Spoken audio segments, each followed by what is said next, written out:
Is he going to join the stream on the beat drop? What if he just joins it in silence?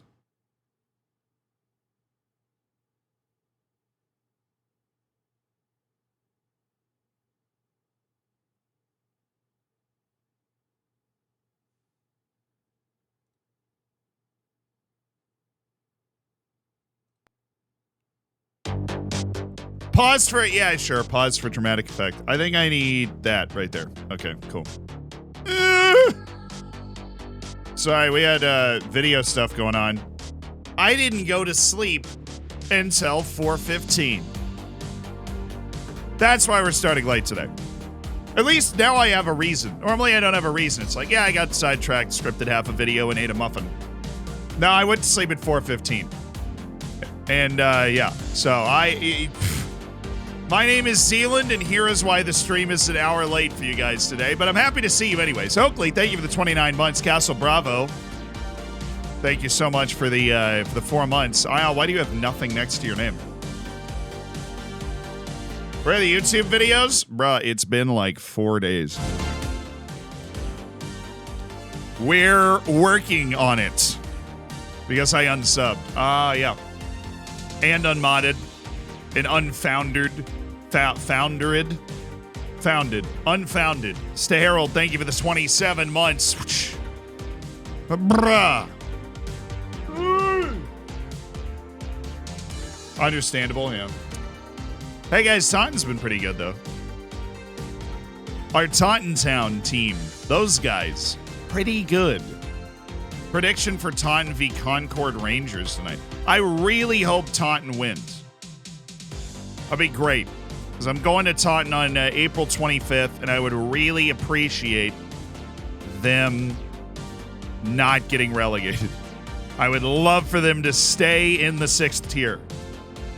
That would be awesome.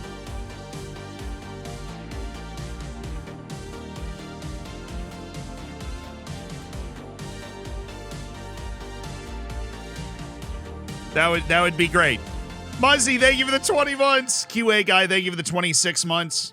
Just Shaw, thank you for the year. Matthew Barzity, thank you for the 3 months. Ryan Jones with the 38 months from Ryan Jones. All is well, yes. King Jimmy, thank you for the 26 months. Unlike the others, thank you for the 6 months. Very unique. Bermsteiner, thank you for the 32. What division are we in now? We're in the championship. It's our 3rd season in the championship. And very excited for it. Very excited for it. Let the Virginia Tech jersey lead you to victory. It is buried in the backyard. I buried it under the sidewalk. As Cursa, thank you for the 2 months, the prime. I appreciate it. We've had a good start to the season, though. I'm excited about that. Are there like actual matches today?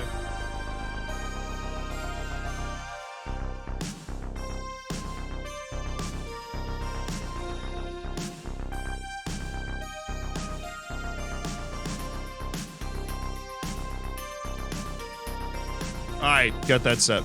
You can afford a backyard? No. I don't have a backyard. That's why I pivoted to the sidewalk. What's up?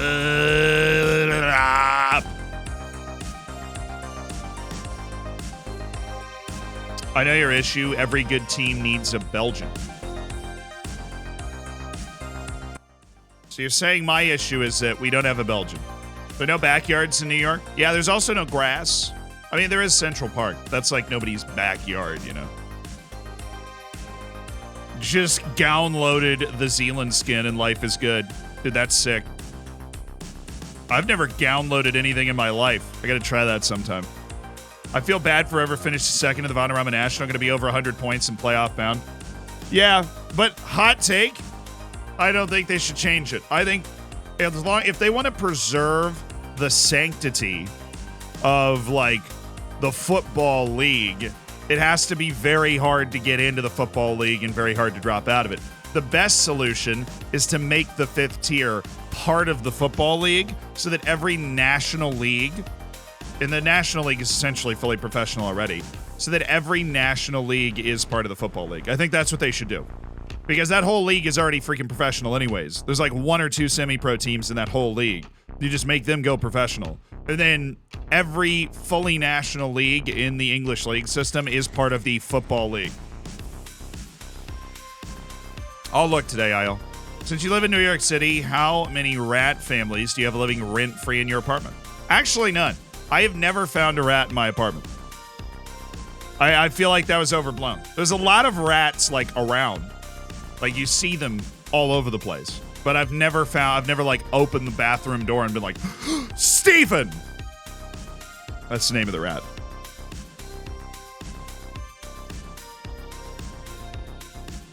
Hello, Z and the almighty Hammers. What's up, my good man? Tomo, thank you for the 2 months in the Prime.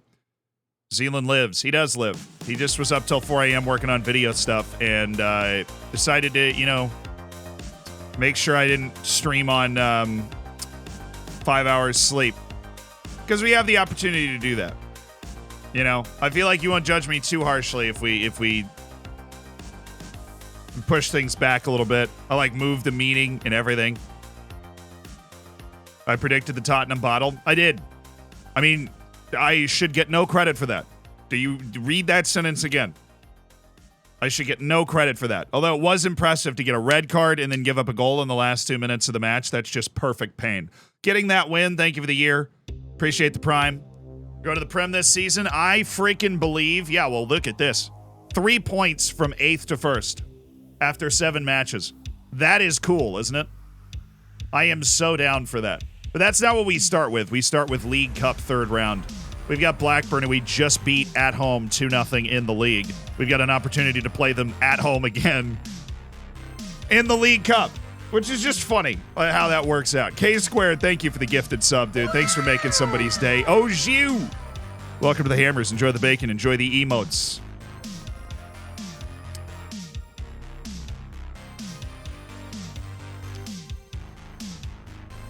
The tactic you used when you got the red seemed very good for the Taunton Town squad. I agree. I think that is definitely the tactic we go to in the future with red cards. Of course, Samuele De Benedetto not eligible for the game today because of his massive red card. All right, Louise Mununga there, and then we are going to do our first bit of center back shifting.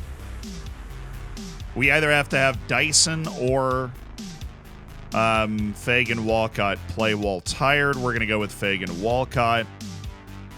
Oh, no, he just put Eric Carew in there, and then Ali Koike's going to play left back. I mean, Carew, what's his jumping reach? 8? Never mind. Cedric Yusuf. Oh, Cedric.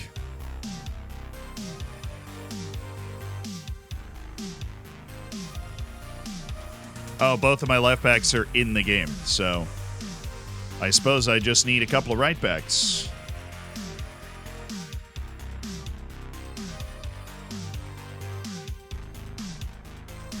There we go. And now I can put in a ton of potential offensive subs. Aguero's still working his way back. He's not ready. Verbancic is still working his way back. Oh, yes, that wonderful run of injuries we've had should be monitored accordingly. So, whatever. Oh, yeah, Forson's not ready to play today. Let's go Bancroft. Give him another chance to impress. McGurk, you're in. Still short a player. My team's not built to be able to handle 9 players on the bench. I'm not lying. We need the mullet bullet? Oh, let's do it. Tommy Smith! He's the one guy we love down here. I've literally got nobody else to put on this bench. They're all recovering from injury or just not fit. Tom Smith is on the bench today. This is what dreams are made of. All right, force him wide. Yeet, yeet, hey. All right, so we've got Hoey, who is not ready to play today. That means we're going Ferdinand Oko, Budak Incha, and Antonio Gala. We do have midfield options out there, but not, like, great ones. Tom Smith's also not super ready to go. These injuries can just frick off, you know? Where's Vilgear? Oh, there's Vilgearson. He shouldn't start. He actually can play left wing. He should not start. It should be Keon Edwards, and then we have Chiwoma and Vilgerson if we need it. 88th minute pin where we put the mullet bullet in. I will do that. I will absolutely do that. Less than 10 minutes left, penalty kick. He's going in the game. He's a good penalty kick taker. He honestly probably has the best conversion rate in the history of our club when it comes to actually taking penalties and making them. So, yeah, I will do that. Wait just a darn tootin' second. I want... Where is you? I want you there. I want... Bancroft's the fastest guy in our team, so I want him counterattacking if we can. Let's do this. What league are we in? Championship. We ride. Conversion rate's like 40%. True. It's not very hard to have the highest conversion rate in the history of Taunton Town. Like, we just suck at taking penalties. We'll get better as the team gets better, but...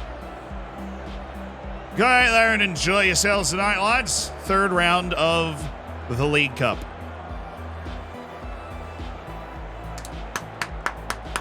The dream is a Tom Smith penalty in the Prem. I mean, I could definitely see him, like, making the bench for a League Cup final or something when we're very good. I'm stunned those guys haven't left the team. That Massimo Younghusband, Malachi Reeve, Tom Smith are all still here. On non-contracts. I mean, they're working the local cash register, you know, just making ends meet part-time so they can keep training with the team.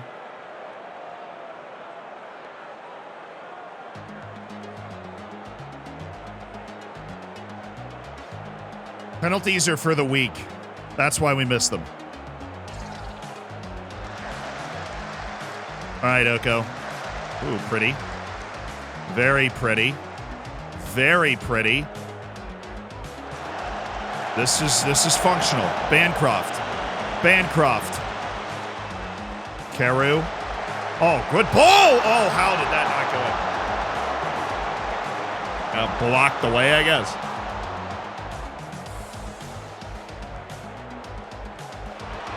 Yikes, that was a bad ball.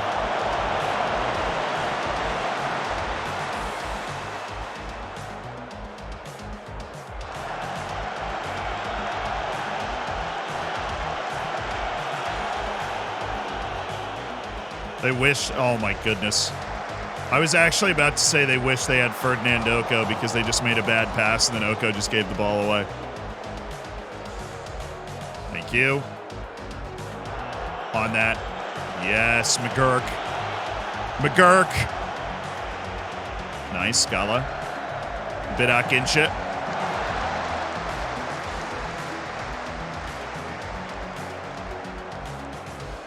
What has poor Crofty done to you? Crofty? Bancroft? Bancroft's playing today. He's a little nervous Nelly sometimes. But Bancroft's out there right now. Come on. Oh. Look at how fast he is, though.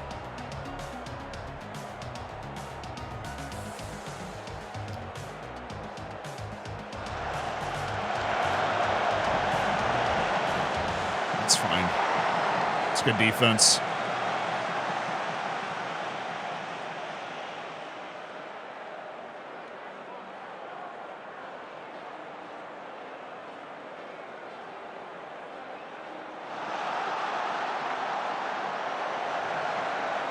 Yay! Turn and burn. Nope, that's fine.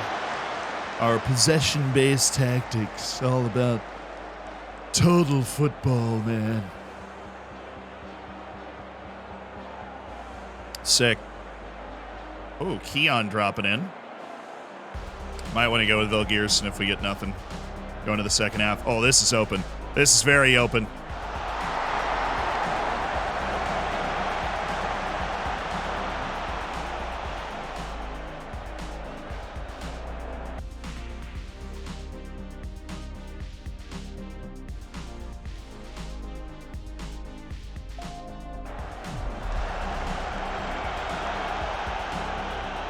He was going to pass it, personally. Oh, boy.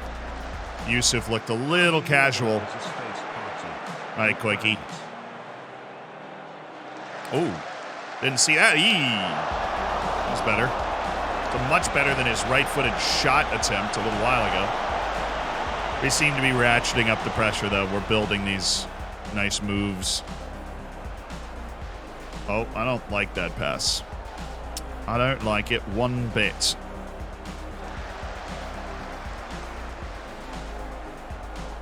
Right in front of you. Good. Use that space a little more. Get behind their forwards are dropping really deep. Oh, nice ball by Oko. It's what he does, and we've missed it again. I know nothing but pain and suffering.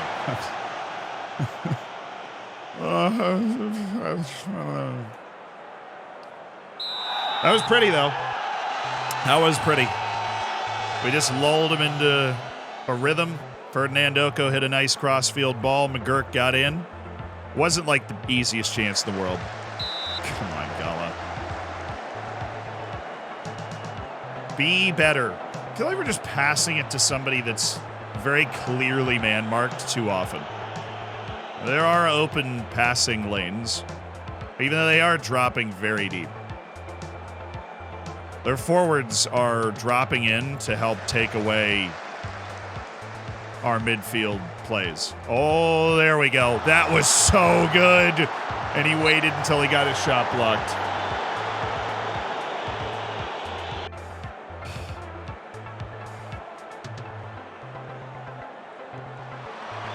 That had the speed and precision required, you know.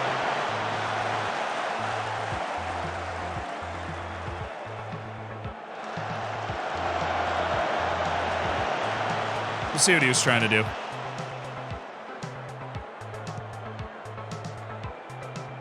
Oh, nice. Nice touch.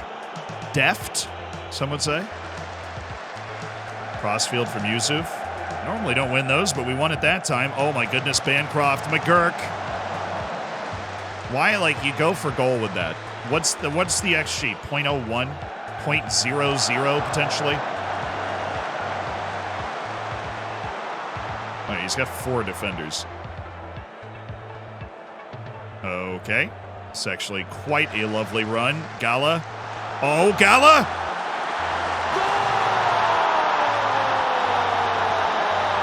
All of that sustained pressure. We finally bring one home. It's Burak Inchit. Antonio Gala does well, gets a quick ball to Burak, and that is tidy. On his stronger foot. I mean, that's why he's able to put that away. He got that one on his stronger foot and just passed it into the bottom corner. It's been a pretty measured match from us. Oh!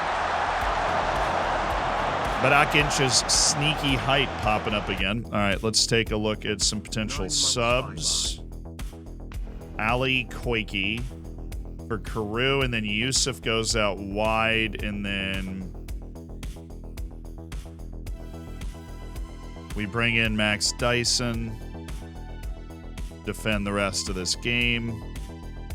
Bancroft's in a 6.5. Whatever. We're going to bring in Predrag Milicevic so that he can learn that inside forward roll faster. And then Leon Chiwoma's coming in for Keon Edwards.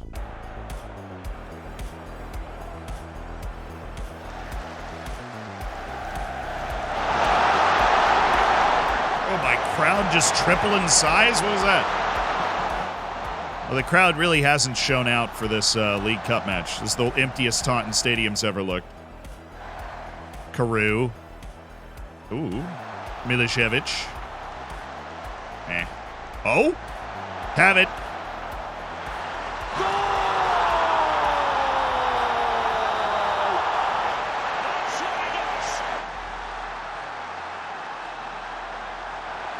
Now that is a goal. Oh, Buckley, come on now. Antonio Gala punishing mistakes.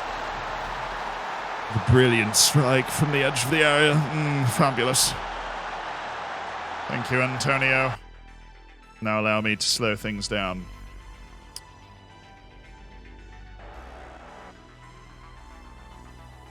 And who else might be exhausted? Charlie Whittaker, you're in. And who else is tired? Lots of people. That's it. That's fine. That's what we got. And then we rest. Call the dogs off. It's 2-0. League Cup 4th round in our sights. Consecutive 2-0 wins over Blackburn Rovers is nice. Oh, we demand the mullet? True. Got to get him on the field, don't we? We'll just put him in for Antonio Gallo, because why not? Sub-Zia. Just dropping in quick as I'm actually awake when you're streaming for once here in Singapore. Will rock off so I don't ruin the catch-up I'm doing on the vlogs. Well, thank you so much for the 15, though, Shaka.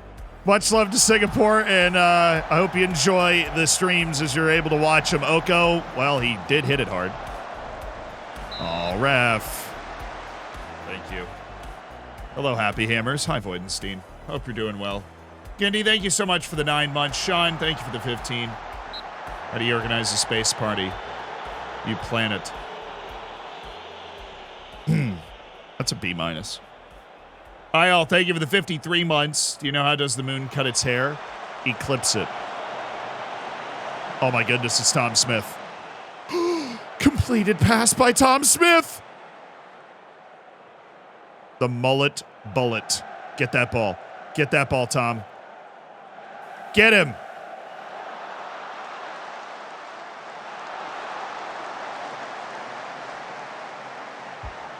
Rate the dang joke. I didn't want to tell you, but I've heard it before. It's good though. It's like a B+, A- level joke. But I've heard it before. As we continue my quest to hear every dad joke ever written. It's not like you put in a bad joke, but you know, I had heard it before. Senor Waffle Iron, I appreciate the 14 months, part of the Hammers. Oh, keep it moving. Wow, a lot of composure there.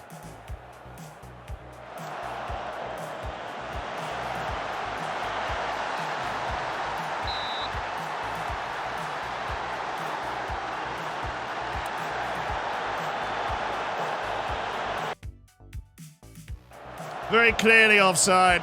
It's a violation of Rule 7, Section 3, Subclause 2. Player must not be offside. No, it wasn't the mullet bullet's fault. The mullet bullet was actually the only reason that was offside to begin with. It was the only reason that was offside. Good win. Nothing again from Terrell Bancroft. Bit of an issue developing. A heaping pile of nothing from Terrell Bancroft. But we continue to acquire good results. So, life is good.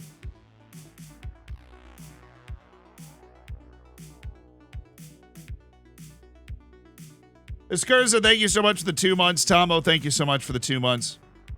Appreciated. K-squared, of course, for the gifted sub. How's Milicevic been? He scored a wonderful goal in his second appearance. He's still learning a position, so we're a little less judgmental of him right now overall. Because obviously he wasn't great in that game off the bench, but that's okay. It's like that, because he scored one really cool goal, it's turning into that Gordon Ramsay meme where it's like, oh, come here, dear. Come here, gorgeous. And then the other one's like, you donkey! That's the difference between the two. Like, oh, wow, what is it? Oh, dear, oh, gorgeous. That's it. Did we win against Blackburn? Twice. We beat him both times. 2-0, both times. Ah, the FA Cup. Kicking off. Wow, a lot of stuff going on. Please give me another championship team. You haven't given me an easy round, but at least give me like a championship team. Okay. Middlesbrough beat Manchester United. That's nice. Watford beat Portsmouth. Hull City beat Bournemouth. Nottingham Forest is still in, but they're in the Prem. Arsenal beat Luton. Yeah, there's probably not going to be a lot of easy draws left in the League Cup, I think, for us by the 4th round here. Not a lot of easy draws left. Not that we've gotten an easy draw at any point in this whole freaking tournament, but Championship, Premier League Championship. That's our run right now.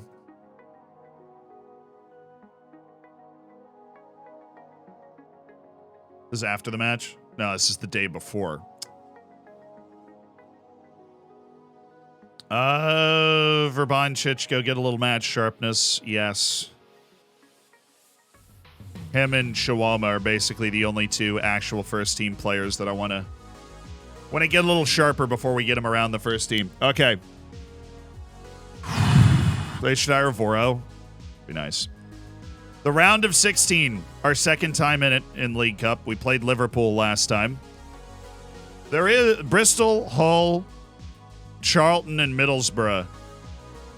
Oh, there's a League One team. Oh, I want Stockport County so bad. Hold on. Stop the draw. Stockport County is in. Well, that's who we're getting. It's only fair that this finally turns in our favor.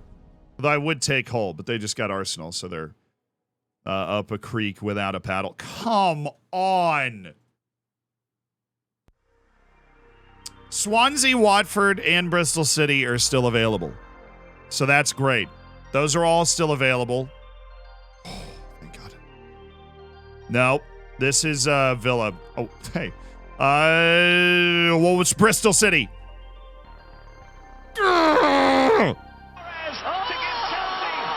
Come on, get in. K-Squared, thank you so much for the gifted sub. Sir Jacobus, welcome to the Hammers. Oh, big dubs, big dubs. We'll just keep playing championship teams. Who needs variety? Our third championship team. That could get us to the quarterfinals of the whole thing. That's pretty crazy. That would be the farthest we've ever gone. All we have to do is beat Bristol City, and then we'd be one of 8 teams left in the whole of the League Cup. Can you say League Cup winners? Because I can't. I can't read. So I really hope you guys can.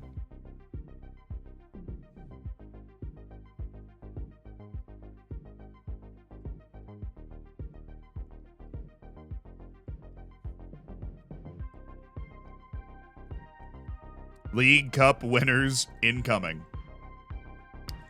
New 3-year deal for Solhoe as we continue to appease our team to make it through this season.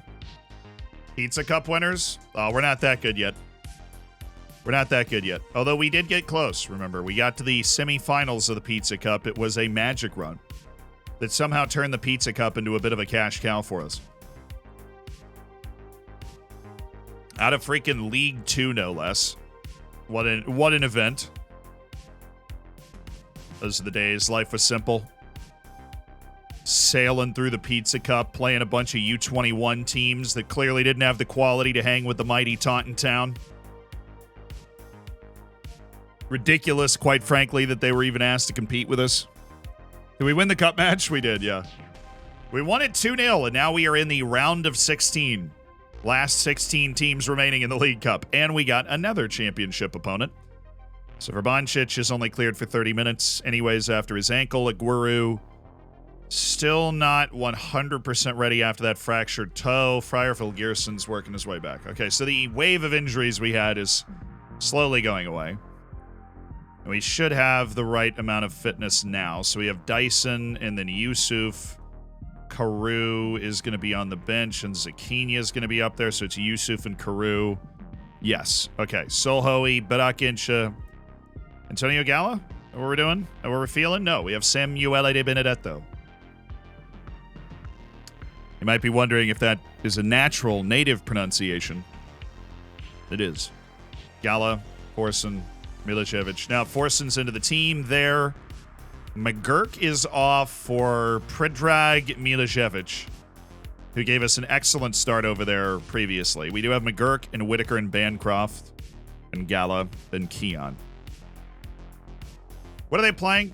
4-4-2? I'm going to start full Gearson. He's got the best interplay.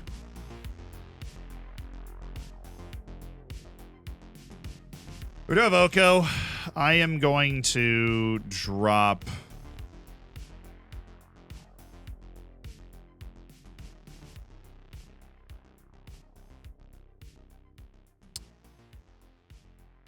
This is like the decision I have to make every time is, do I want Oko or do I want Whitaker? And I think we're going to stick with Whitaker for this game. And then we just have Antonio Gala. Okay. So we know how to play against the 4-4-2 now, at least the 4-4-2s we've come up against so far. We lower the tempo a little bit. We make sure that we play out from the back with patience.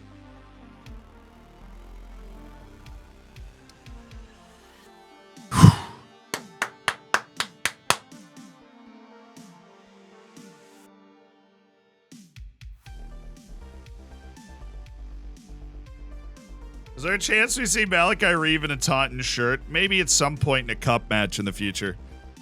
I'll tell you what, those guys are definitely going to own the Pizza Cup after we get promoted. Like, when we're up in the Premier League, those guys are going to be balling out in the Pizza Cup. Tell you that right now.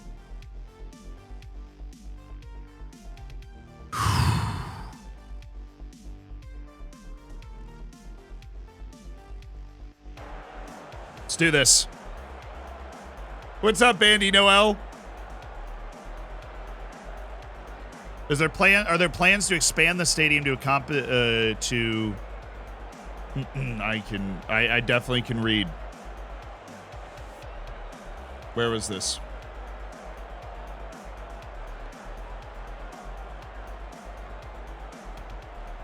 How long has Milosevic been learning the left inside forward role? Like 2 weeks. Not a lot.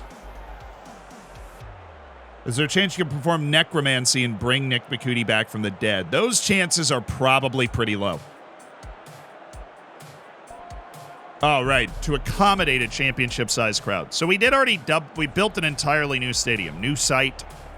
Taunton Stadium. It's 10,798, which is more than double the size of our previous stadium, Wordsworth Drive, which only had 5,700. And, actually, no, it's not. It's not more than double. It's almost double. And the stadium we have now is still the smallest in the championship, which is kind of funny. But at least it's absolutely packed all the time. Still. Brand new stadium.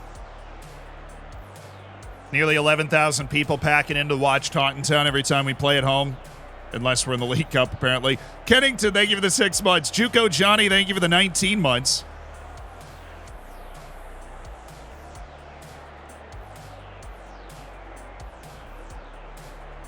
Rather a full, smaller stadium, in my opinion. I mean, we'd love to have a giant, domineering stadium at some point in this save.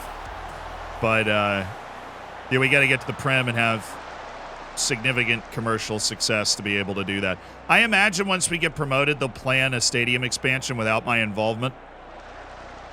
But this stadium probably meets all requirements for the Premier League. I'm not sure, but I just imagine that if we do get promoted, that's something they'll want to do.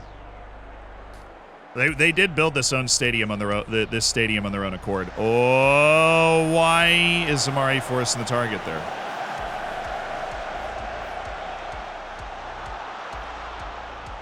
All right, we've got our shape back. That was smart. Ooh, that was a visionary pass. Oh, good pass by Di Benedetto.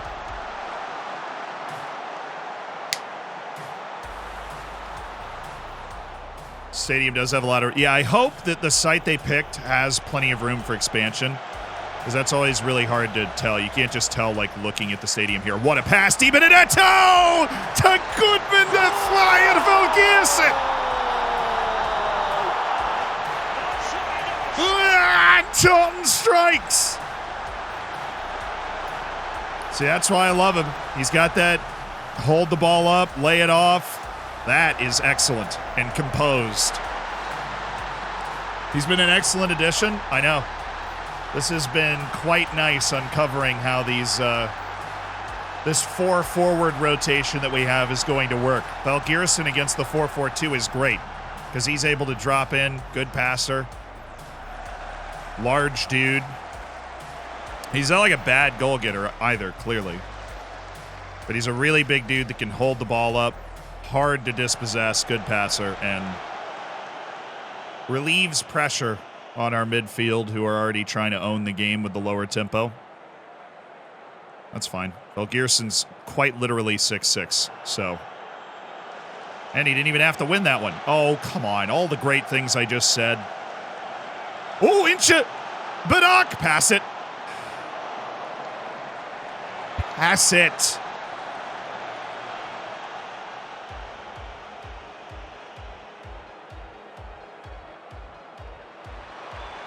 Oh!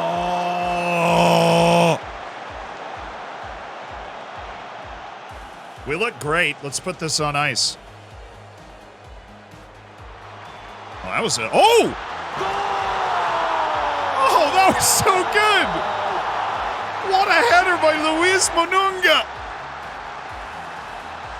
He just redirected the pace. Badak Inja with a brilliant ball, hard, low, driven ball, and he just glances it over the keeper.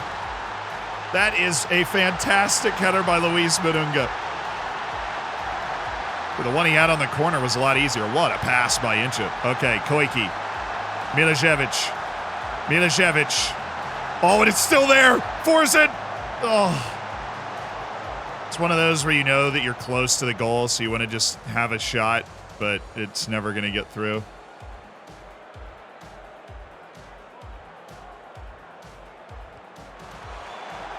To that. Good. Goodness gracious, Phil Gearson. Right when I sing this whole song about how great you are, and actually sing a song. You know, sing his praises. He's given the ball away 3 times. Which I just never seen him do before.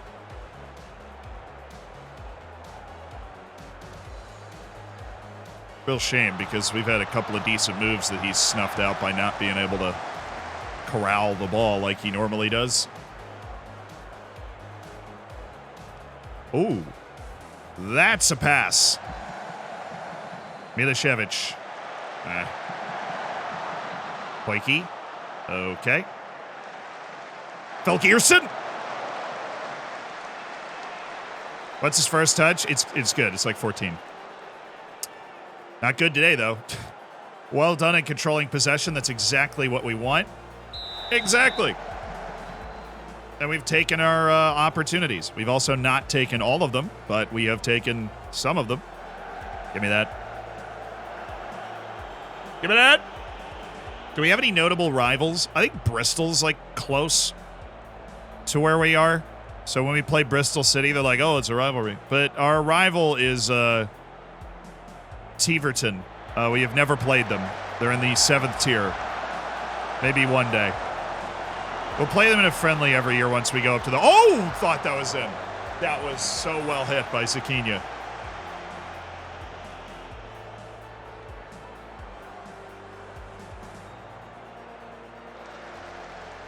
Ooh.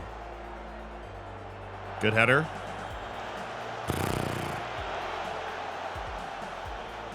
Oh no, my headphones are losing battery. Nothing crazy happen, please. Oh, I don't have any nails.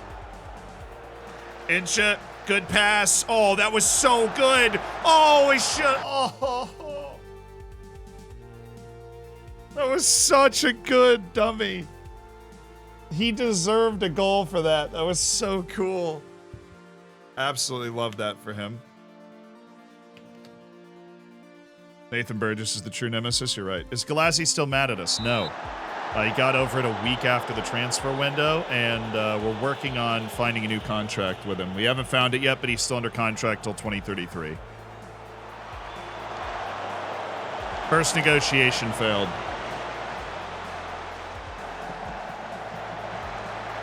Sakinia. Oh. Oh. Hoey. No.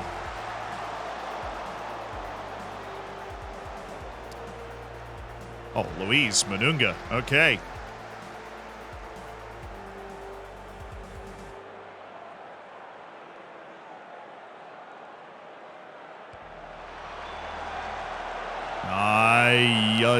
Ice. Bring it down. Why? Why on earth would you do that? Somebody tell him he's got room so that he can just play that back to the goalkeeper. That would be, you know, how we handle that in real life. Good block. Bring it down.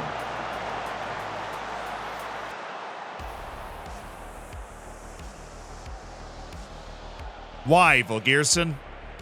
Why on earth would you do that? That's 4 bad giveaways by Volgearson in highlights we've been watching. It's frustrating. Milicevic, I'm going to get you out. McGurk. Amari Forson, you're out. Bancroft. Solhoe, you're out. Antonio Gala is just going to keep learning how to play that position.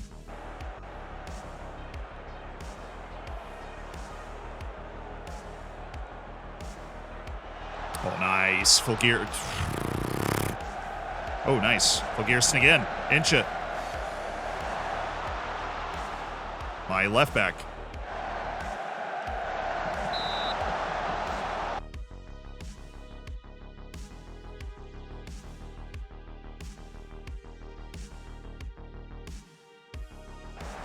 Make sure we get the big threatening guys in the right spot.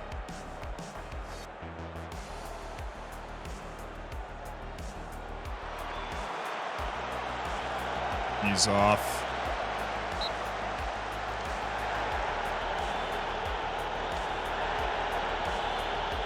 You release your OG captain to Teverton at some point? We might have.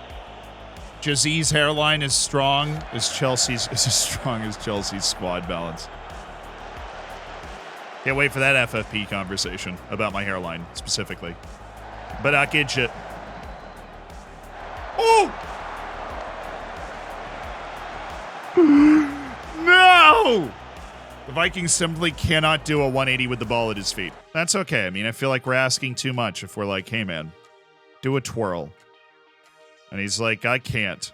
Okay. Cedric Yusuf, you're in.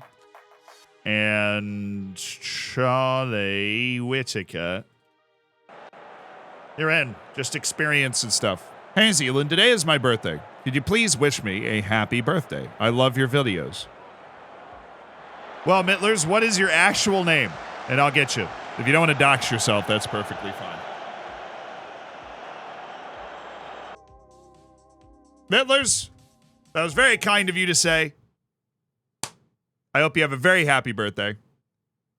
We got our Peepo birthdays in the chat.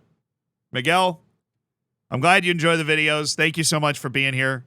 And not only me, but all the Hammers wish Miguel a happy birthday. I hope it's a great one. And, you know, make sure you eat the piece of chocolate today, right? The diet can start back up tomorrow, you know.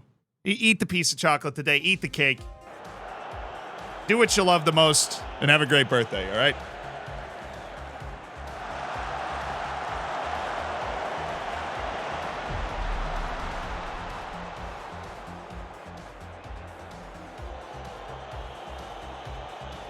Pet a cat, exactly. Stop to pet the dog on the street.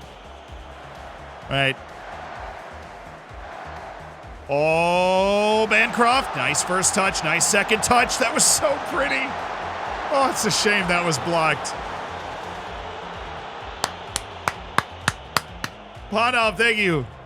I do appreciate it. Offshore Llama. Thank you for gifting the sub to Miguel. Miguel, welcome to the Hammers. Enjoy the bacon. Enjoy the emotes. And thank you for being here. Thank you to Offshore Llama for sharing the love this fine Tuesday. And that looks like a big fat Zealand dub right here. A big fat Zealand dub. Oop. Nice. Nice.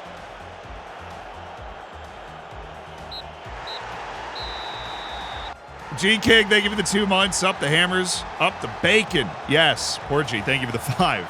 Spent a lot of Jeff Bezos money today. That's good stuff. Let's go, boys. Let's go, boys. Good win. Go, team.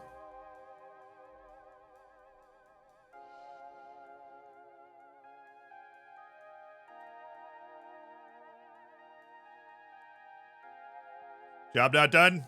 Just getting started. Got to keep putting results together. Love to see Solhoe really getting it down. So it's us, Brentford, Sunderland, Brighton, Crystal Palace hanging out up here. That's your top 5 in the early running, and now we are away to Portsmouth to kick off October. When is our League Cup quarterfinal? I feel like they're going to start to space it out a little. Oh my goodness. It's at the end of October.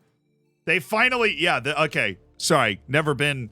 Actually, that's not true. We've been to the round of 16 once. We lost 3-1 away to Liverpool. It's our first game against a Premier League team. Our first year in the championship. Now we're ready. I just didn't remember that was when they finally started to introduce like a break, because the start of the League Cup is every other week. You're just playing a League Cup match until you lose, basically. Joseph Magalhães. Easy for you to say. Hadun Dalman.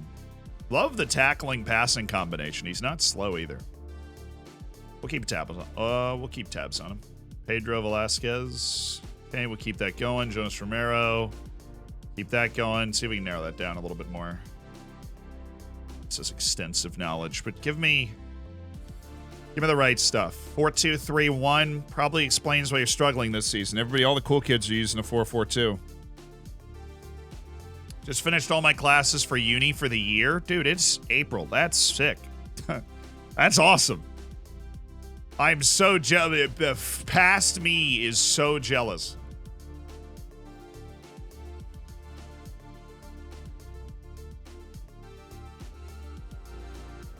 All right, Charlie Meadowcroft, Scout, Daniel Riggy. Curry Water, thank you for the prime. When's the next SYS? We usually do like one a month.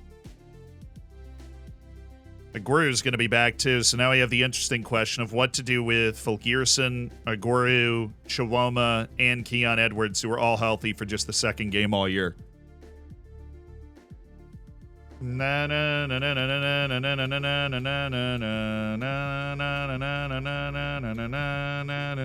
love it. The guy's like, come on, chat. Why is win at 97%? I want to bet on win, but the odds should be more realistic. But Agincha and Luis Manunga. Oh, that was team of the month. Never mind. Team of the week. So much less cool. Andre Brown, a Trinidadian teammate. Under contract. João Paulo. Wonder Kid. Diego Rocha. Deep Dark Desires. Mateo La Rosa. Scout. I have no idea who you are. Liverpool or Chelsea tonight?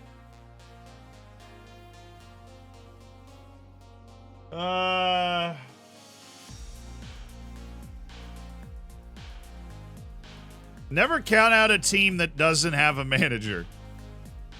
Because then the players there's like a new sense of freedom. The weight is lifted. So I'm actually going to go Chelsea. I'm going to talk myself into it with that line of logic. I'm going to pick Chelsea in the game. I think there's going to be a weight off the shoulders.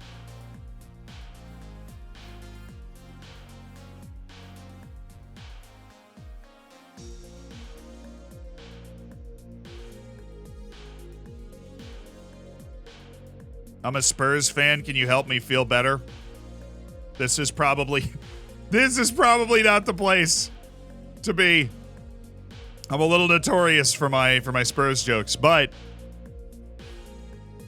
I mean, that sucked. I did predict that Spurs was not going to win that game.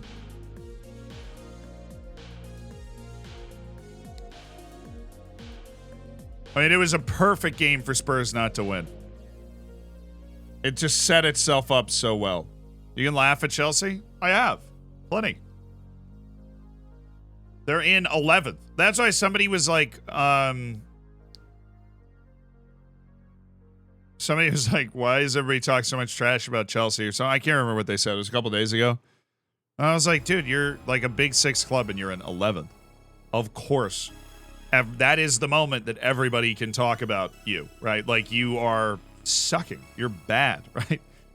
And that was actually in the counterpoint where I was talking about, well, look, Tottenham is Tottenham, right? And hasn't won a trophy since, 2008, and is not contending for the league title. But at the very same time, Tottenham is very much not in 11th, right? Like, Tottenham is competing consistently. Tottenham has not finished 11th or 10th or 9th, right, recently. They, even in their low moments. Blue, thank you for the gifted sub.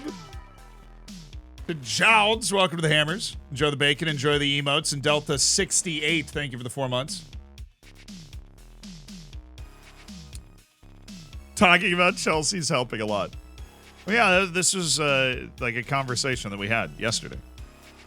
Or like Tottenham is Tottenham, and it is a team that just, institutionally struggles to actually win stuff. But they also, Daniel Levy has been able to prevent the team from absolutely sucking, where like Chelsea is right now.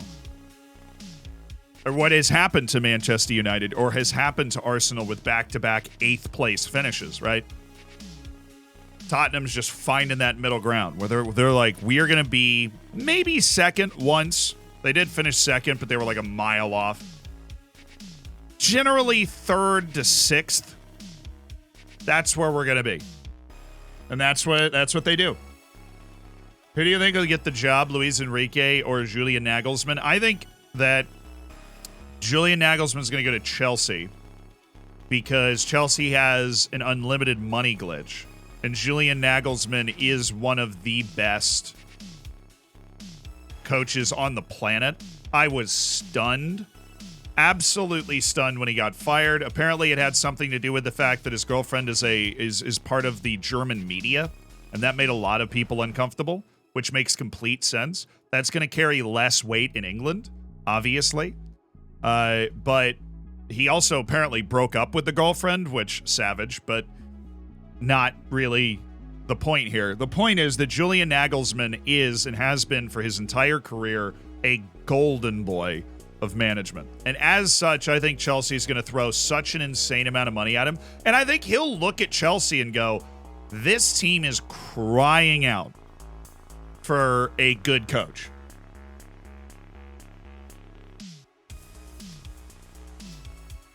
She stopped working for Build. Fair. Still made people uncomfortable. That was what I saw. But Julian Nagelsmann is a wonder boy of coaching. That guy is like less than 10 years older than me and just coached Bayern for a couple of years.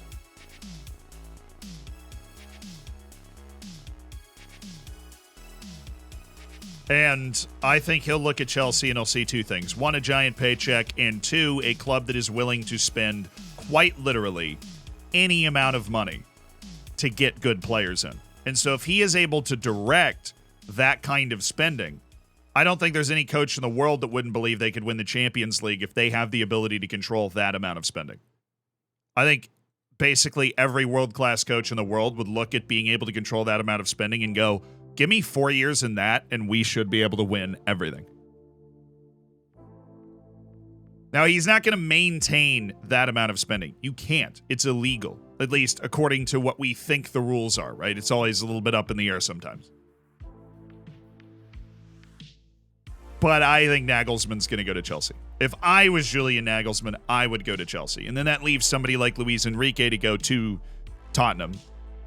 Like, Tottenham's going to get a good coach, but they're not going to get a great coach. What Tottenham needs is a Mauricio Pochettino. They need a Mikel Arteta. They need a Pep Guardiola. They need what Graham Potter was supposed to be. They need a long-term project system coach. That's the only way they're going to find success. That's where Pochettino found great success. I know they had Pochettino. I'm aware of that. I'm just saying they need another person like that. I understand why he left, right? He had been there a long time. That was the time to leave for Pochettino. It's very hard to do what Sir Alex Ferguson did and coach the same team for like 25 years. It is really difficult because you have to find new ways to motivate people, new tricks of the trade to be able to coach players.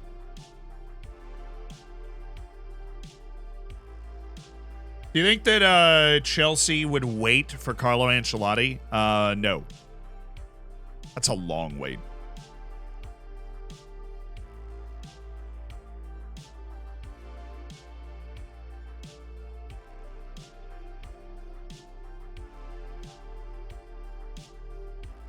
Do you really think Bully's that patient? If you do, I'm impressed.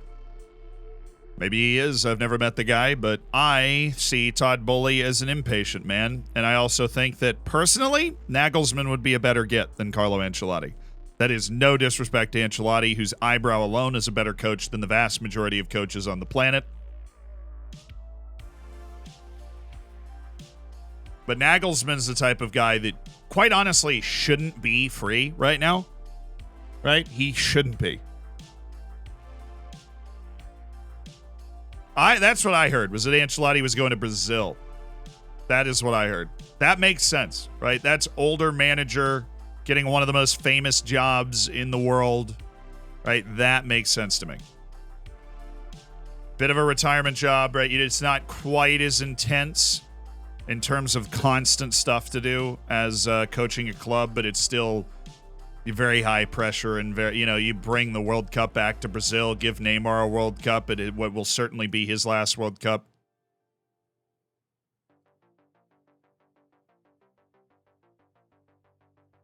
He'll go in 2024 after his contract at Real is up.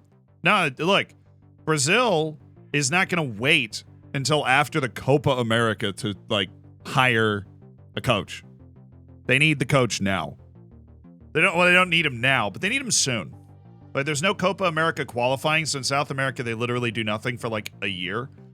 And then World Cup qualifying is going to start, and then Copa America is in 2024. So they need somebody that can get the team through the friendlies, get an understanding of who's in their team, who's not, before you get into the Copa America swing. Oh, Adam Nwaiwu. Sold this guy for $5.5 million. One of the most ridiculous deals I have ever done. A lot of guys going on the loan list, huh? No shot. Maximus Powers?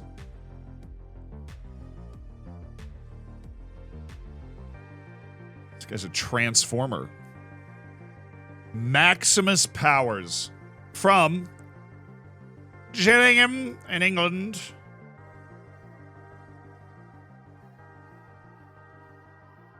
Maximus Powers. Well, we're just going to keep that guy on the short list just because. Max Power. Sign this player. He's at Swansea. He's not unbelievably cheap out here. But we are keeping him on the short list. We're keeping him on the short list. David Nyholm, thank you for raiding in. I hope you had a good stream.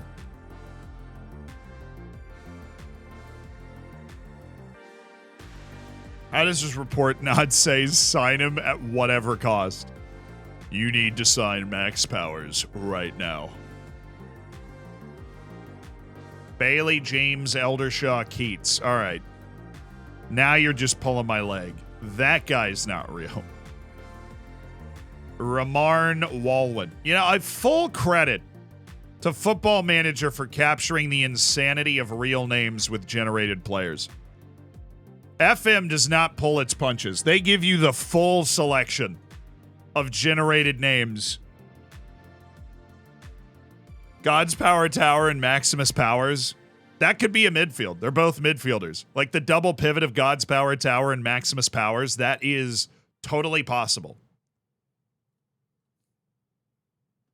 Jamie Hughes. Jamie Malone. Jamie. Gardner Owens. Okay, Mr. Lone Man. Hey, the tambourine man, sing a song for me. Remember Buizen Philander? Yes. I don't think I've ever had more fun saying a guy's name than Buizen Philander. Boggle Russell, no. Jean Marquez of Bournemouth. Yeah, we were potentially interested at some point, maybe. What's it to you? Kareem Ogunshu. Eduardo Salgado. Josh Roberts. Yes, hi Josh. Dennis Bennett. Hey, Dominic Gill. And Nicholas Wright. That was our, I actually don't know why that was so, large, but clearly at this point every year we have a very large, scouting report. Oh, it's residual from, so our last one was on deadline day. Oh, yeah. Our deadline day is September 2nd, for whatever reason. This guy's under contract for 3 years. At least he's in the Icelandic national team. That's cool. Ellis Owens. On loan from Swansea City to DC United. That's a power pipeline right there.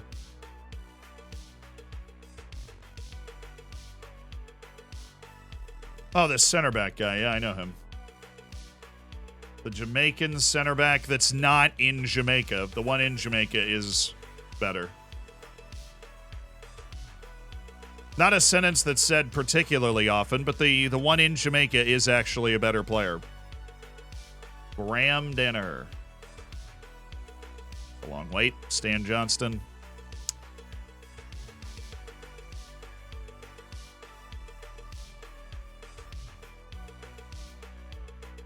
Okay, my good man. How are you doing? Where do you think Jose Mourinho is going to end up?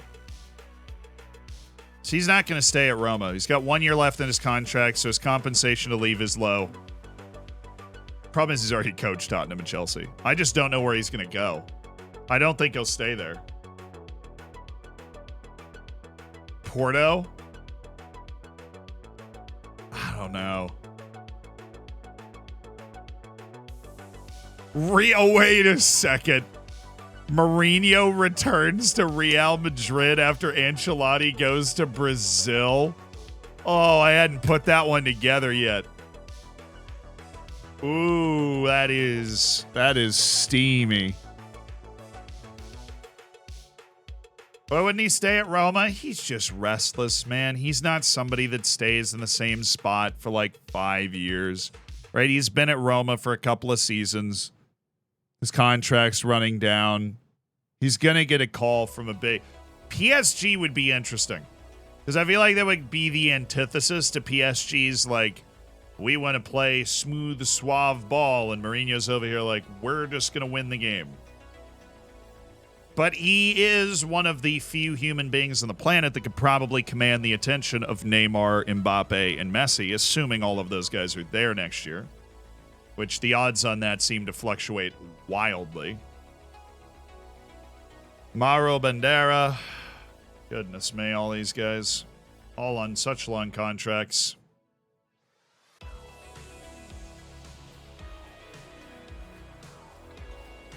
It's even worse. Brandon Roselia, a Martiniqua. From Martinique, no less. And see you later. And we've handled our massive scouting wall. Let's go. Mourinho at PSG would be spicy. It would. I just don't know if, like, the owners of PSG would do it. Conte to PSG feels better to me.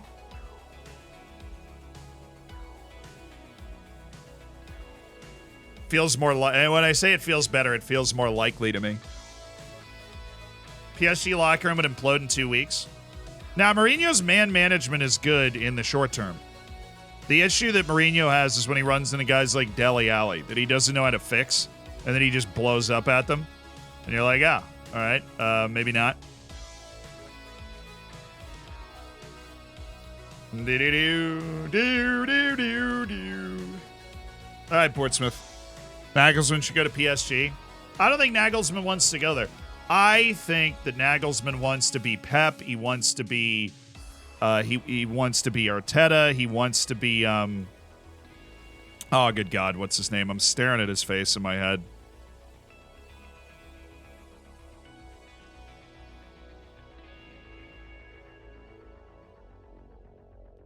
Oh, Jack Wagon at Atletico Madrid.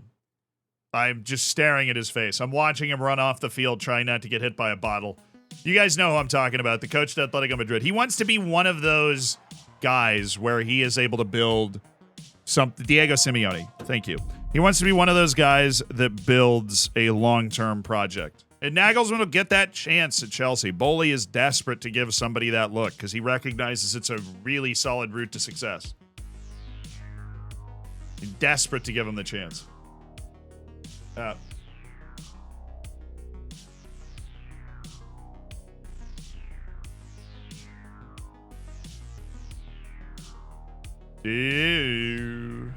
So I think that Nagelsmann wouldn't go to PSG because PSG's not that kind of job. PSG's the kind of job that guys like Antonio Conte, Thomas Tuchel have. Right?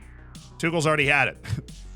Right? It's the guys that go to a place for a couple of seasons and try and win everything they can. They're not building a giant process.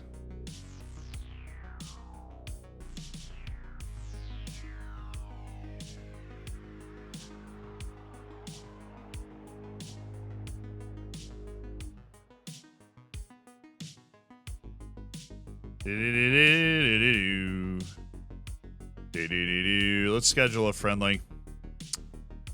Let's go with Inverness. Cool. Too far to travel for a friendly? Doubt it, bro. They just said yes. Super desperate after swearing he would stick with Potter only to fire him all for the reasons he said he wouldn't. No, I think that it was fair, honestly. I was surprised that he did it, right? Because he was so married to the idea of creating that kind of environment where you could build a team up for years. But this was bad, right? Mikel Arteta had some really bad losses in his first 2 years with Arsenal. Really bad losses in his first 2 years with Arsenal.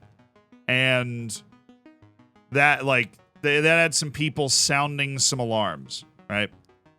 He never looked this bad consistently at any point with Arsenal. Like, over a multi-month period. Arteta finished 8th twice. They spent a lot more money, and they were in 11th. Right, and that's not... I get that he fired him. I was also surprised that he fired him.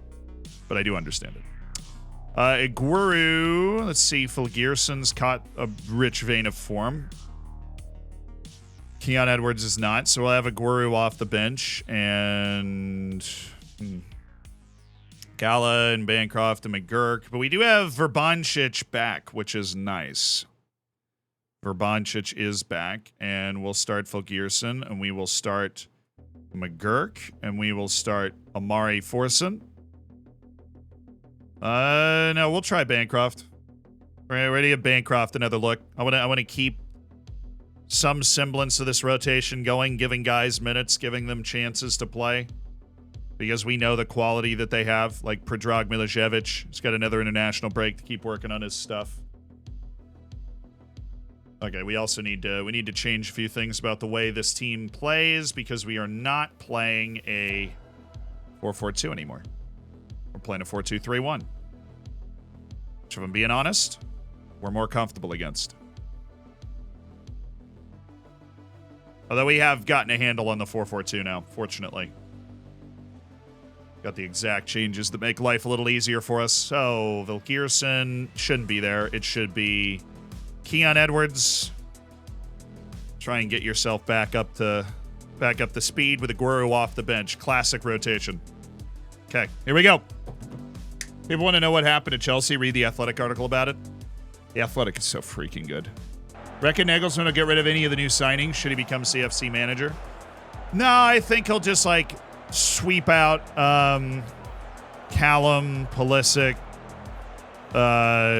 just the riffraff on the team. Ziyech.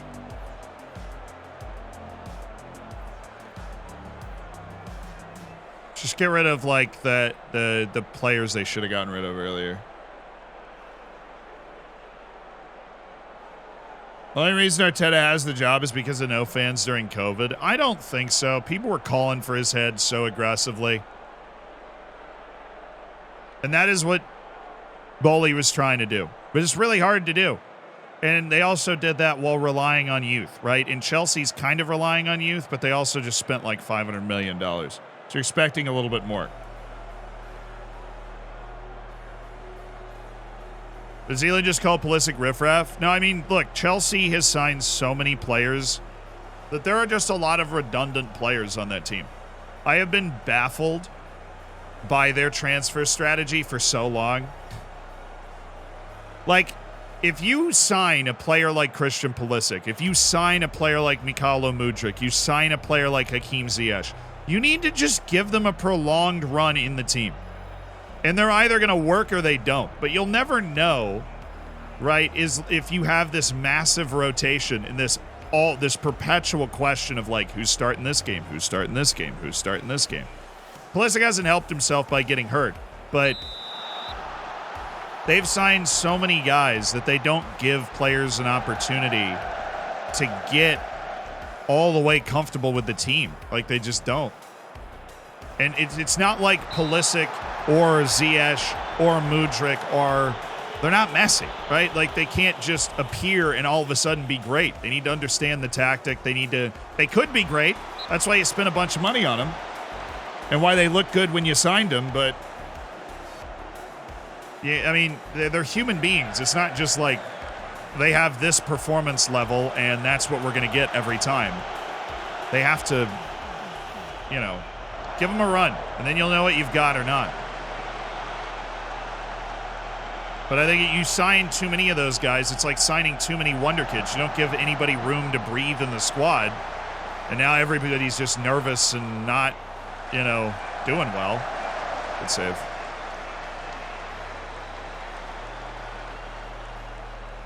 Yeah, you need to give players room to breathe. Football Manager, real life, they're the same in that regard.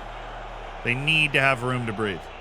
Di Benedetto, that was an ambitious pass.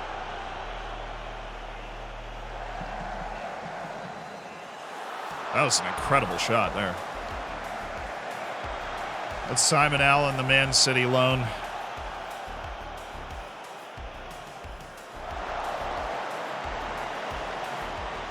Nice. McGurk, he's surely off. I can't believe he missed that shot by that much. Might as well put the ball away, Keon, if you're going to be that far offside. They shouldn't have signed that many people. I agree.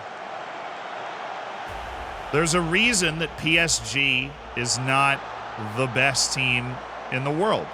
That Manchester United is not the best team in the world. Because just your raw power and ability to sign players is not what makes you a great team. It is what Man City has done in the last 7 or 8 years, where you sign guys and you give them room to breathe. And you let them grow into that role, but you do it surrounded by other players that have already grown into that role. You know, like or what Arsenal did, where everybody gets to grow into the role together at the same time, and then it clicks. And you're like, oh, this is how good we can be. That was a nice goal, by the way. Very good ball up to Bancroft. Very straightforward play for Bancroft, but still nice for him to get an assist. And Keon Edwards. Everybody loves Keon Edwards. Okay, thank you, Soul Hoey. McGurk, just thinking about it. But they're backing off fast. Good way to handle the pressure. Are we all laying on the road? Is Taunton a huge club now? Keon!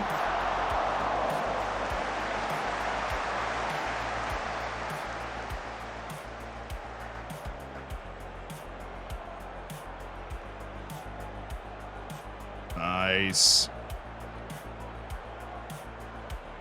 Oh, now they're...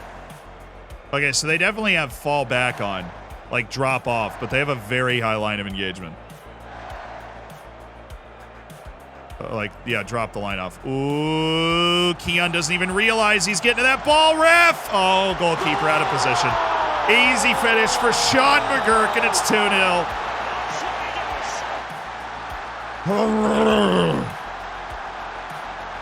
The fact that they have Nkunku is, oh my God, I forgot Chelsea had Nkunku. He's so good. I love Nkunku. Such a shame that he missed out on that whole World Cup. They might have, I completely forgot Nkunku existed. He might have been a difference maker in that World Cup run for France. Which means for Messi's sake, I'm kind of glad he wasn't there, but I feel terrible for Nkunku. He got his big move into the France squad for the World Cup and then picks up a nasty injury.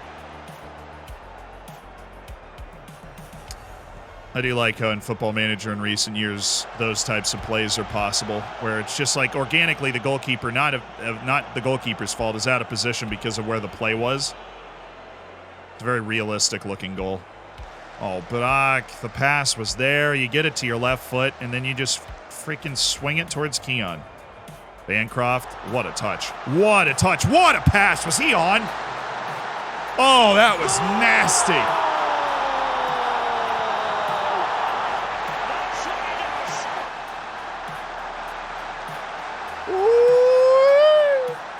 Bancroft, he didn't make this easy on Barak. Wow, that is exceptional playmaking from Barak Incha.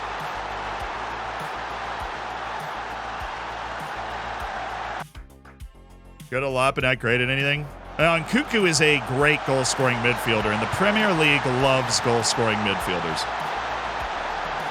You want something he's great at, and Kunku is a fantastic goal-scoring midfielder.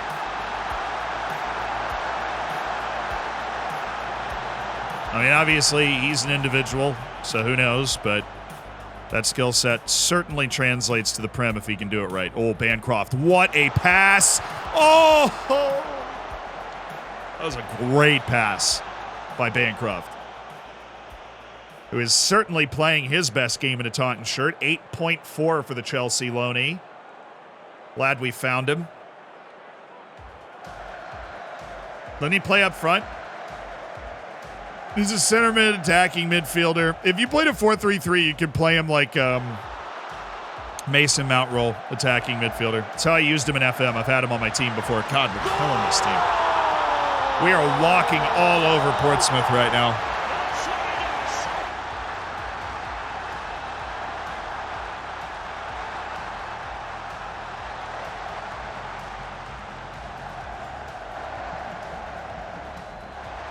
De Benedetto, just a passing drill into the bottom corner.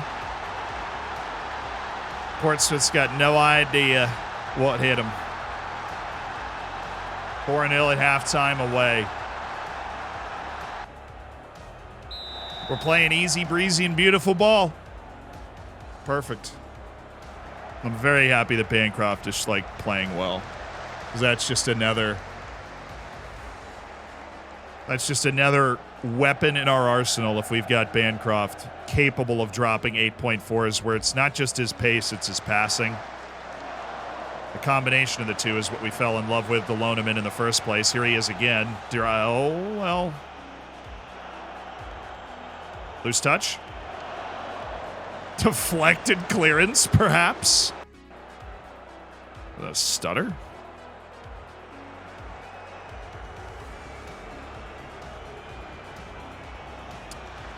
This is going to pad the goal difference. Hey. Not right when I say that. No.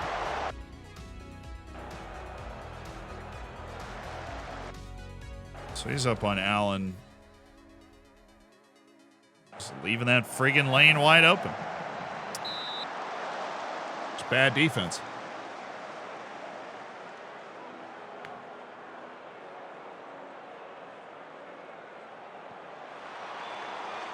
De Benedetto and Barak Inch is so nice. That's a legit mid-table Premier League midfield that I think we have. Guys are very, very talented. Barak Incho is such a good get for us. Second year with the team. And he's not on match highest earner this year, thank goodness. Oh, that's great space for Solhoe. Just hit a pass. Oh, wow, what a header by Keon. Bancroft.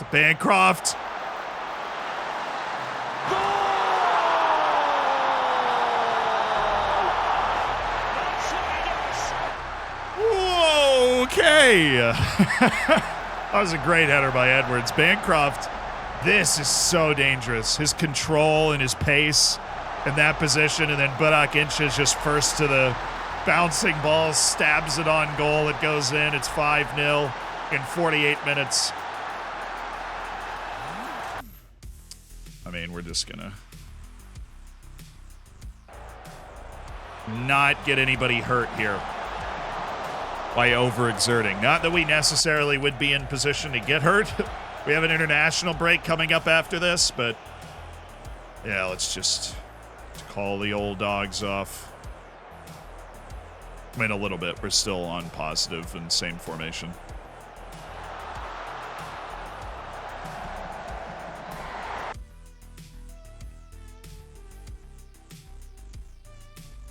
Well, Eric Carew, Luka Vrbancic, we'll give him some time for Barak Inch. We'll give Predrag Milicevic some time at inside forward.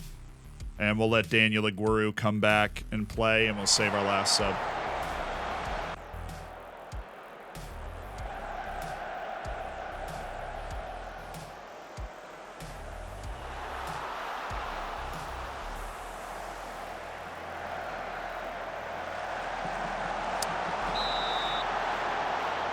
Destroyed the best South Coast club.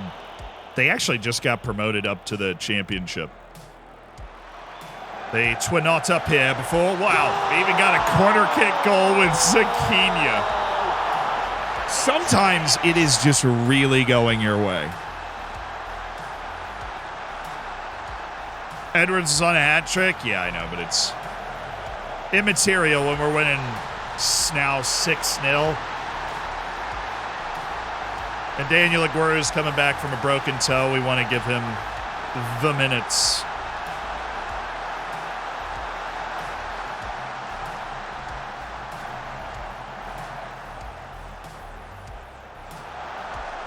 They do not want to face Bancroft in that situation.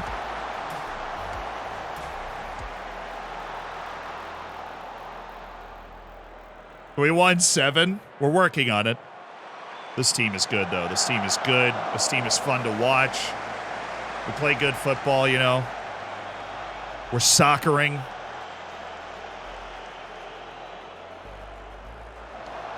We're not winning because, you know, we're countering or being too direct. We're winning because we're better. Which is fun when you're on such a small budget. Oh, Predrag Milicevic!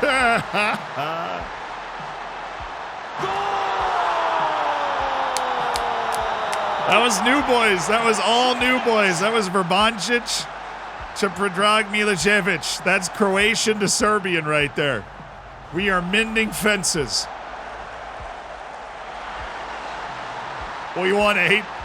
God, guys, come on. All right, we're working on it. We'll see what we got, dude. 7 goals on 2.5 XG. Our finishing has been fantastic. We obviously deserve to be winning the match. They've had 1 look at goal really the entire game, but 7 is a bit ridiculous. That was an outside the foot shot. Yeah, Milicevic is a classy finisher. He's just a classy player. I mean, the dude's he's loaned in from AC Milan to the championship. That's an interesting loan pathway. He's got a cap for the Serbian national team. Nice pass for Bancic. Oh my goodness, he's in. Aguero, no, he's not. That first touch was atrocious.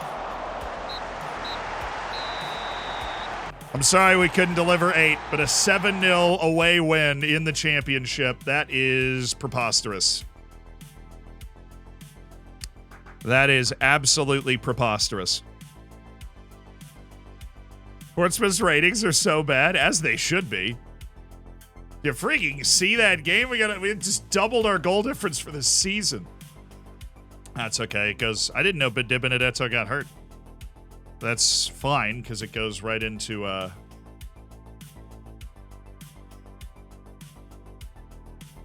international break, so he'll be back by the time we get back. Aguero, you can also play. It's 9 players. Cool. Go get yourself some fitness, brother. All right, Brentford. Come hither, Brentford. Come hither.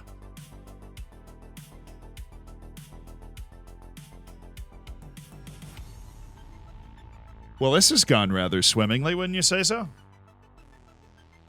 I think we might be onto something. Couldn't even put 8 past Portsmouth. This team's finished. Yeah, Samuele Di Benedetto is German. He's also real. He's a real player. Yeah, we're playing a friendly. Just doing that instead of match practice during the international break. Figured it was fine. We're only missing a couple guys.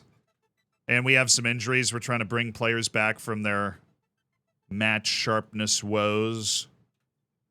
So they're playing in this U18s match, and then we'll get some guys in the field against Inverness. And then we get another week. And then, yeah. When the live commentary stream's coming, we've talked about that actually in mod meetings recently. We haven't done enough of those recently, by my taste.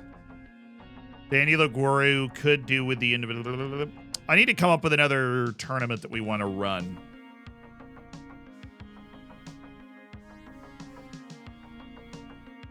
I just did. I just thought about it for 5 seconds, and I just came up with another tournament that I want to run, so. Then we'll do the live commentary over it. Oh, so fun. Sandwich Man, thank you for the 17 months. Now, I enjoy them a lot. Then they're not, like, dead or anything. I just haven't done one in a while. Didn't you have the World Cup of Dudes idea? Yeah, I've got a very long video ideas list.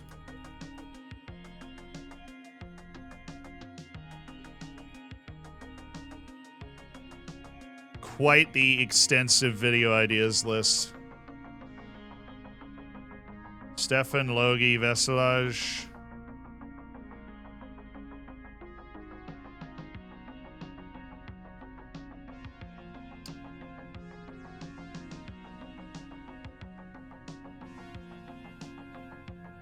Oh, Ricky Pilbro's not on a team.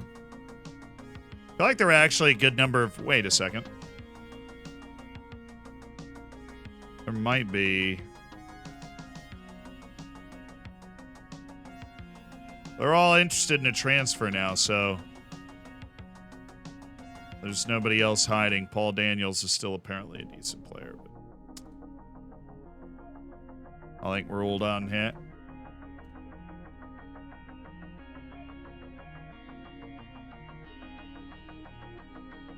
Have you seen the director of football type saves on YouTube? Yeah, I've seen Clates is doing it. Oh, this is huge. Val Gerson now plays with his back to goal. That should keep him from turning and being stupid as much as he was being the last time he played. There, this is an idiot-proof trait for you. Please enjoy. I have trained an idiot-proof trait onto you. You will now not turn around and lose the ball constantly. Please use with caution. Considering the way we've started the last two seasons, where we've been bottom half of the league, and our first year we were near relegation.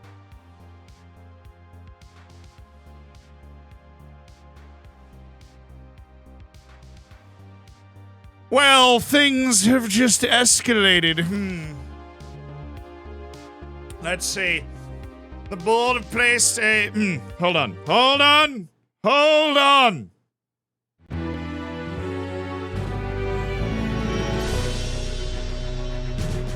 Welcome to Zealand News. I'm your host, Zealand. Allow me to read the incredibly tiny screen to you. The Taunton Town board today have placed an excruciating transfer embargo on the club itself. These restrictions will remain in place until the outcome of any takeover has been resolved. The next page on our incredibly tiny production screen says Consortium targets Taunton Takeover. Takeover rumors at Taunton Stadium gathered fresh momentum this week with the Sky Bet Championship Club, Taunton Town, the subject of a $19.25 million takeover bid, according to The Athletic, and they never lie. The High Wycombe-based consortium, led by business tycoon Nick Garner, is reported to have stated that it intends to invest upwards of $4.4 million into the club.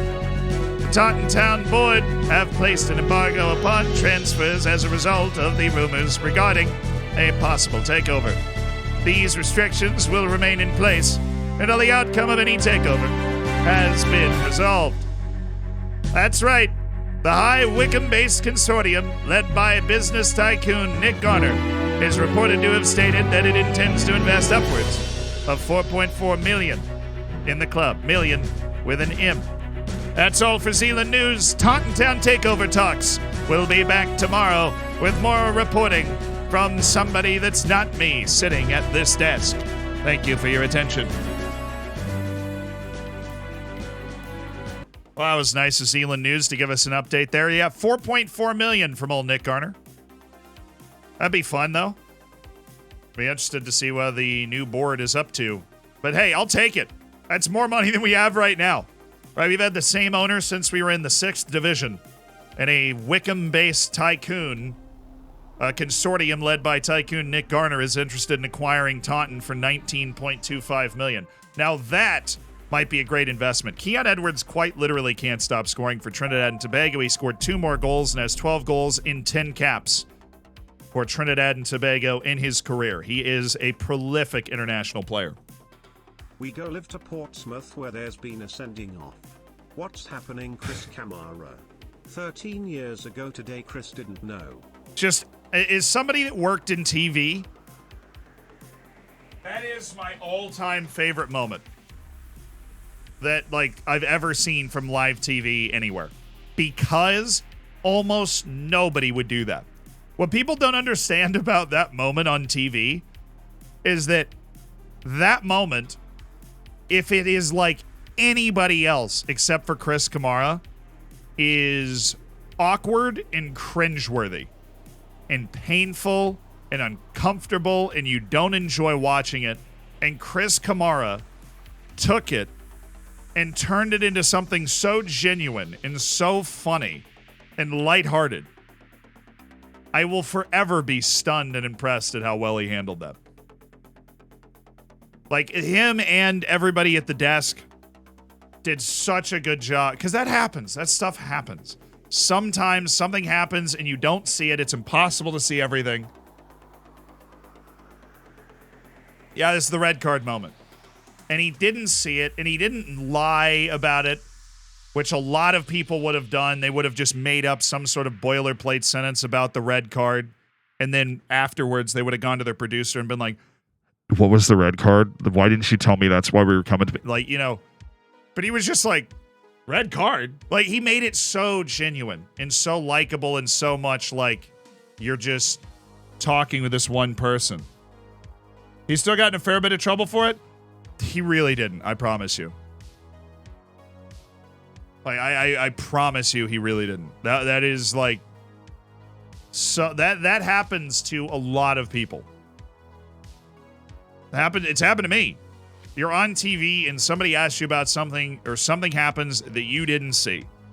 Because you're talking about sports and you don't see everything. And he humanized it so well. Like, I could only hope to handle that sort of situation as well as he did. It was perfect. Kaiser, thank you for the 3 months. It was a perfect moment in television.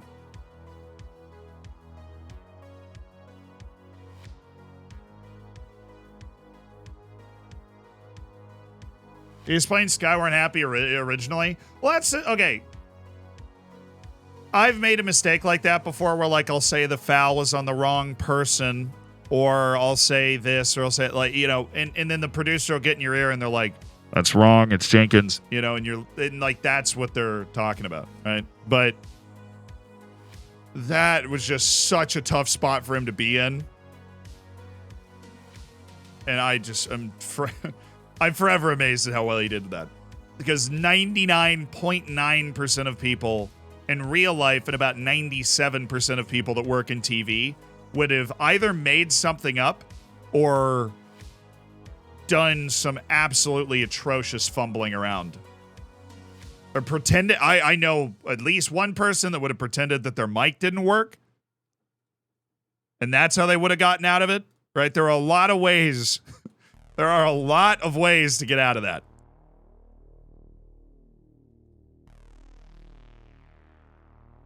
That's a surprisingly good one. You pretend your mic doesn't work, and then you get a quick, like, sorry, we're having technical difficulties. We'll get back to them in a moment. And then you get on with your producer, and you're like, what red card are they talking about? I have no idea what you're talking about right now. It's important to be humble, yeah. I think that sort of thing, like, oh, Solho, he just rolled his freaking ankle. Dang it. That sort of thing just humanizes him so much. Now he's like a freaking cult hero.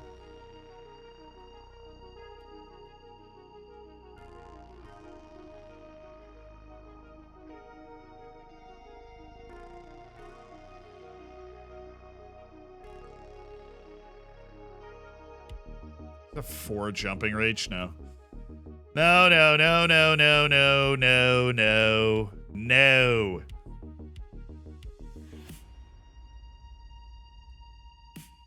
Genuine reaction. Yeah.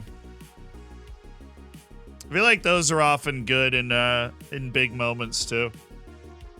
Like your favorite calls for like a lot of American sports, like a lot of the most famous sports moments are just people going, oh, what just happened? You know, like that sort of.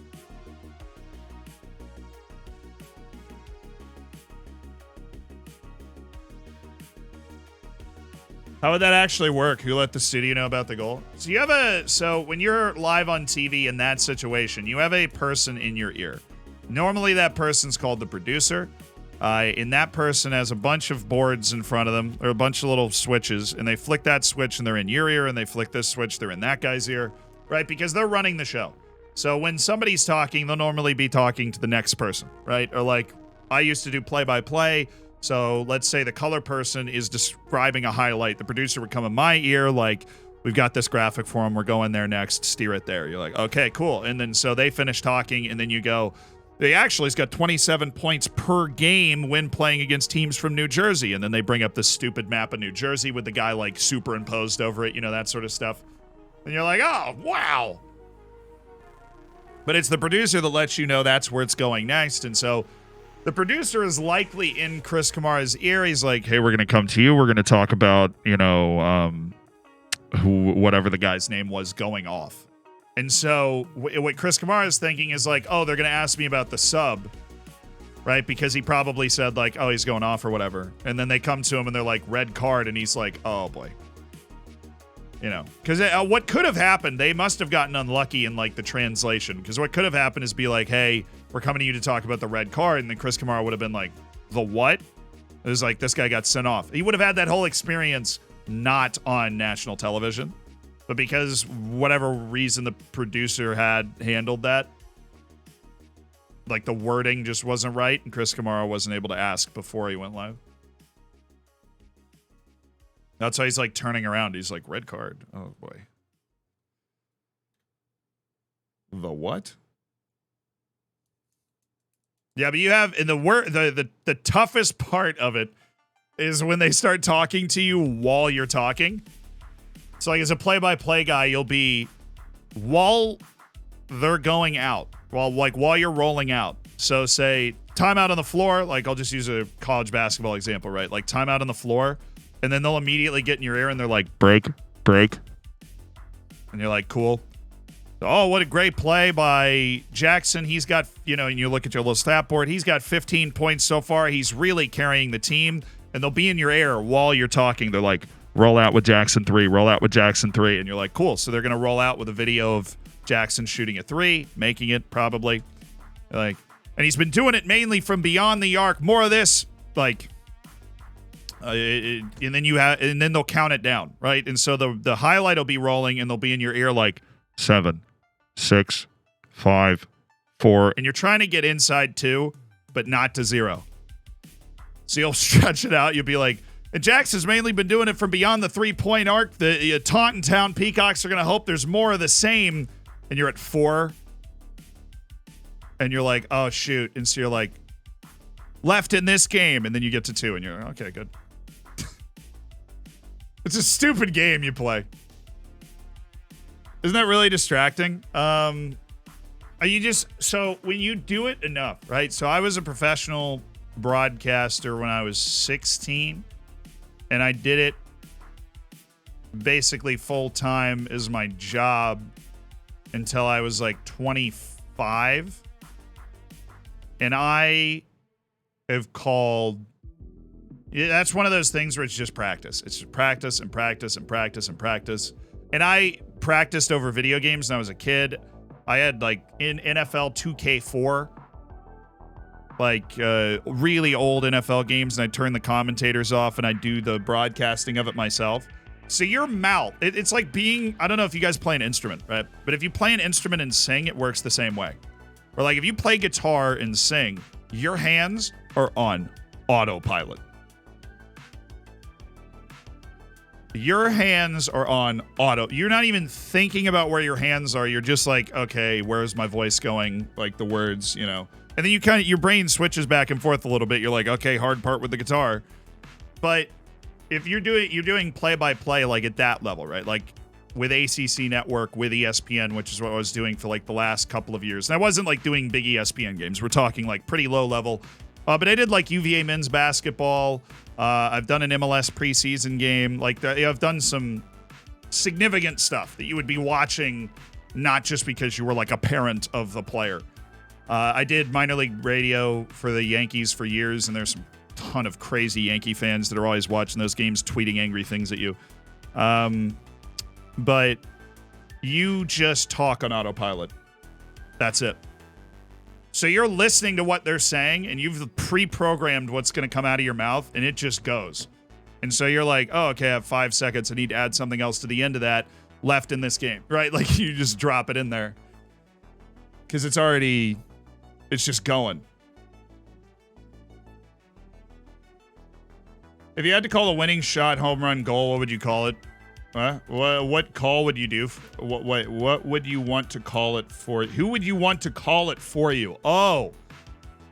If I had the game-winning play and I had to pick one person to call it for me.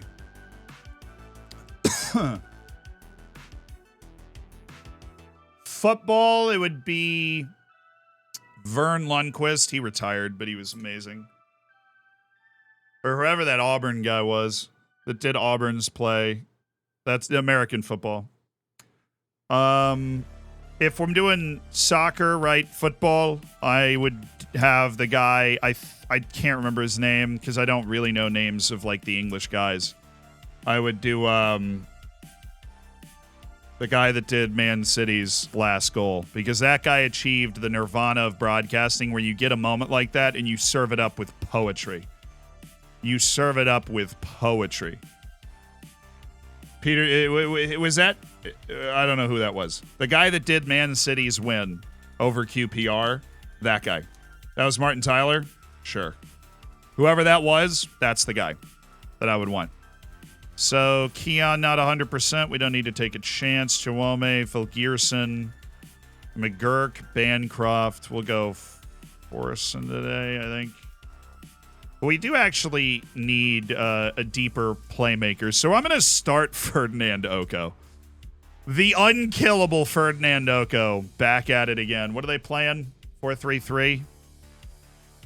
All right, we have some license to really go after him today. Let's start Aguero. Let's have we'll have Keon Edwards. I'm actually going to bring up Fulgerson as well. And have Urbancic off. And then we'll have him go in the match off the... Oh my goodness, Sealand. How far back you gonna go, man? Don't see a lot of 4-3-3s around these days. Right, this. Urbancic needs to play in this. No, he doesn't. In need of match sharpness. 45. Caleb Anson, always keep it sharp out there. Fernando Oko, no, he's about to play. He's about to play. He's not about to play. He's there. Okay. So, onward.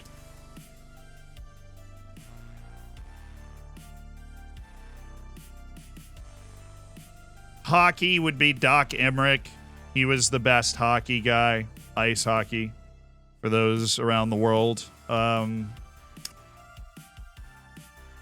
Basketball. Game-winning shot in basketball. Marv Albert. I think he's retired too. That dude was awesome.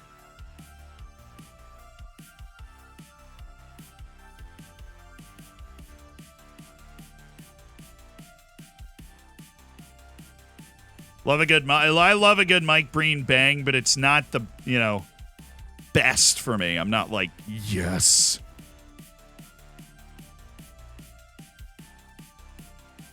The best for me is Marv Albert. He would always say, oh, and he hits it. I just like that. Marv Albert had these really genuine reactions to the plays. I'm obviously, as it was something I did as a job for a long time, a huge nerd for broadcasting in general. And so I could probably talk about this quite literally all day long. Kevin Harlan. Kevin Harlan's hilarious. Kevin Harlan's great. He is hilarious. Kevin Harlan hits you. Kevin Harlan hits you with some lines. Like, somebody will just absolutely dunk in somebody else's face, and he's like, shave and a haircut. And you're like, what does that even mean? But I love it. Inject it into my veins.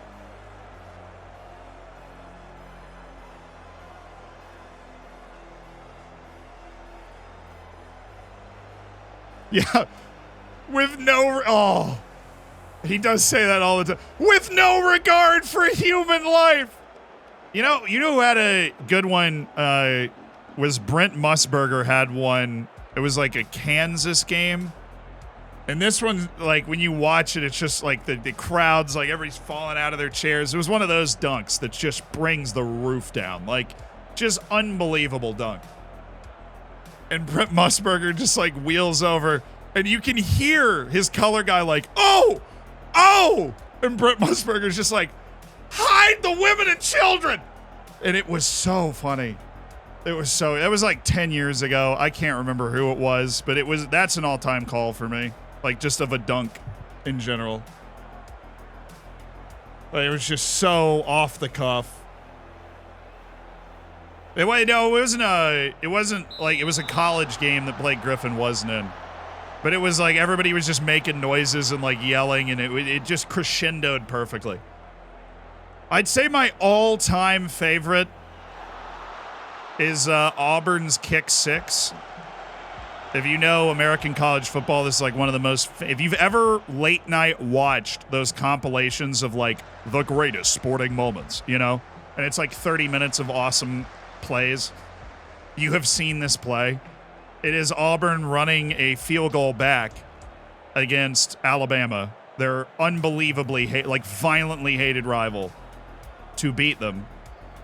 And that's a play in American football that never happens.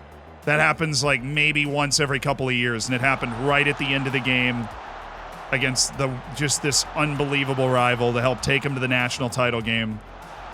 And the call on Auburn's radio is just spine-tingling. There goes Davis! Oh my God! Auburn's gonna win the football game! He ran the kick back! He ran it back 199 yards! He ran it back 109 yards. I messed it up. They're not gonna keep him off the field tonight! And he sounds like he's about to have a stroke. Oh, nice pass! Get in!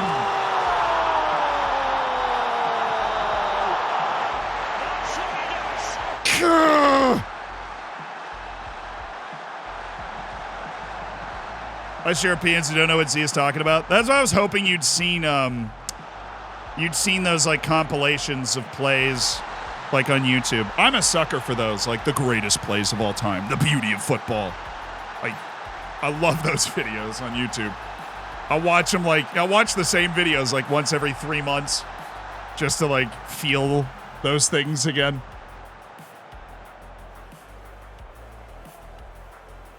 And that Auburn play is always in there, and they use Auburn's local radio commentary, and it's just fantastic. Oh, he's got space. How do you mess that up? What even happened?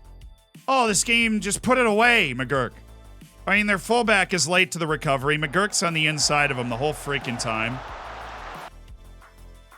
Reverse it. I'd be like, oh, he saved it. Oh, my goodness. He saved it. He hit him in the shoulder with the chip, dude. Come on! That was Barack-esque for McGurk. Ayal is a certified Barack Incha hater.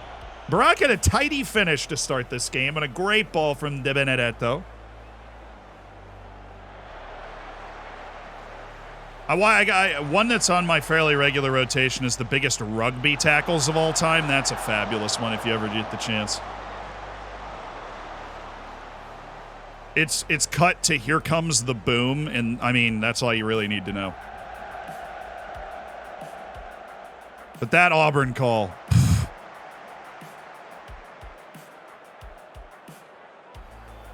So good. There goes Davis!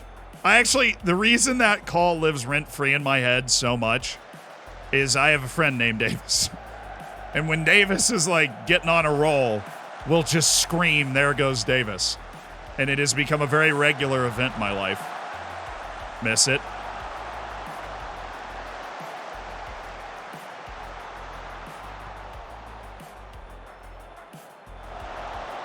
Just dudes screaming.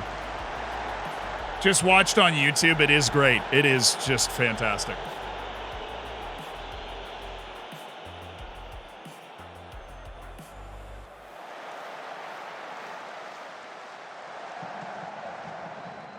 Now, the funniest call... Oh, get in, Samuele.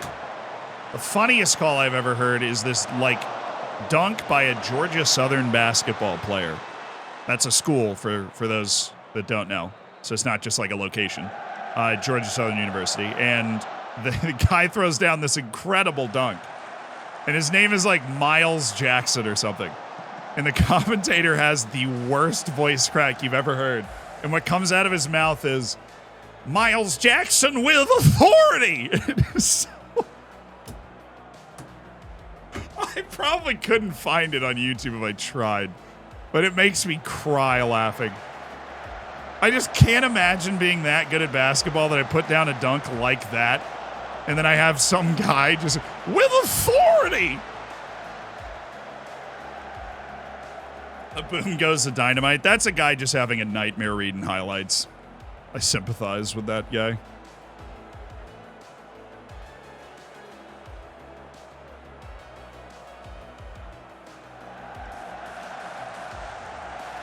Wow, that was a DiCanio-esque shot there. No, thank you. They're hanging around in this game, though. I thought once we got those 2 chances early, we would just blow them away, but this is a don't get complacent sitch. Got to stay on top of our game here.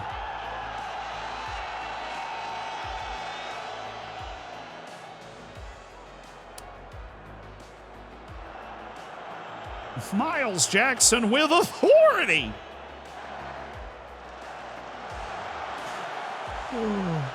Oh, Harvey Barnes! Harvey Barnes!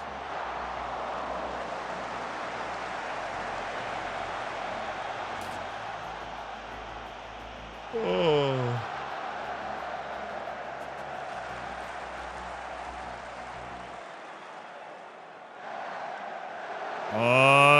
No, sorry. Greatest call of anything is the Korean commentators literally calling anything. Something in Korean style of commentary, it sounds like there's 12 guys in the box, like in the press box, and they're all shouting at the same time, and you're like, how is anybody getting anything from this? And it's awesome at the same time. But you're just sitting there like, how is this understandable? Because there are definitely like 12 people in this box right now. Gonna bring in Gala and Bancroft. Oko hasn't been at his best today. The Arabic commentary is actually, it's pretty good and pretty recognizable for like Western commentary ears. It's got a pretty similar pace to it. And it is also the only thing I hear on Twitter when I'm looking up highlights.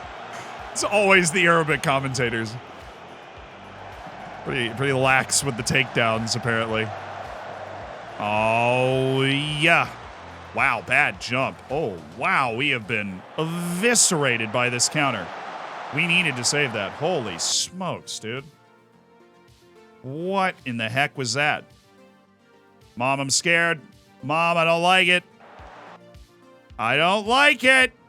Koike, De Benedetto, Verbancic. We could put Manunga up. I'm going to do that. Nah. Verbancic, Incha over, Verbancic up. Predrag Milicevic in, and then we have Ali Koike, who's a little tired. We'll get him for Carew. Okay. 5 subs. We're done. Gonna stay on our game and be a lot more organized, because that was a beautiful counter they just put together and put us in a really tough spot. That's our ball. That guy was miles off anyways. Okay. Chill. The Dennis Bergkamp call is great, too. You don't have to have excellent prose and poetry to have a great call. Oh, my goodness. What was this defensive line that we just laid down? Oh, that is brutal. I can't say it wasn't coming, though. I mean, they were definitely putting pressure on us. It's a pen, by the way. I just chew on pens sometimes. All right, so let's go for Verbancic here, Shadow Striker, Gala there, Barakinsha.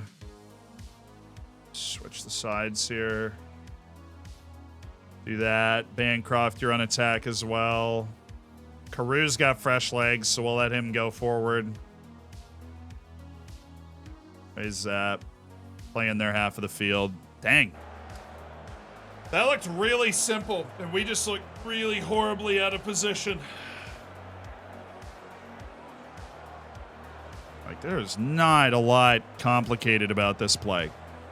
That is a lofted ball over the top to their left wing. Like, reacted really slow to it. Just bad from us. Let's go win the game, though. These are real Taunton hours. Guru, Gala, Manunga! Let's go! Go, baby! Oh, I mean, that was such a nerve-wracking couple of seconds that we weren't, we weren't the better team. I don't know how we managed, but my short throw play just got it back for us, so we're all good. Predrag Milicevic, you are there. You can't drop deeper either. That is crazy. We are so bad at defense right now. Fullback undefend, fullback undefend. Please stay home. Definitely much lower tempo and slow pace down, regroup. Be cautious with your freaking positioning, please. And let's be awake. We don't have a great defensive lineup out there, but let's go. Louise Manunga. Taunton time is real. We can get after the end of games. Great ball by Antonio Gala. And then we leave, we put a center back up there so we can chase crosses off our short throw. And he put the ball away with ease there. That's a smart throw. Urbancic, good. Carew, got no reason to go forward, but he can make a deep pass. Ease off. Yeah. Good to see Aguero play 90 minutes after the broken toe. Did Milicevic play right mid? He could. We're teaching him left side. So yeah, we could put Bancroft as like the left wing and then Milicevic as a right midfielder. I guess that's what you're saying. So like this. Like that. And then he's on wing and then he's there on wing. Yeah, we'll do that. Change! Good thinking. It's like, there's no point. 3 minutes left in a one-goal game. We might as well get as solid defensively as we can. Was he on? Surely not. Thank you. Don't understand how a person can watch Encara Messi and then have the audacity to say that Messi isn't the GOAT. I mean, one player doesn't make GOAT stat, or one play doesn't make GOAT status, right? Like, then Hatem Ben Arfa would be top 5 all time. Like, it is not just the one play. Because part of being the best player ever is being able to consistently do it for a super long time, right? Like, there was a year and a half where there were people writing articles without a hint of sarcasm that Christian Eriksen was the 3rd best player on the planet. That didn't last very long, you know?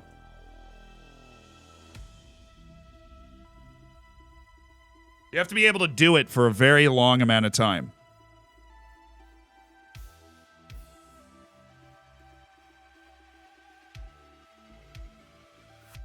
Messi does Encara Messi moments every game. He doesn't, though. But that's because no human on the face of the earth is able to do that every game.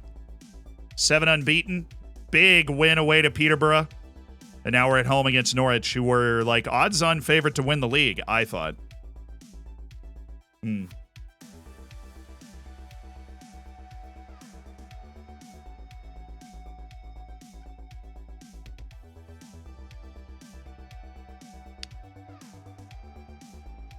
That dude's defense is super bad, and that is why we're removing him from the loan list. He has very little utility in our team. Ooh, home against Norwich, home against Crystal Palace. Hello. Let's get it done. Let's friggin' get it done. Will the season end today? Bro, we're in October. Probably not, if I had to guess. It'd be cool, though, Carlo, if it did, but probably not. Yeah, we were first for an hour or two. Still a good sign. We'll take being first at any point because that means we are hanging out in those top 2 automatic spots that we want to keep hanging out in.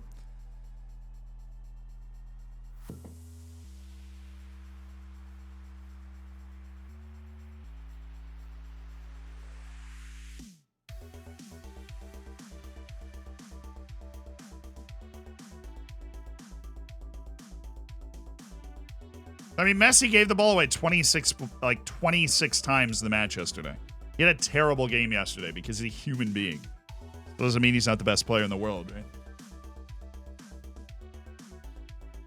But he gave the ball away. He has 4th most giveaways in Ligue 1 this year. Which is un-Messi-like. Also shows how many times his teammates pass him the ball in the first place, but... Favorite free kick of all time? My favorite free kick of all time. I don't really like Ronaldo.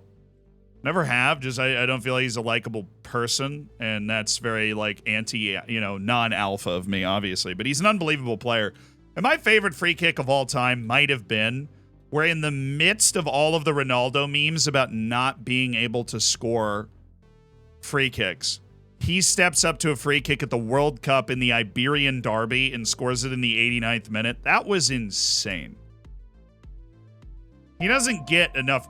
I mean, he gets a ridiculous amount of credit for a lot of things, deservedly so, I'd suppose, but, like, he doesn't get enough credit for that specifically, in my mind. That was unbelievable. With the amount of people that were, clowning him for being bad at taking free kicks by that point, and then to step up and slot that, and there isn't a bigger spot. I'm sorry. If you're like the superstar for Portugal, you're playing Spain at the World Cup, and you're down a goal with a minute to go. But of course, yeah, my issue with the Roberto Carlos goal is it was a friendly, right? And I feel like what creates my favorite free kicks would be the moment. It's not just the beauty of the free kick. It is the moment in which it is scored. Like, Ronaldo's free kick wasn't, but it was the moment and the weight and the context, Like, yes, that was insane that he scored that. All right, what are they playing? A full 2-3-1, my good man. Perfect. Well, let's try Leon Shawama and Keon Edwards. Manunga's not ready, but that is okay. We've got Fagan Walcott able to rotate. Ali Koiki, Sakinia out for Yusuf. Ferdinandoko's good to go. Verbancic starts over Burak Incha. Samuele Di Benedetto is going to start. And we'll start Bancroft over Omari Forson just so that we don't have 2 wingers playing back-to-back matches in 4 days. We do have Fulgerson and Whitaker. Aguero's got apparently another little knock, which absolutely no fun for him to try and get fit during this part of the season. Beckham against Greece. Yeah, Beckham against Greece was... I thought about that for a second. I just didn't watch it live. I didn't experience it, so...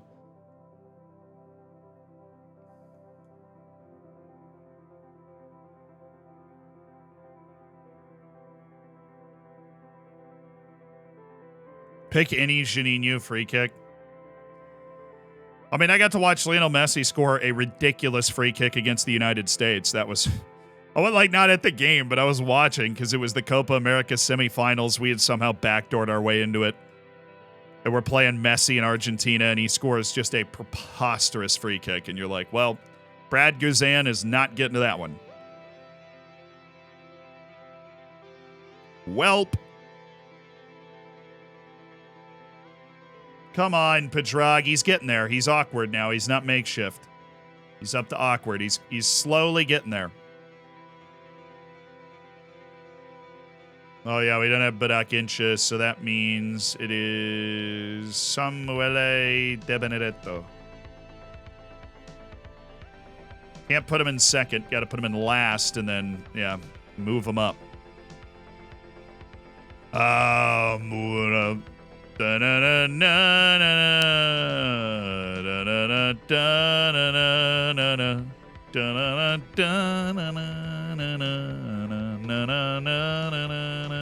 Oh, we have better free kick takers now.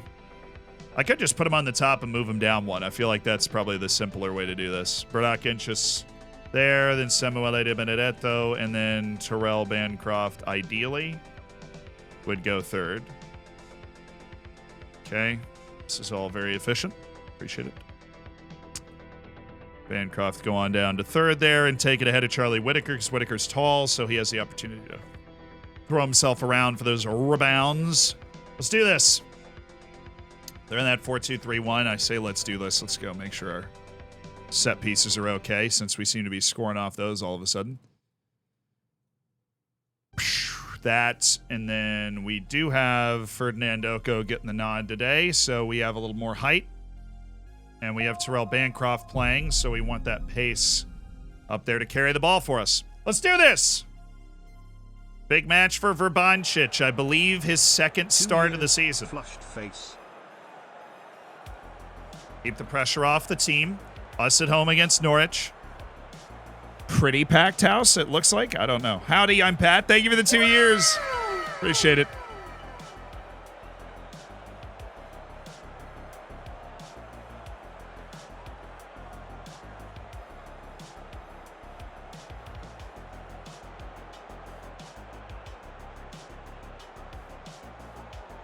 Friedel was a beast. I was a little too young to be able to watch him. Right when I started paying attention to the sport, he was like 40. But the Guzan Howard era was nice. But now we have Matt Turner, and he's good too. Ooh. Nearly.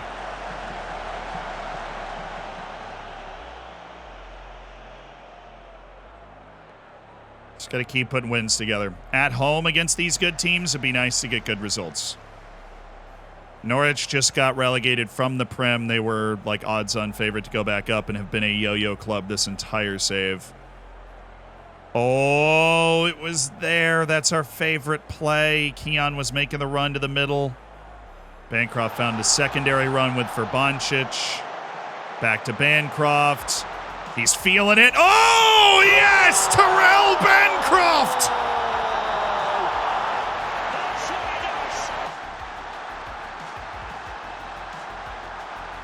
His first goal! The loanee from Chelsea. And it had been coming for him. Oh, that's lovely. That is a lovely goal. Dances by one guy and just rips it, hooking it near post. Way to fight for that, Quakey. Nice, Tyson. Quakey somehow already back in his position. The guy's having a really good start to the year. Nice, Oko for Boncic. McGurk. What a first touch by Sean McGurk!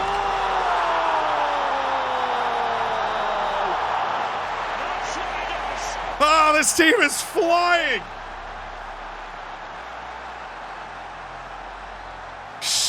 Reports of Sean McGurk's demise greatly exaggerated. What a touch. And what a tidy finish. Inside of the post and in. Oh, yeah. The McGurkster.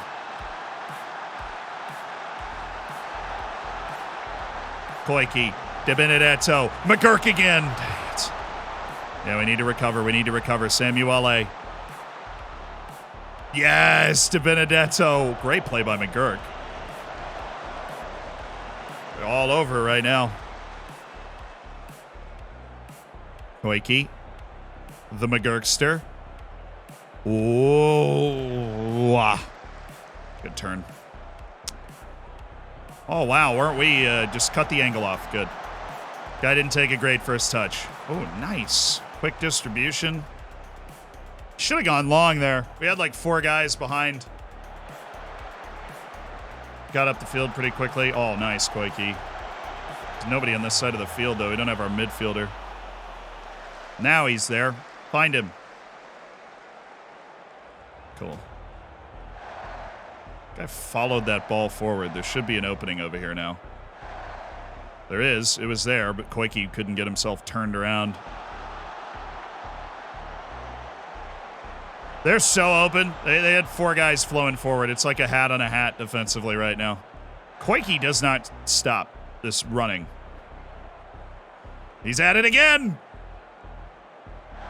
Oh, he shouldn't have made that pass. McGurk. Yeah.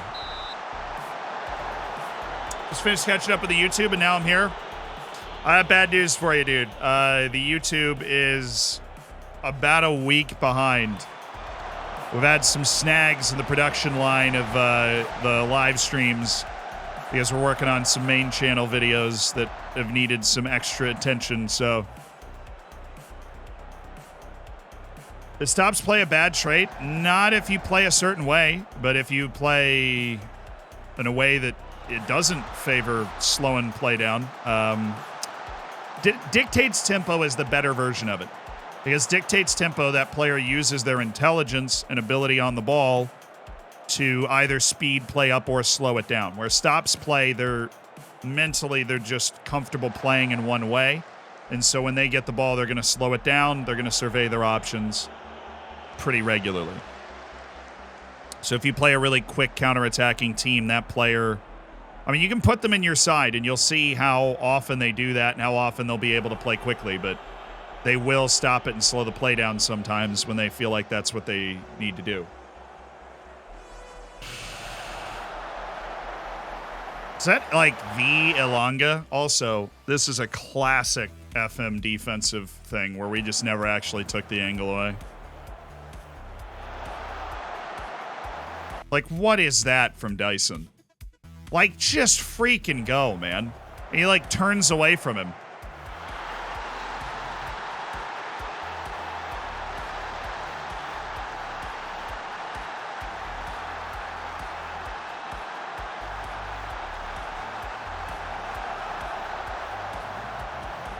I didn't feel like we were in the worst position to be able to recover that.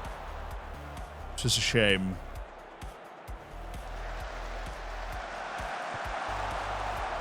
I would have been unhappy if that went in. I would have been displeased.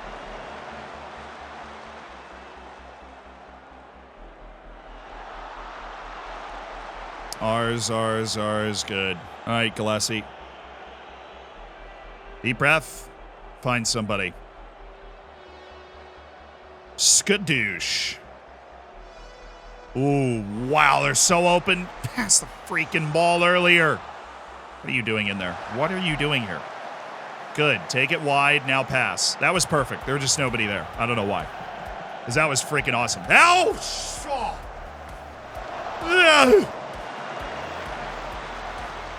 Good to see we have found the front foot again. Oh, yes.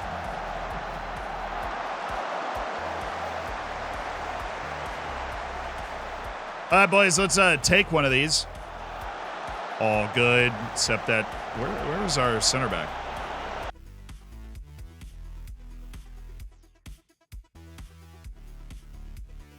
I didn't see any center backs up there. Was that like corridor of death and not throw-in play? Now, this should be throw-in play. Oh, come on. I mean, Football Manager's just objectively not listening to what I'm telling it to do. I have both of my center backs back post, and now it's Bancroft and McGurk, my wingers, that are over there. I mean, there's no other explanation for it. Right? Like, these two guys I have on the posts, and they're just not there. It's just these two guys. Okay, will that suit your fancy? Can I just not have them on the posts? Because they're back here. Did he take it quickly? I don't... Certainly not. And it's not like they're trying to run up there anyways. Dyson's over here to... Whatever. Let's see what happens in this play. Dang. Because that would have been the perfect play for having those tall guys up there. That's why we want them to be up there. And I mean, shoot, the last second goal we scored against freaking Peterborough was that play. It was get it in quickly, chip it across. And then we've got surprise, tall guys. Oh, Bancroft, that's a shame. Oh, Verbacic, how? Oh, he nearly like phased through that guy and scored. If Bancroft had not headed that and let it run, he's so fast, he probably would have been able to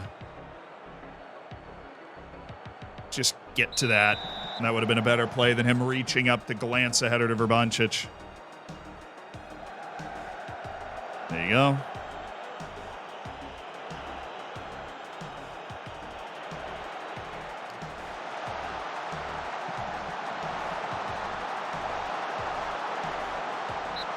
That whole play was a disaster. Did I have two players that are just like actually just locking arms here? So we have Yusuf and Fagan Walcott. He's got 16 jumping reach. He's got 13. Both good defenders. They get beat to it. And then this. Look at both of them. That was a pretty friggin' open shot for Alonga. This is not fun.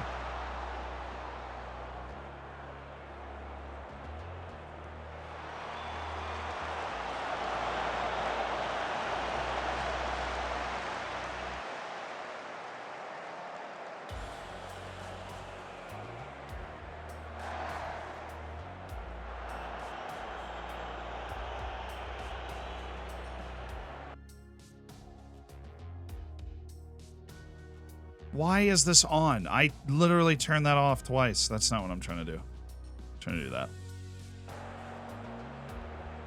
They have a deep lying forward who's bad. I don't want to give him the time of day.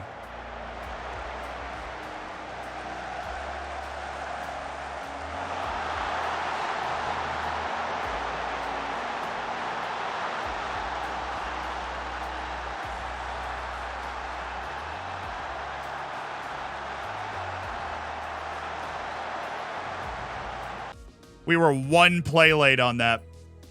Literally one play late. All that space is open because we have two guys following their deep lying forward who ends up scoring that goal deep. That's why they freaking scored it. That's why we were so out of position. I was a play late in seeing that. That is so painful.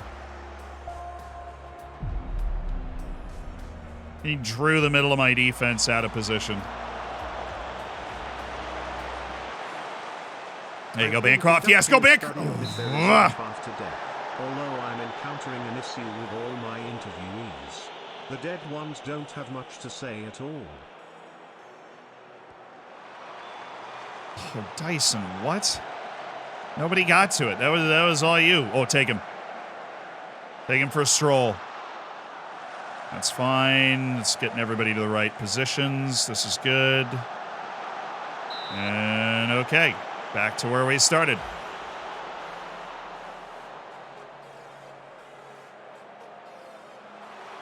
You don't get those juicy rebounds off free kicks like you used to. That wasn't good. Chihuahua, Koiki's in 6.4. I don't necessarily agree with that. De Benedetto is going to go to deep lying playmaker. We're going to bring in Barak Incha there. And that's it for right now. We have not exactly been capturing hearts and minds in the second half.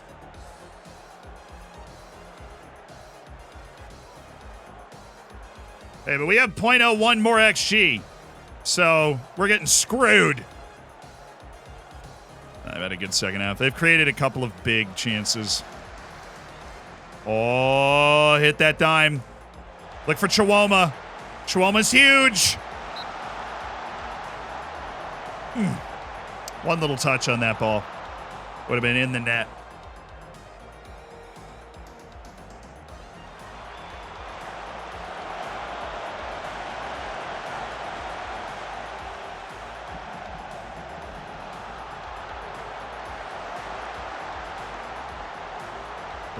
Spread them out a little bit. Good. Koiki. Oh, good ball. And why? Why are we not trying to knock that down or bring it down? Why are we heading it towards the goal from there? Exactly. Like, what is the explanation here? Why? What are you thinking? Predrag Milicevic, shadow striker. Antonio Gala for Luka. Well, Luka Vrbancic had a really good game. Let's go Milicevic out here, Vrbancic up there, McGurk coming off for Antonio Gala, and then you're on deep lying playmaker. Or no, you're on. Wait, hold on. You're on deep lying playmaker. You're attacking. That's what we want. Okay, attack, higher line, yep.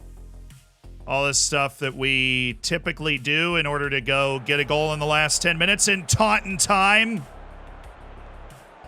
Go make a wave of subs and put the pressure on. Be nice if Chihuahua could have his first, like, moment in a Taunton shirt. Poor guy got hurt for a month right after joining.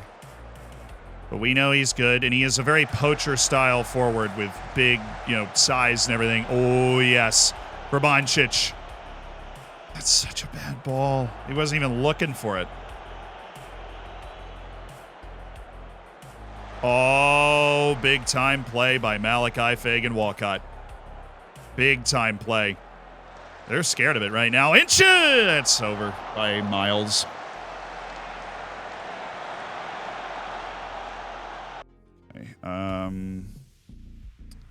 We have one more sub if we want to just inject a bit of energy right into this at the end of the game, which we'll do with Amari Forson, and then we'll go very attacking. Let's go, baby. Come on. Come on. Koike. Oh, what?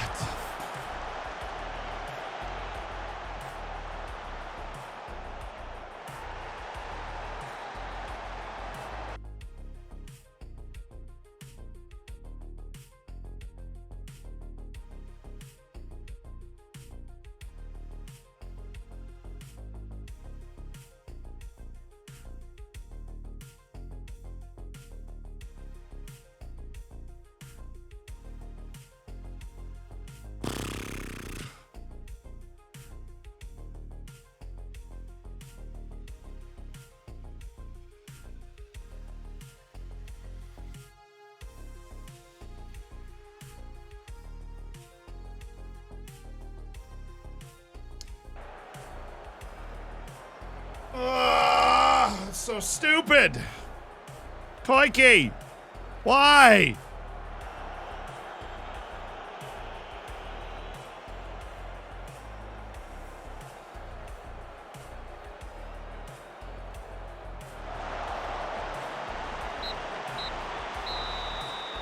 I just wanted to go home like 2.5 minutes early, but now he's out for the next 3 games. He was already on a 6.4. He's lucky he didn't get a worse rating with that. Forwards were let down. Edwards at a 6.3. Leon Chihuahua at a 6.6 after he came in. Oh, that was a missed opportunity. We had some guys teams drop some points around us. I'm not appealing. I mean, it's the most obvious red card highlight of all time. Ali Koike's going to get hit with his 3-game suspension, and we're just going to have to live with it. Training facilities upgraded. Nice, nice, nice. They are now good.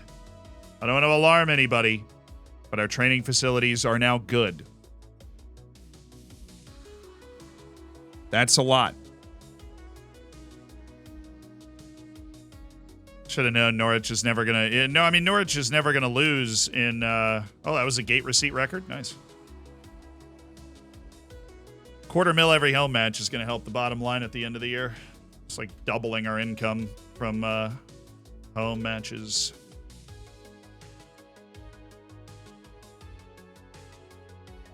This is a big game, though. We weren't able to create the separation with them by beating Norwich, so we're going to have to create the separation from them by beating them in this match.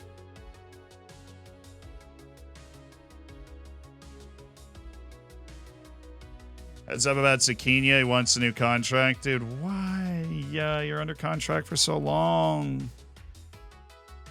Why are you speaking to me? Sweet. Love you too, Zucchini. Oh. Padrag. Not Pradrag. got so much to live for. He's tweaked his thigh right in a crowded part of the season.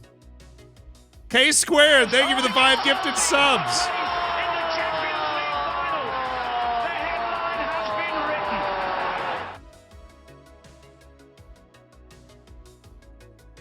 Welcome to the Hammers, Fiern, Moea, Jarna, Terov, and Krimulan. Enjoy the bacon. Enjoy the emotes. Be sure to say thank you if you happen to be around right now. You can't actually get gifted subs while you're not around. Interesting fun fact.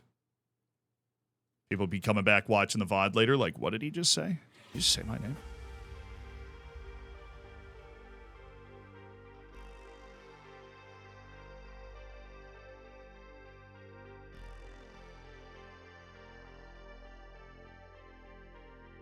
What?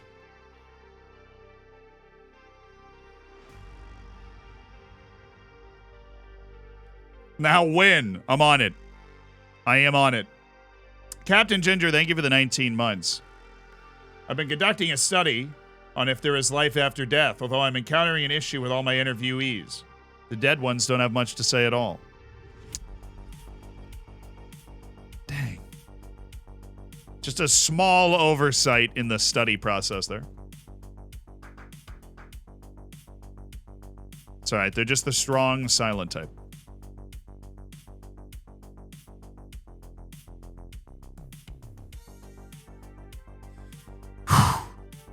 This is a big match, big early season match. 11 matches in, we're tied on points right now, dueling it out for that second position. We get him at Taunton Stadium on the spin.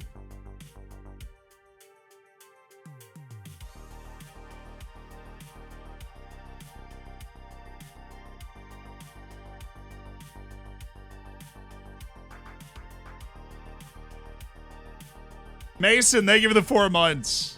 Next year we want to save in Italy. Next year we want to save in Italy. I am so far away from thinking where we're going to do our... We're not even halfway through FM23 right now. I'm so far removed from thinking about what we're going to do next year. De Benedetto, man, he can play every match too. What a hero. Samuele De Benedetto can play every freaking match. Bancroft... We're just going to keep rotating on the wing, like both the guys we have. McGurk can play. Keon can play. Well, it's good because Milicevic is now out, which means Whitaker is back in full consideration. Keon hated that last match, so we're going to go with Volgierson, since he seems to be a guy that's just absolutely full of goals recently. And we'll do Chiwoma off the bench as Aguero is still getting fit from his various ailments. Defense is fine. We'll go back to Zakinia today. And the left back position, we are got to throw out Eric Carew. And then we will throw up Fagan Walcott. Okay. Pretty straightforward for the boys here.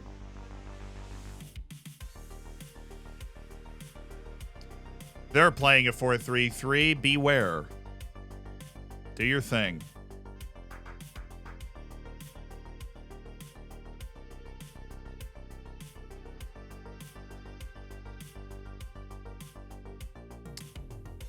Should give Oko the space to make him exceptionally dangerous unless they're really pressing.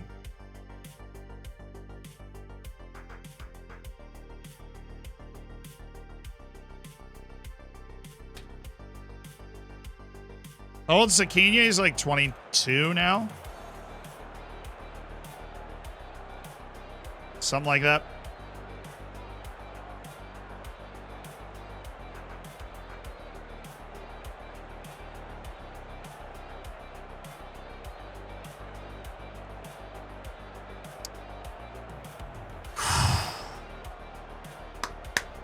Big ol' match. Taunton Town against Crystal Palace. 11 matches in. We're tied on points for second. Oh, their goalkeeper's Vanya Milinkovic-Savic. Fair.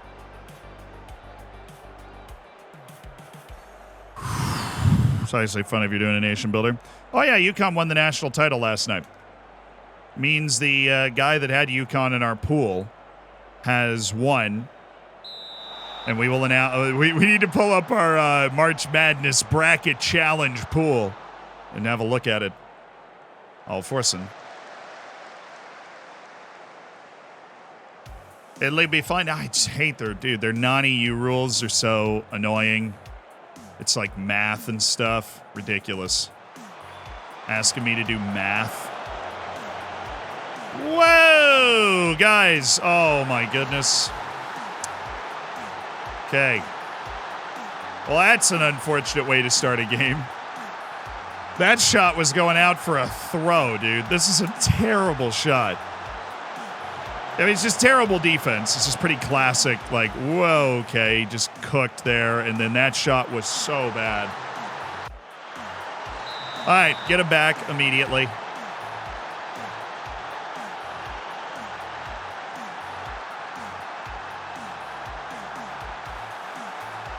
Come on, I hit the immediate encourage shout. Oh, and it worked for Felgierson.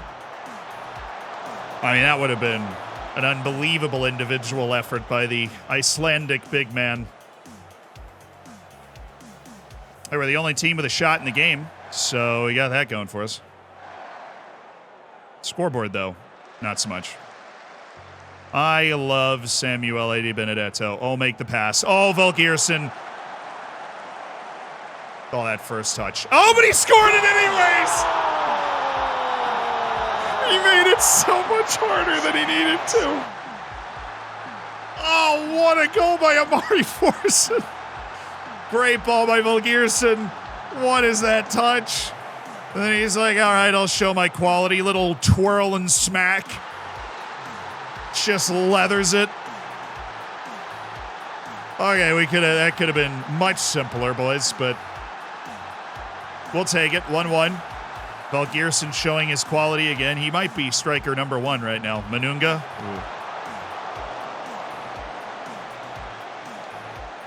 He really did stop, spin, hit far post, and it all went perfectly.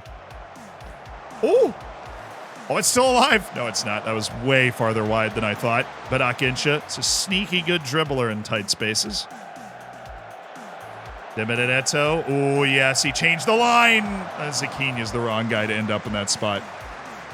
Strikers don't always drift wide in that 1v1. That was just, he just did that time, you know. But often, I mean, we see Sean McGurk do it a lot for sure. They take the touch in front of the defender and cut the defender off, and that just gives them all the space they need. Felgierson. Okay, not going swimmingly, but Felgierson can pass his pants off, so he's got Zaquinha, and that is bad. That is very bad, but we're getting where we need to get.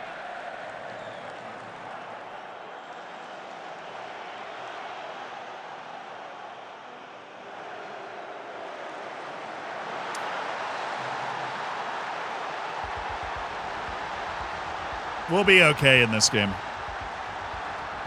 We've really outplayed him.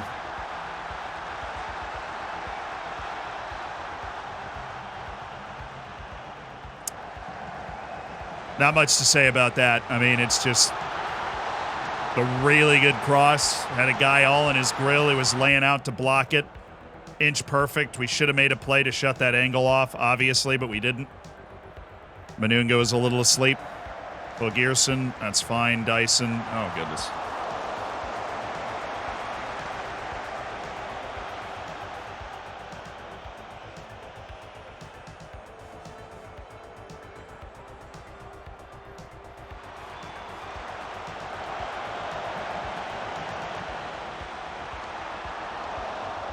Fine. It's my third shot of the game. It's from the parking lot.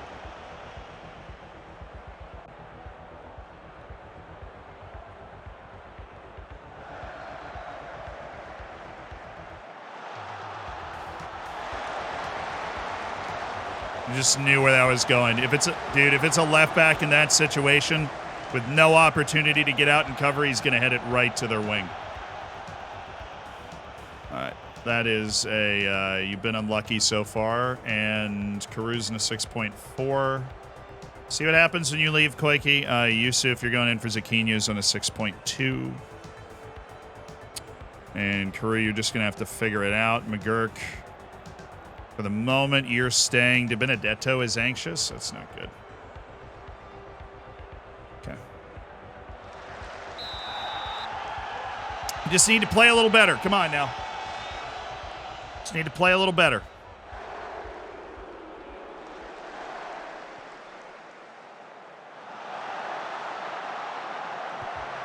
That would have been unbelievable. But we're not blocking shots and crosses the way that we normally do. Like, that should have just been blocked. That should never... We're right next to him.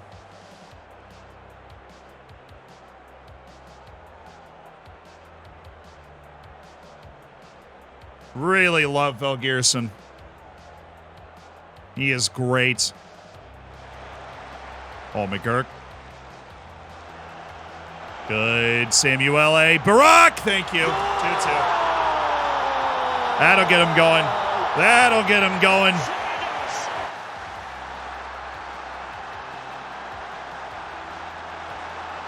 Thank you, Samuele de Benedetto. He fights through his anxiety, wins the ball, gets it to Incha, who's an extra man. And it's a smashing finish. Okay, 2-2, 40 minutes to play. Just need to be a little more tidy. I think we'll get a third goal. We need to keep them from scoring two. Good, that's fine. Come on, Carew. Good, Oko. Yes. The type of play that we normally have a lot of success with right there.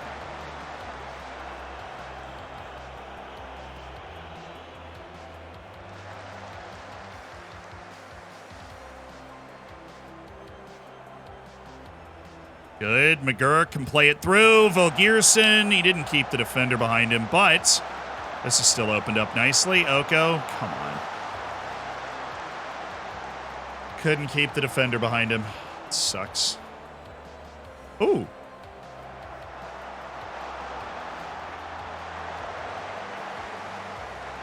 Oh, dang, he really mishit that. Holy smokes. All right, McGurk, you're off. We're going to go with Whitaker here.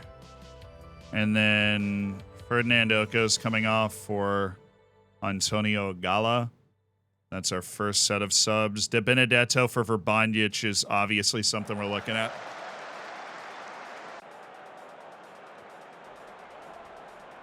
That's what we were saying at the beginning of the game. They've got Serbia's starting goalkeeper up there, or back there. Probably former starting goalkeeper at this point in the save.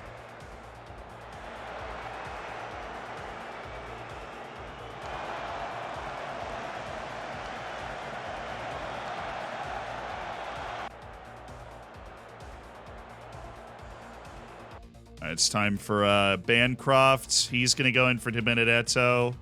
Whitaker's going into the middle. Shadow striker. Bancroft's going out here. What's his weak foot? Reasonable. What's his? Reasonable. It's got better finishing. All right, so you're on attack. You're on attack.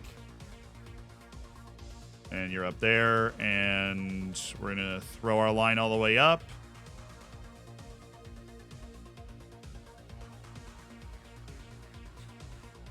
Not yet, but we are going to do that. Actually, we'll just go high and high.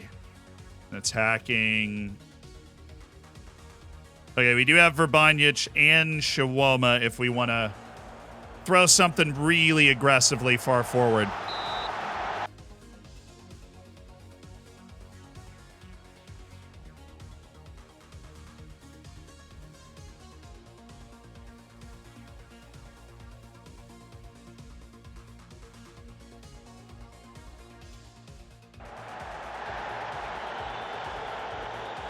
Somebody's going to score late, and I bet on a draw. And I'm counting on us. I'm counting on those real Taunton hours coming through for us. Hey, where's Verbancic for Bidakincha? Send it.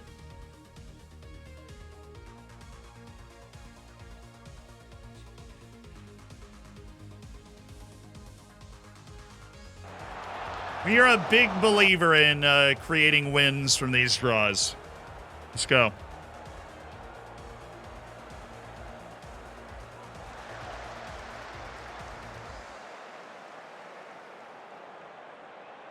Yes, Yusuf. Oh, Gala. You got to turn around, Carew. You can't backpedal forever. It might be a comfortable spot. Oh, yes. Fulgerson. Bancroft. Oh, he missed the pass. And yet Carew. Oh. All right. Thank you. That was absolutely astounding recovery defense by Luis Manunga. I have no idea how he got there and made him turn off that, but he did. That guy was offside. We didn't need to play that.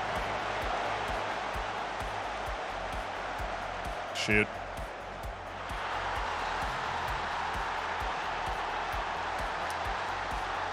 Well, it's a tough game, man. I thought we were the better team for longer stretches, but that's really tough.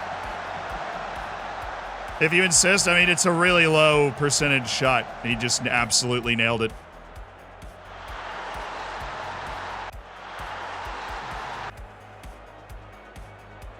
It's a tough one to lose.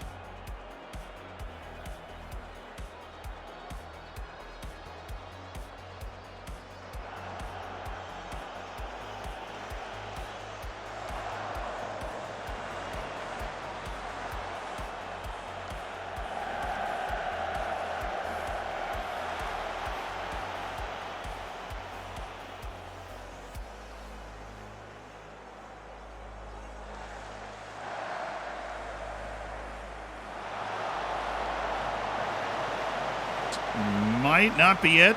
Oh my goodness. No, it is definitely it.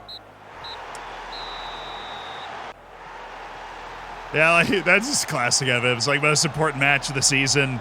Own goal. Mistake to tap in. Tough. Bitter pill to swallow. Ends a really nice long unbeaten run.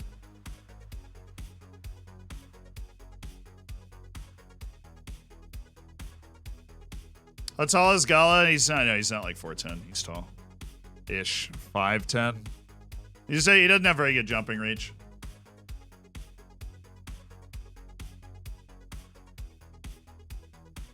He just doesn't have very good jumping reach.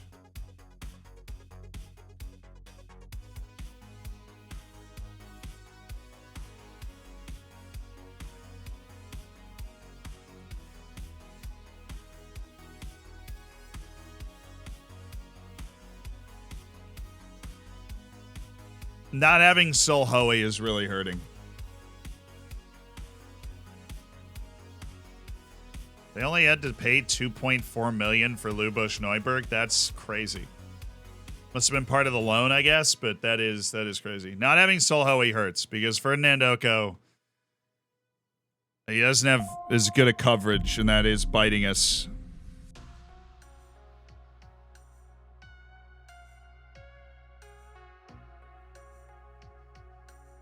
Train, thank you for the 28 months. Team talk? No, man, we lost one game. We're fine. We lost to the team tied with us in points in second and third on a 93rd minute banger from outside the box in a match where we also made a mistake to a tap in and gave up an own goal. So, like a bad own goal. So we, yeah, I don't think we need to sound a massive alarm on that. I think we're just not the type of team, talent-wise, that's going to be able to dominate every game we play in at this level. But as long as we're in the game and we have good stretches like we did in that match, that's what we want from our team. All right, Crystal Palace is catchable. They literally went and lost their next game. They played against Brentford, who's created some serious separation at the top. So let's go catch them. Well, I mean, whenever we play our next league game. This is League Cup round of 16 against Bristol City. Oh, it's away to Sunderland. This is a tough stretch of the year.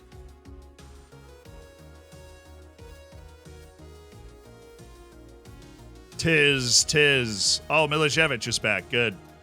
That's good stuff. And Koike's able to play because he's not suspended from this competition. What are they playing? 4-3-3? Okay. We'll play Aguero. Give us a different look. Actually, I'm going to start Chiwoma Aguero off the bench. I'm going to give Chiwoma like a good, full look. Bancroft. Milicevic isn't quite right yet, so we'll have him on the bench, but we're not. No, we're not. We can rest him. Okay. Young Smith, Reeve, Carew. There we go. Check on everybody. Fagan Walcott up there for Louise Manunga. Yusuf over there for Sukinya, who had a terrible game last time out. Koike, Dyson. Not Oko. I want to go with Antonio Gala and give him a go today. McGurk, Bancroft, De Benedetto, Barak Insha. Okay.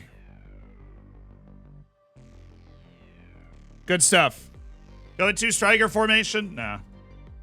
I don't feel the need. I don't feel the need. I mean, for one, all of our strikers are hurt all the time.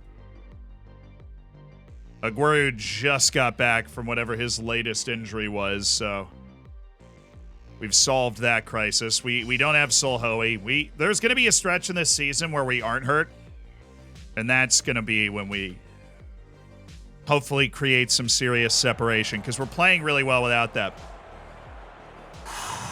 Without everybody. No, this is the league game. I know we only play championship teams in the League Cup, but now that's turning into a good thing. This is League Cup round of 16, Bristol City and Taunton Town. Let's go, lads. Oh, they have James Sands in the field. Okay. What if I go no strikers? That's the old IL 4150 formation. I actually never used it, as much as it gets hyped. We have had a fun run. We beat Wolves in the second round of the League Cup, and we have beat 2 championship opponents, Blackburn Rovers, and I don't remember our first round match. At least who it was against. They've all been tight. Blackburn Rovers, we controlled the game onto a 2-0 win. Koike, lovely ball out to Bancroft. Way to bring it down early, and really, he was off.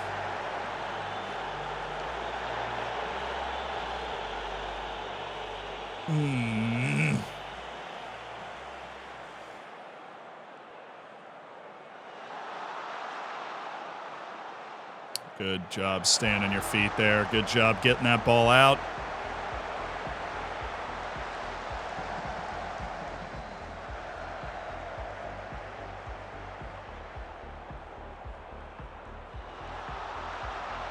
Oh my goodness.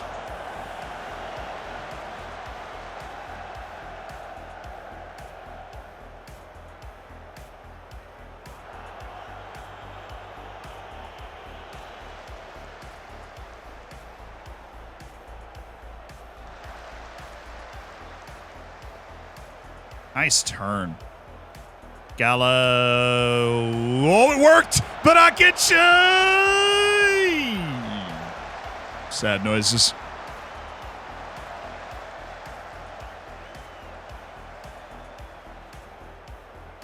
Is that a Dortmund shirt you're sitting in? It is a Dortmund shirt I'm sitting in. Koike. What do you think?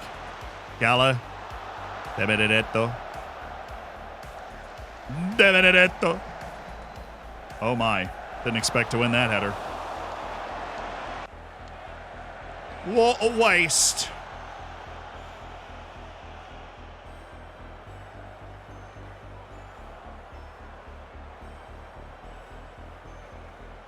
Good pass. Good cut. Perfect. We had a little 2-on-1 in the far channel. McGurk. Badak! It's all in the volume that you shout their name. If you shout their name loud enough, good things will happen.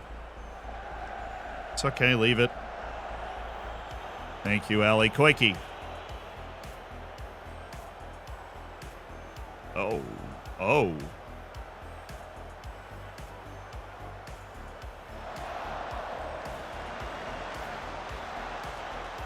Okay, this is all well and good. Not really the way we play, though.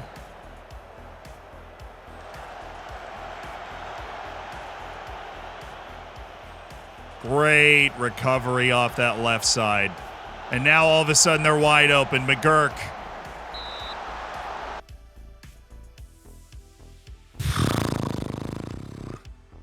Iris, he tried to cut off the defender with that touch, but Sands was able to.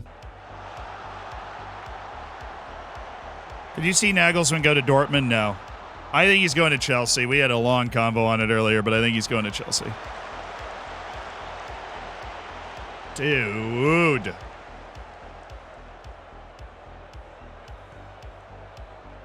Bring it down.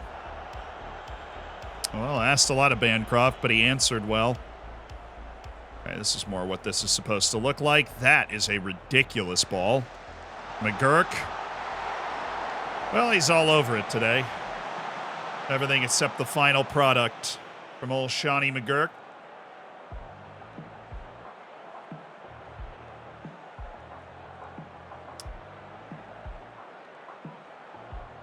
Everyone dig in and give everything you got tonight. McGurk in a 6.4. Leon Chiwoma in a 6.4. Everybody else put in respectable performances, but a slow start to Chiwoma's career. Up the tons, yes. Up the P's. McGurk, yes. McGurk's had like an aggressive 6.4, though. He's getting in good spots. He's just one play away. Oh, Chiwoma! Jump, dude. Freaking jump. You have 16 jumping reach. That's got to be you. That ball was perfect. It was right on the nose.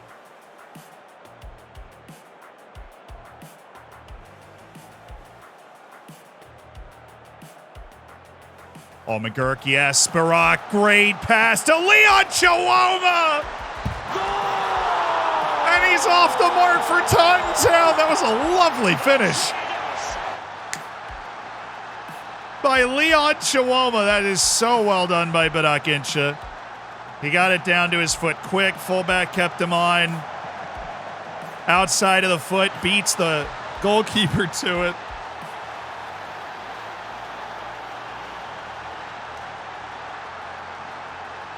Thank you, Leon. And Barak Incha, so good. Seems better this year than he was last year, too. McGurk, same spot, literally the same play, except this time it's Barak. Okay, so he is not a very good goal scorer when he gets on that right foot. He had the space to bring that to his left, and he really should have. That was atrocious, but he's still playing really well.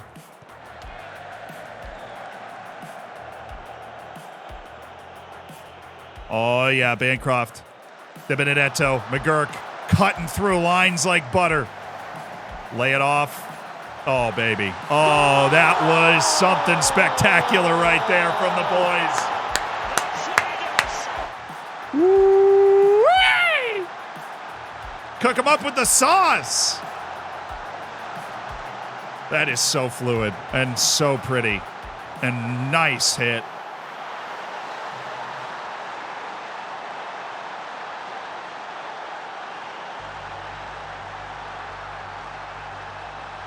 I make 4 subs here for fitness reasons. Nice, McGurk, Bodak. Well, Chiwoma's a poacher. Well, I'm gonna move Gala up. Wait, you know what? Let's wait for this highlight.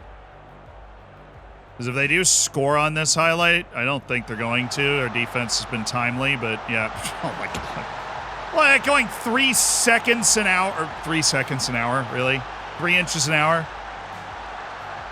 That is so annoyingly straightforward. And just like Dyson just didn't get over to cover. And that is, I mean, Galassi, that is not a hard shot.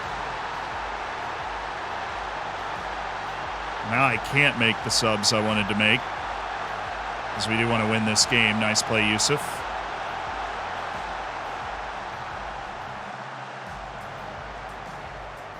Yusuf. Gotta. Oh, baby. I honestly thought that was going to be in. It looked like he was way out of position. Every 3 seconds, 3,000 milliseconds pass. Time. What a concept. Nice, hitch it. Cool.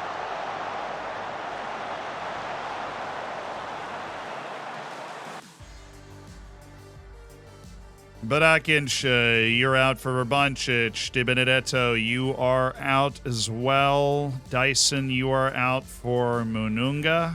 And fourth sub is...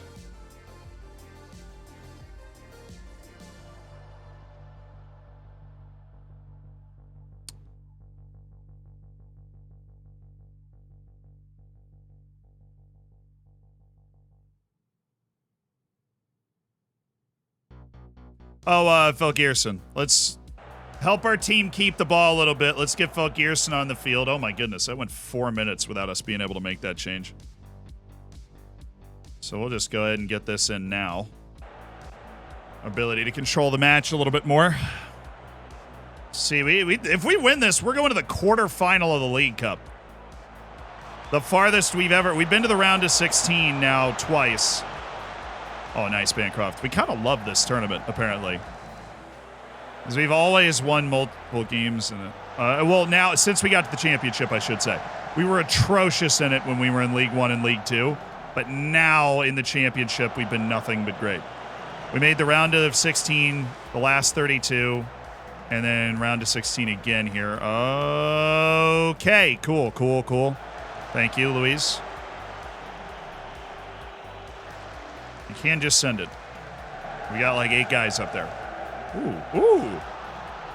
Phil Gearson. Nice pass. Should have taken a touch and brought that to his right foot.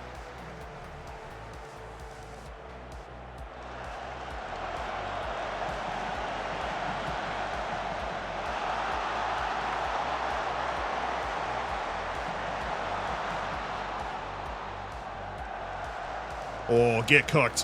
What is that touch, Bancroft? The pass is still open, though. That has to be a highlight for us. I'm sorry. We had 2 guys making a back post run.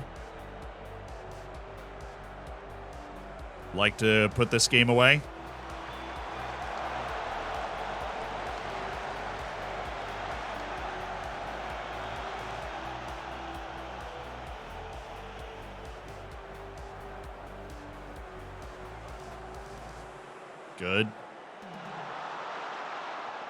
Good. Wrap it.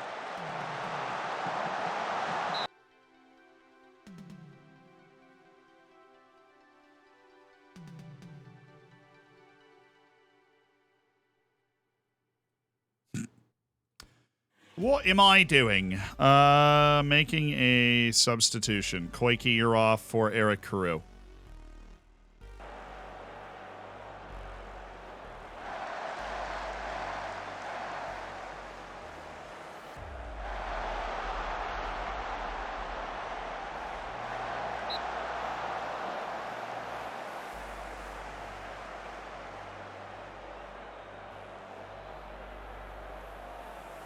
Tough day in the office? Yes, this should have been a simpler match, but now we have to manage our way to the end.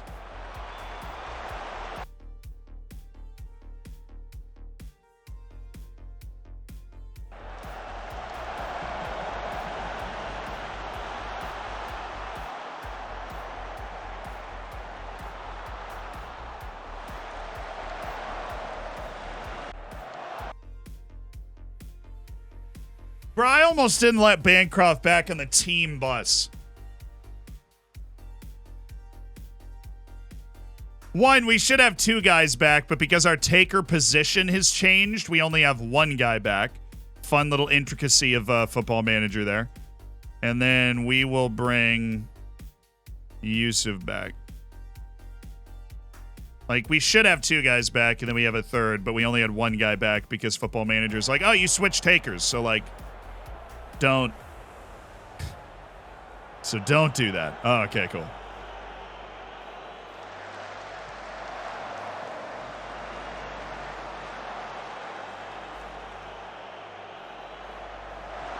Oh, Luis Manunga, that was so beautiful. And that was a beautiful pass as well. That's a red. I'm sorry. I'm not, though. How?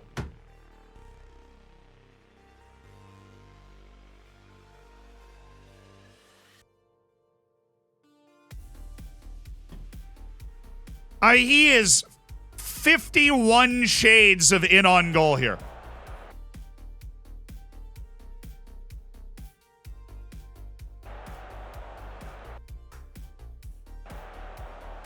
Well, that's the smartest tackle I've ever seen. If that's only a yellow, I mean, shoot. Volgierson had just bodied that guy.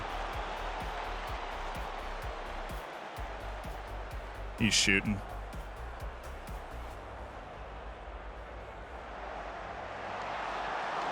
He did, however, successfully waste an entire minute getting ready to hit that shot, so mad respect.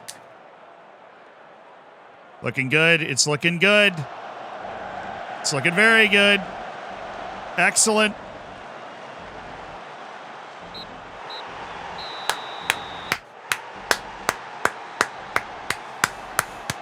Come on, lads! Quarterfinals! So the quarterfinals of the League Cup, and things are getting special now for this group of Taunton Town Peacocks. That's quarterfinals. Middlesbrough's there. But they beat freaking Stockport County to get there, so screw them for getting that draw. Wigan beat Charlton. So there are a couple of championship teams available in the quarterfinals. Newcastle beat Tottenham on penalties, so sorry, Tottenham. I got terrible news. You've been outperformed by Taunton Town in the League Cup.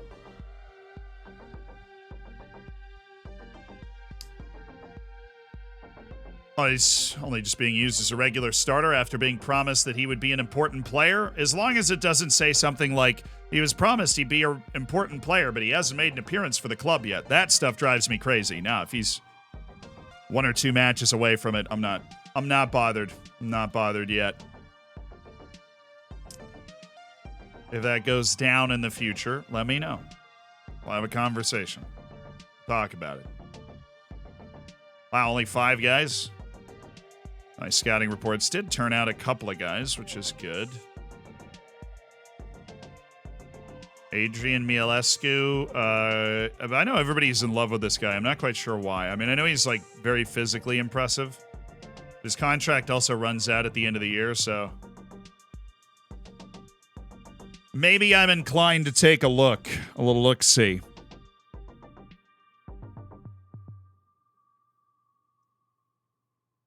Why do you have the Romanian flag from shirts in the back? I don't...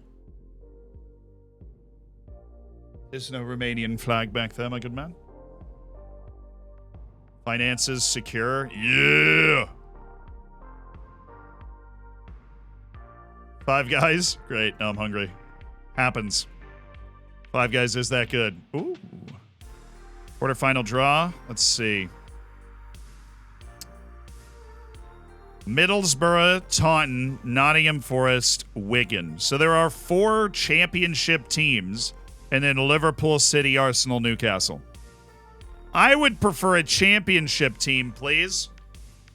Mr. Shea Given, can you give me... Yeah, totally fine. Yep. Yes.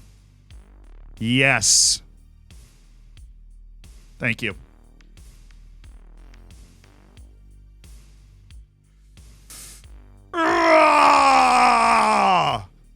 Come on. Oh, Nottingham Forest is not championship. So there were only 3 championship teams, and we're on it. Newcastle, Nottingham Forest.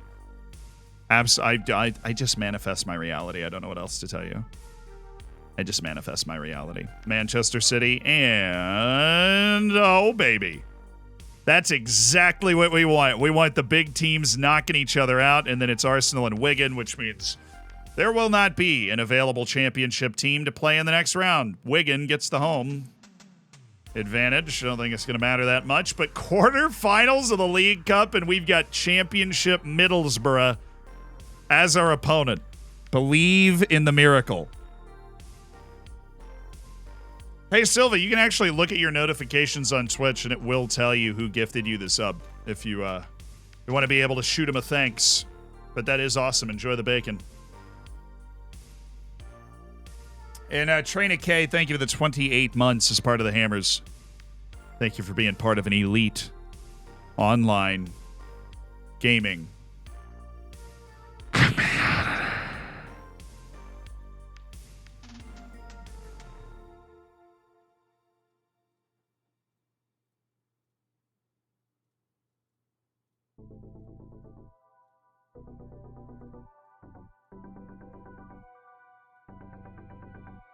Da-na-na, na-na-na-na-na-na-na-na-na-na.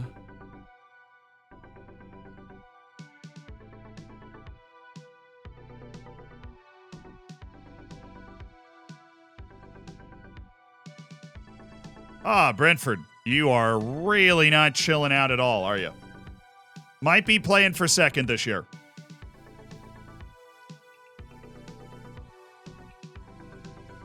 They are rocking and rolling.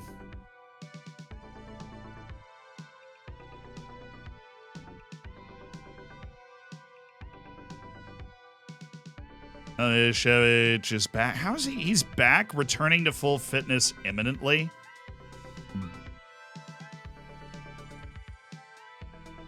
I don't know about that, man. I really don't. Solhoe being back, though. Love to see that.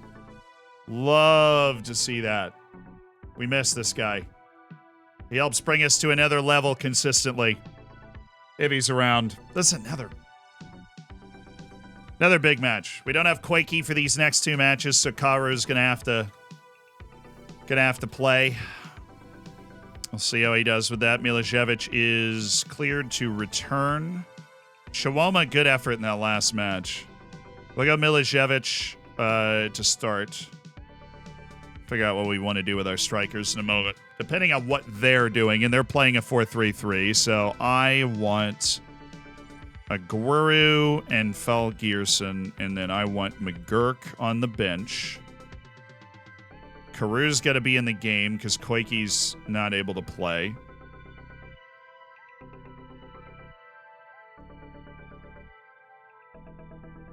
Then we have Gala, can't play. Barak Incha out for Verbanic.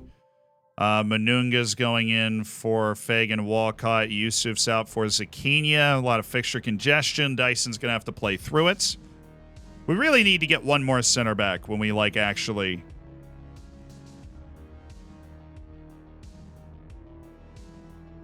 When we get to that January window, we have an extra registration spot. We need to get another center back. Kind of new to FM. Can you describe the type of player you keep on the reserve team versus the ones you make sure go out on loan?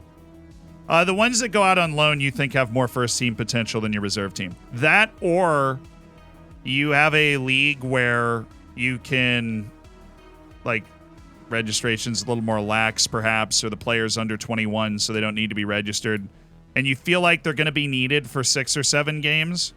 They don't have amazing potential, but they're pretty good. Then you can keep them around the reserve team. They'll keep match sharpness, and then you can bring them up for those 6 or 7 games you need them. But they won't develop as well. Once you hit 19, you need to be playing in order to develop as a player. So you know, make sure the guys that you think have really high potential, if they're not going to play at least fairly regularly for you, need to go somewhere where they will. Where they will play fairly regularly. So Aguero and Fulgerson.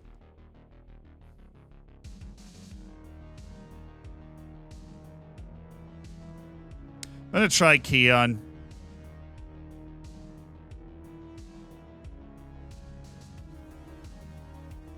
And I go with Fulgerson instead of McGurk. Barak Insha out for Whitaker. And then Gala is there as the deep-lying player. But this is a 4-3-3. We need good team, good subs. Really? We don't have any? Oh, my goodness. I set up all that corner kick taking stuff. On next match only. Oh, come on. Somebody probably noticed that. They're like, he's going to have to do all of this again. 1/2 dozen to the other. So we'll just go up.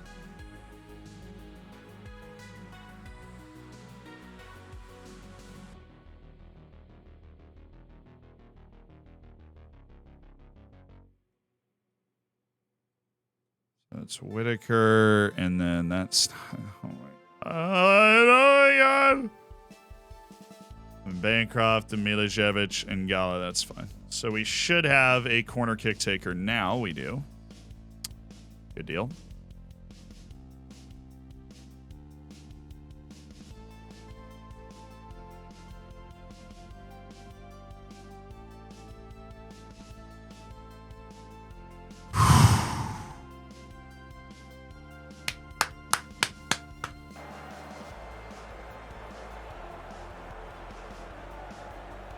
What does fairly regularly mean? Squad player and up. able to keep them happy at squad player and up, you should probably keep them around your team because the match experience they'll get for your team is better than the match experience they get out on loan, I'm assuming. Now, if you are doing a build a nation and you're in Iceland and you're able to send a player on loan to Serie A, you really should do that even if they're going to play a good amount for you because they're going to get excellent experience that they're not going to get playing in Iceland. But your European level of competition and your domestic level of competition both contribute to like the... You'll see your staff tell you this all the time.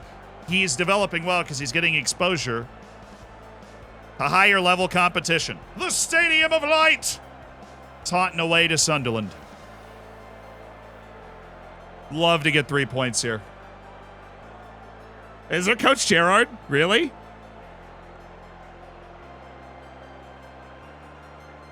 Fickle isn't a bad personality. You know, ambition does aid development. It's not the best thing for it, but Fickle's just really high ambition. Sunderland did just get relegated from the Prem. They were in the Prem last season and then went down in 20th. But they did make it all the way back. Now they are in playoff positions. This is a tough game. 3 points would be very well earned.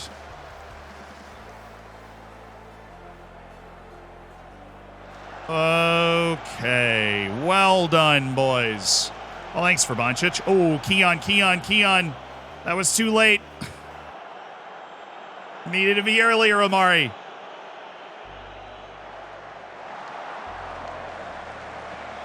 See, I have my direct free kick takers, right? And Manunga's freaking second. I need to change that. Steve Benedetto, and then Manunga, who is, God, he is stunningly good at taking free kicks for absolutely no reason. He doesn't have like a ton of quality on the ball. He's not bad on the ball. Guy just took a bunch of free kicks in his spare time.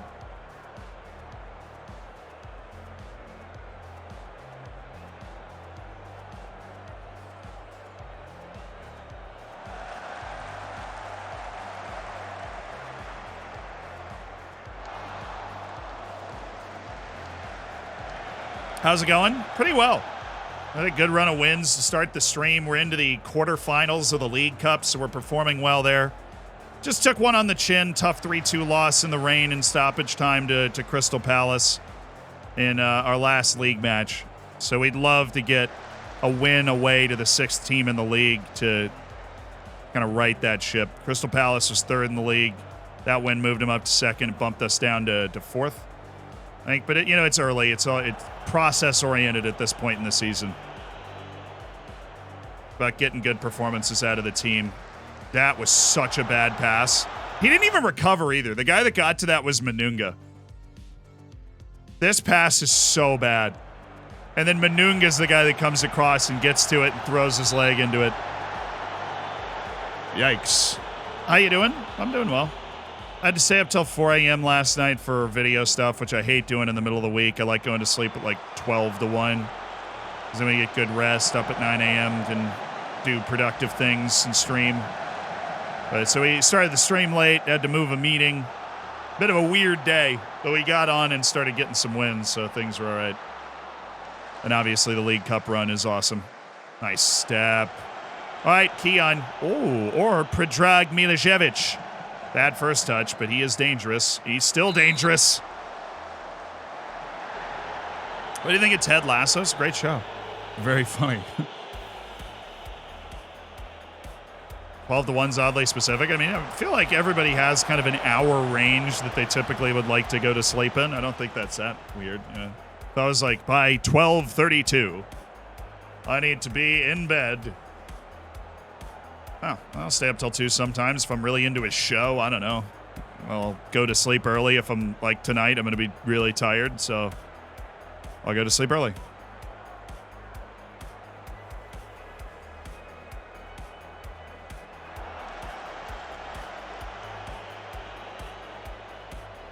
Good.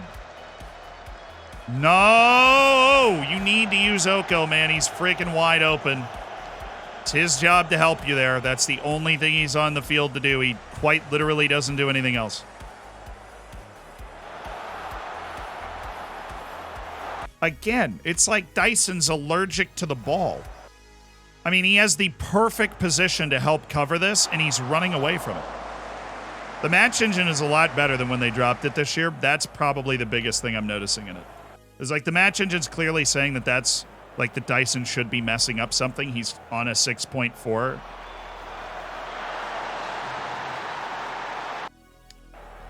On the rating, but the way the engine, the graphics engine's showing, it's just not very good.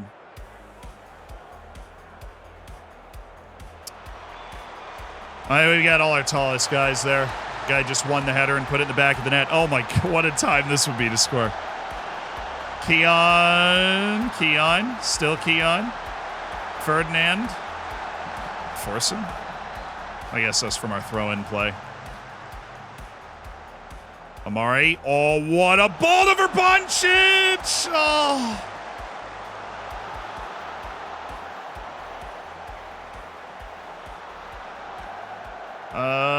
Down the wing. No, you frickin'. We had so many guys in the box.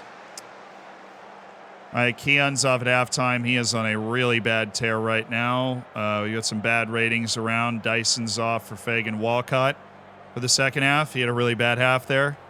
And we need to go in and say, hey, look, guys, show me something else. That was not good.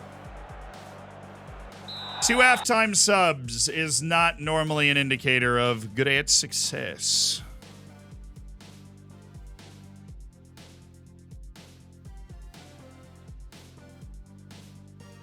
Now that Aguero's in, we need to shift that around. This is our 3rd year in the championship.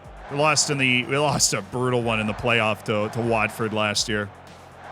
But we've come out of the gates so much. We've had such slow starts to our first 2 seasons. We were on the edge of the relegation zone at this time in our first season. Came back to finish 10th. And then we were like below mid-table at this point of the season last year, and then turned it on. So, Verbancic! Verbancic. On target, brother. That's a good look. He's on a 6.3. Milicevic on a 6.4. Really the first match all year where we just had like a team effort with bad ratings here. Let's run. Let's run. Forson. Yes. Amari looking good. Verbancic. Aguero. Yes. Di Benedetto. Verbancic. Come on. No, don't just freaking shoot it. They're under so much pressure there. All right, it's time to make changes. We're going to make 3 changes. First is Whitaker for Milicevic. Next is Gala in there. And the one after that is... Actually, we're going to go Phil Gearson. Phil Gearson is the attacking midfielder. Whitaker going as attacking midfielder. Gala box to box. We have one more sub. We'll hang on to it right now. But we will switch to attacking. I feel like we need a little bit more aggression from the guys. No, we have worked the ball in the box. We actually have the opposite of shoot on sight. Because we are a very competent passing team. We love possessing the ball. All right, Phil Gearson. That's fine. We really are mainly going to progress the ball up the right side. Oh, Oko threading the needle. Carew, Gala, Volgierson. Oh, my goodness. Pass the ball. It's a good second half, though.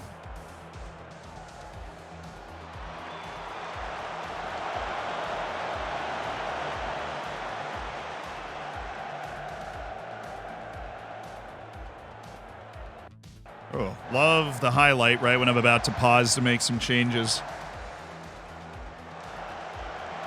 Oh, Forson. Whitaker. Is he on?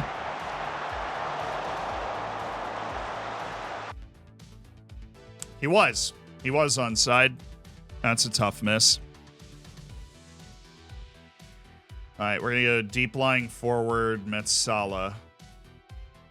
Actually, we have Terrell Bancroft. I'm going to bring him in for Oko, and then we'll just play. Oh, my goodness. What's...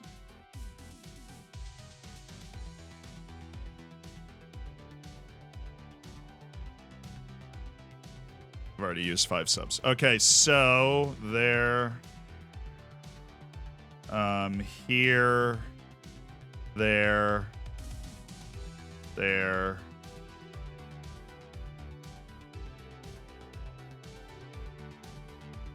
No. Okay, so you are going to be there. You're going to be there. You're going to be a Metsala on attack. You're just going to get in that lane. You are going to be a Shadow Striker. You're going to be there. Peru, I want you as a fullback in attack. Higher, please. And then we're actually going to shift you to the middle, and then you're an inverted wing on support. All right, that should give them a really complex look to have to deal with. And if we play this right, like if we hit the ball, I need to do that. Up the tempo a lot right now. If we get them the ball the right way, we should create some havoc here, or we just score off a set piece. Come on, get there. Get there.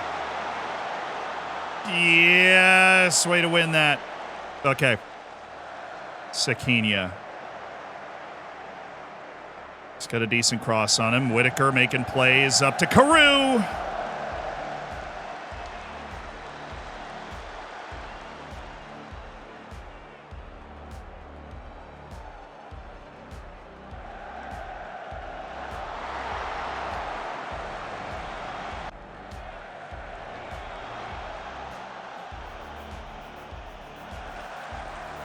That's beautiful. All righty. You just can't get caught, Amari. You just can't get caught there. Big play by Antonio Gala. Puts it right back. At least that was a progressive turnover.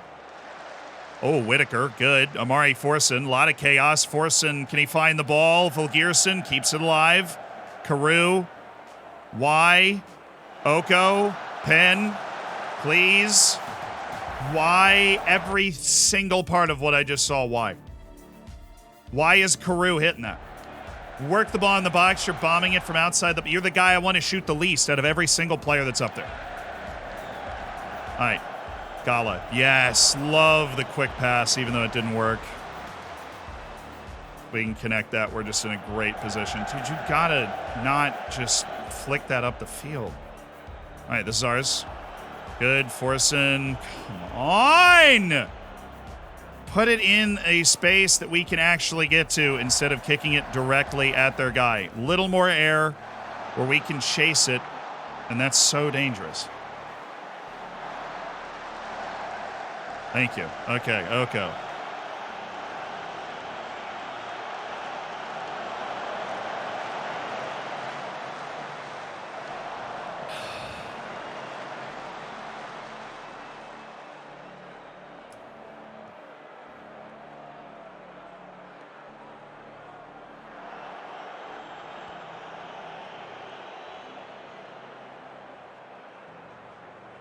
How many times can I give you guys an actual numerical advantage?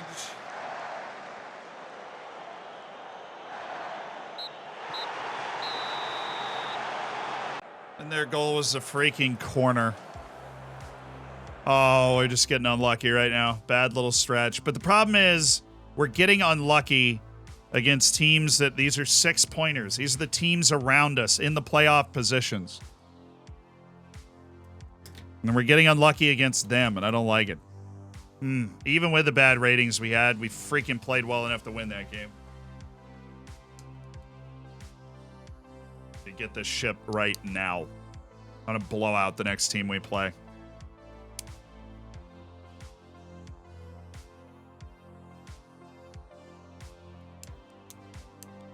Yeah, we really, they didn't do anything. They had one play that kicked open in that second half, and the dude shot it immediately and sent it into the stratosphere.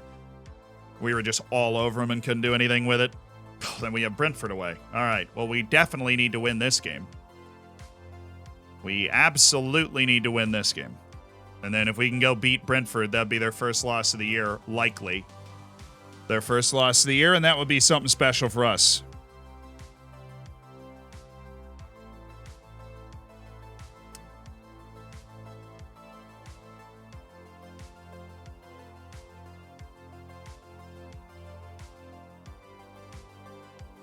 Hello.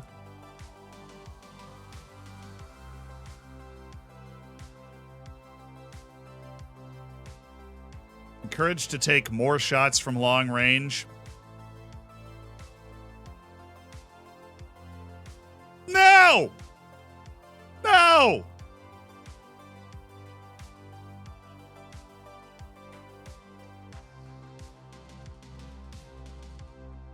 Absolutely not. But 8 long shots? Dude, totally should be shooting more. Leave me alone, Bob. I don't remember looking at Justin Jones, so he's good. Yeah, we'll tack that on the loan list. Faux show. Okay, boys, let's turn this dominance into wins again. Tough to 1 draw, 2 losses in our last 3 league matches has been a missed opportunity for us to kind of pull away, but we're still 1 win away from being in. If we win our match in hand, we're in 3rd. I'm assuming one of these 2 matches is our match in hand. If it's not, the scheduling's kind of crazy. So Hoey still not cleared. He'll be ready to go after this international break. So we got 2 more matches. Manunga's a no. Fagan Walcott's in. Eric Carew, you have no choice. You have to play because Koiki's suspended. Okay. Barak Insha, you're back after Verbanchich with that terrible effort. McGurk, you're back. Oh, nope. Milicevic still hasn't learned it. I didn't hate Vilgierson out wide. He really didn't have a spark, though. He absolutely did not have a spark. I'll put him at striker today. He's been productive. And then I'll have Chiwoma as the other guy, since Aguero's coming back from a succession of injuries and pain. Milicevic. So we have Yusuf. Manunga honestly shouldn't be anywhere near it. We're just going to hang on to Yusuf as our defensive sub. And we're not going to bring him in for tactical reasons. We really can't. Actually, he's going to start in Zikinia. And then we'll hang on to Zikinia for tactical reasons. And then Oko's out. Dimitedetto is finally too tired, which means Oko's back in. And Gala takes that spot next to Insha, and Forson is out for Bancroft. And then Volgierson, McGurk, Bancroft, Gala, Insha, Oko, Carew, Dyson, Fagan, Walcott, Yusuf, Galassi. And we are tired. See Keon Edwards off the bench for Guru, and then we just might as well have Manunga in there anyways. We've got nobody else we can put on the bench fitness-wise. Shut those 2 down. We'll just generally play our game and take a look at the set pieces, which we have that thing ticked. So Insha, Whitaker... No. Danny Graham is still on this. So it's Insha, De Benedetto, Bancroft, Whitaker, Manunga, and then Forson. Should cover every match we play this year. All right. Then we have a little switcheroo near post. Got to stay on top of this stuff. Every point is going to matter all year. Every point that we can just scrape out.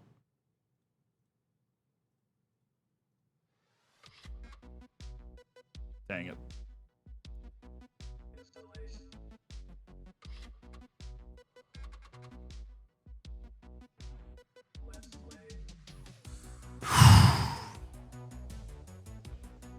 Who think's getting relegated other than Southampton and Bournemouth?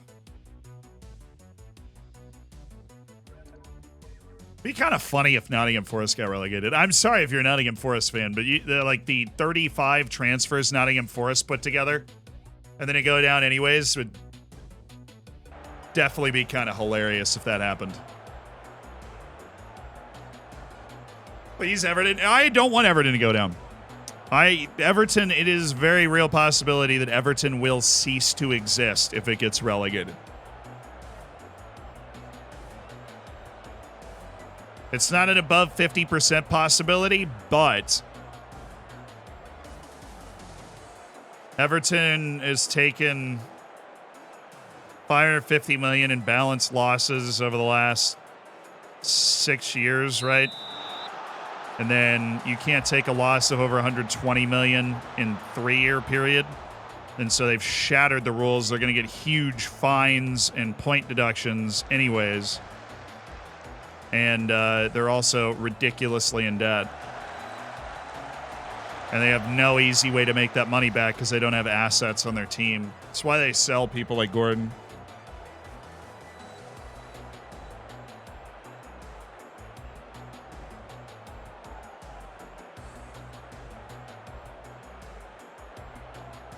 It'd be funny if nothing else. Now, I mean, the lead editor of the channel, Reese, is a huge Everton fan. And I don't think look, you can hate a club. I don't think a club disappearing would ever be funny, right? I mean, I think sometimes the amount of importance that a club or a sports team can have for a fan, myself included, sometimes with like Virginia basketball, can be outsized and almost unhealthy.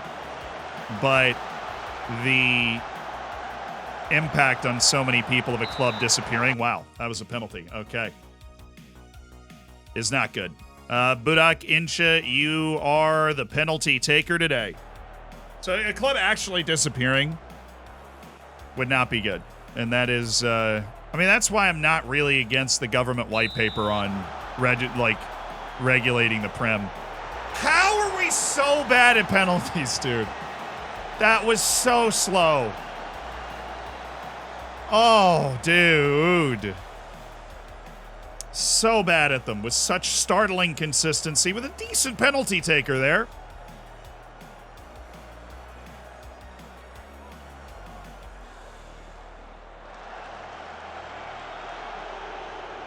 All right. Oko, dime. Unleashing McGurk, stretches the defense, and we work it back to Incha.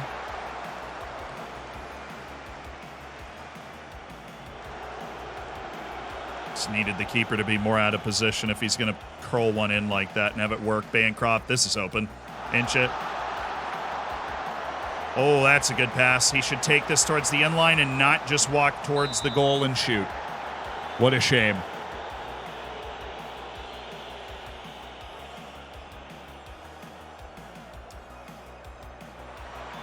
Oh, I thought Val Garrison was stabbing that one home. Love these throw-ins from the corner. Well, Gearson got Dyson! No! That was perfect. Our play worked spectacularly. All right, the fullbacks are so open. Good. You saw it. Great tackle by Budak Incha. Just saved us there. Gala, well... Way to tie the guy up like 3. Oh, baby. Well, that was their only chance to have, but it was not a bad one.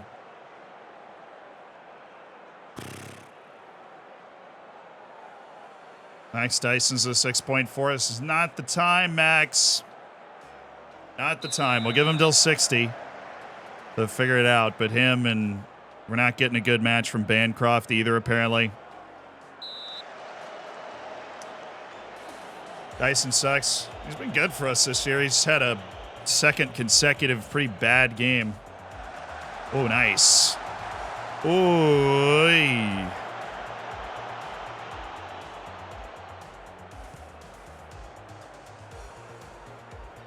Good.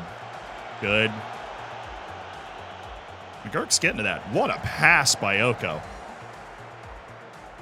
Well, at least Antonio Gala can play defense.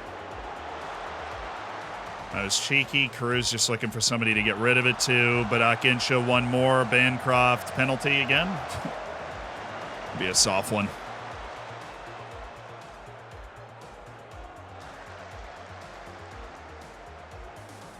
Nice. Gala. Oh, what a pass by Antonio Gala! And it's Phil Gearson with his 4th goal of the season. And a giant exhale from the away end as Taunton Town have found a lead in the second half, away to fellow town Luton. Oh, Antonio Gala just unlocked him with one pass. That is so good. Valgeirson really positioned himself properly.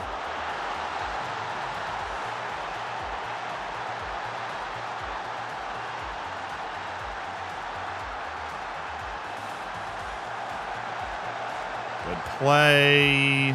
Good. All right, now what I'm going to do is do that. I'll pull them forward a little bit more when we have the ball, be a little less crazy going about our business. Something I might do if we start taking multi-goal leads in the second half is just lowering that tempo because we are so good knocking the ball around. I think our best defense is this. The reason we've been good at defense this year is we've been doing that. McGurk. Oh, that's what he should have done. Bring it down to his foot and have a volley. He just missed it. All right, we do have some subs we can make, though. Got him? No.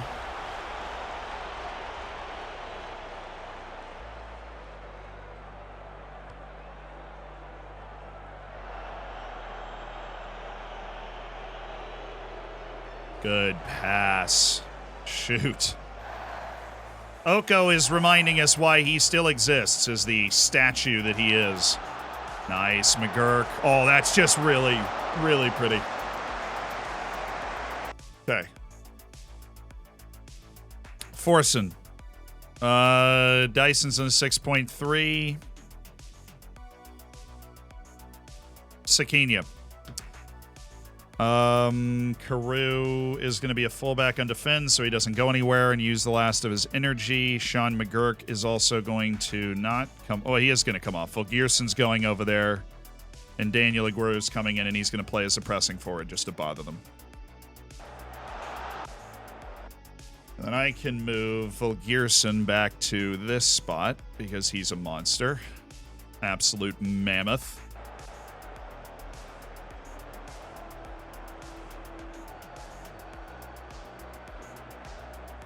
Okay, next sub. De Benedetto for Ferdinand Oko, and then we move Gala back.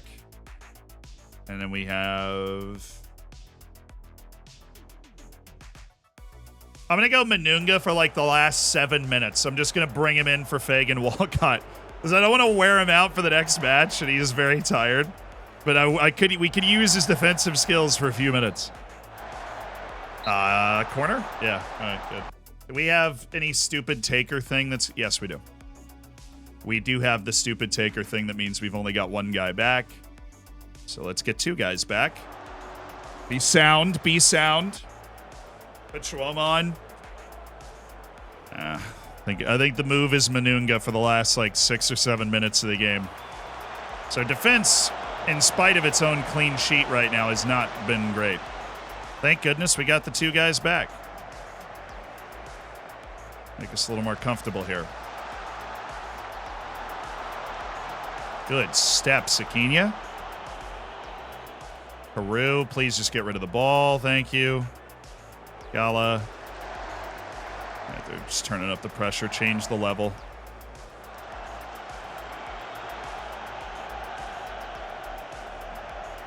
Nice. Oh, yeah, play him. Aguero, what was that first touch? Second touch was better. Yeah, I don't know what to make of that, honestly.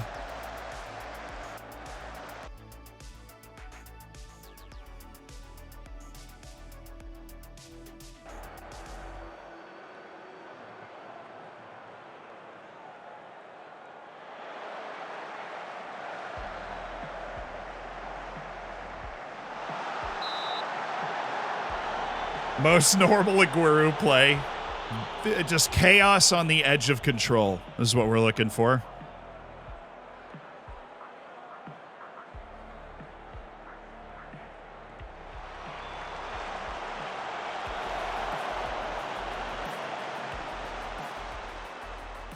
We could just not give up like clean counters off every thing that we do there. That'd be great. Forrest, you go back. Maybe subs. So you're on support. You're on ball winner. Just close people down. Actually, you're on Carl Arrow. Get into the wide area and help Carew. Cautious. We are very, very intent on maintaining our... They're really compact in the middle of the park, so it's really tough to pass your way through them. That's why I'm going to go with the standard passing directness. Slow the pace down. Yes.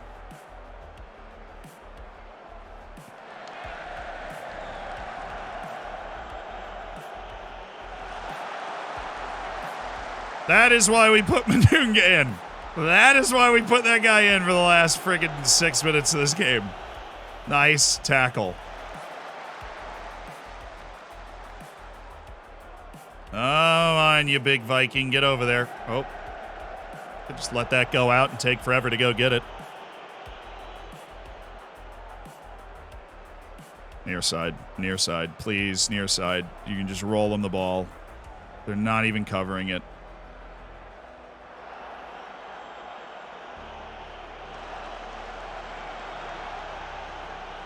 Carew can barely breathe right now, so that's good.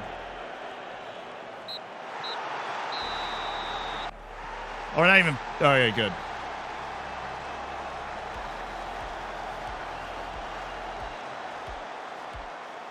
Boy, that should have been a lot more comfortable than it was, but we won the game, and that's all that matters in the end.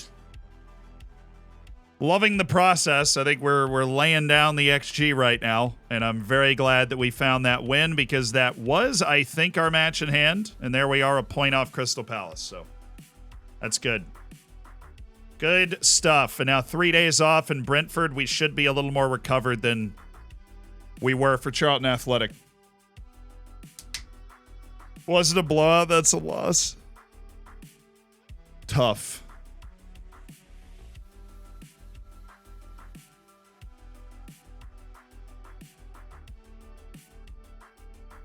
We're winning the league. I don't know. Brentford's been fantastic, but we're a pretty good team, too. So we'll get on the field, and we'll see how Brentford looks. Oh.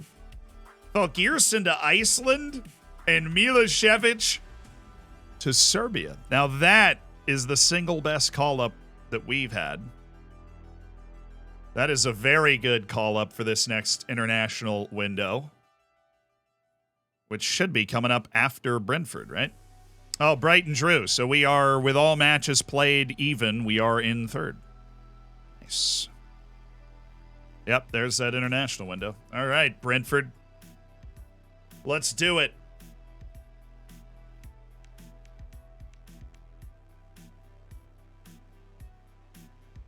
I mean, he's finally making positive developments because he's finally getting playing time. He is appreciated as an individual. I tell him I love him every day, okay? We have a very understanding, healthy, balanced relationship. Milicevic, Keon. Keon's not getting near the field this game, but there is another game right after this that we can play the actual first team guys in.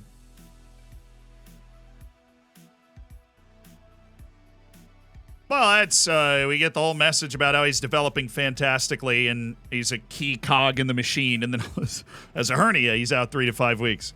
Half of that's going to be taken care of by this international window, but we still are waiting for a time where all of our available starters are actually available at some point this season. Now, Valgierson gets a nice, like, $5,000 check every time he makes an international appearance. So we'll see if he actually plays. And then if he does, then we would owe him, I think it's like $5,000. I all rejoicing that Panakic has gone down with an injury. But he did miss that penalty, so. Did anything more come from the takeover speculation? I mean, we're still in an embargo. So they're working on it. They're working on it. That's all we know. Ali Koike's back after his unbelievably unnecessary red card in the final 2 minutes of the match against Norwich City. Hello, everyone. Morale's a little low. We just won the game. Pretty okay.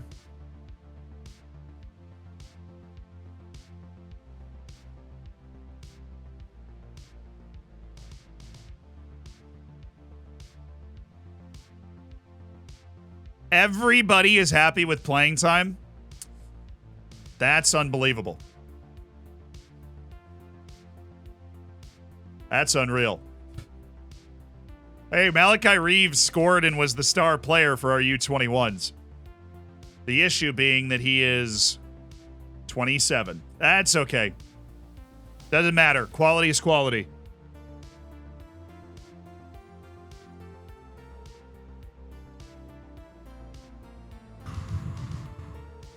Away to the runaway favorite in the league right now, Brentford. Who, if I am right, Manunga... Okay, so we got 4 call-ups. They have not lost this year. It would be our honor to hand them their first loss of the season and claw our way back into that top 2. Solhoe cleared for 45. I'm not going to risk it. Not going to risk it. Actually, yeah, no. Milicevic. Actually, no. What are they playing? 4-3-3. Zakarian, Mbemo, Mroj. See, the best teams play 4-3-3. That's what's up. Karu, who is just so relieved he doesn't have to keep playing. And then we have Mununga in for Fagan Walcott. Fagan Walcott out for Karu, so that we have a left back, right back, and center back sub. Skina did well at that center back spot last time. Mununga, Dyson, Koike, freaking Oko. Can't be Oko today. Has to be Gallo. Oko is too slow. Barak Insha injured, so he's out. And then De Benedetto there. Rabancic. Oko maybe later in the game, but he can't go now. Let's see.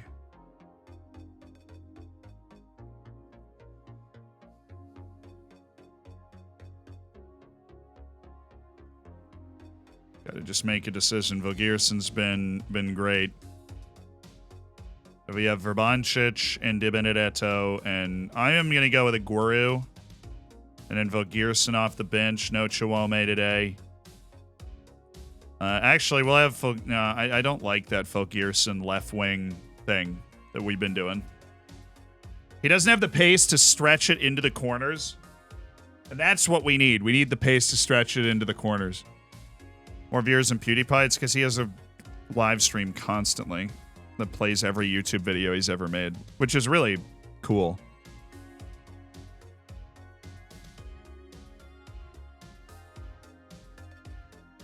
Yeah, I'm in the know. I know the things and stuff.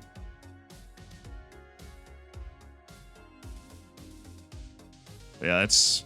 I think you'll see more people do that. Create a 24-hour live stream that's just all of their videos on repeat. Cool. Cool idea. All right. You're going there. And aren't we just short all over?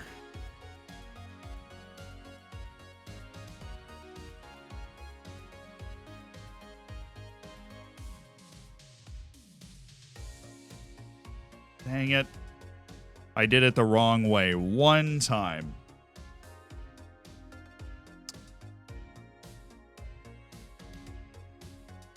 Okay.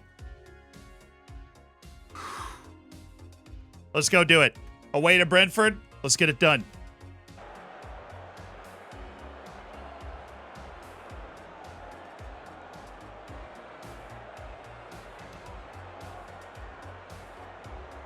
Relaxation. Away to Brentford.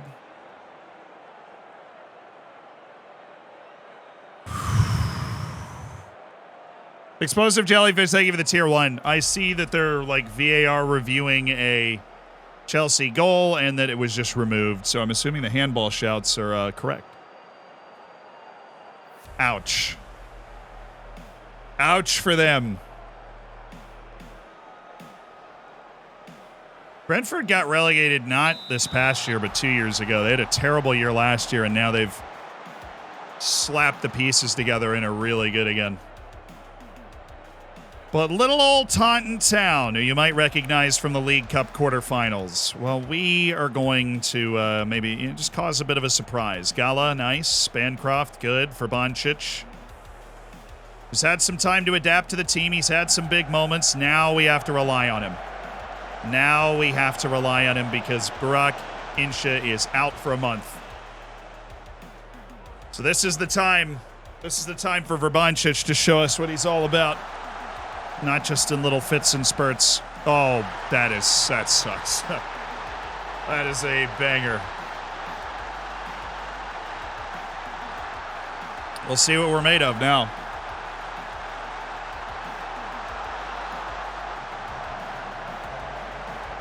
Woo! Absolutely cooked that one. A .01 XG screamer for Brentford.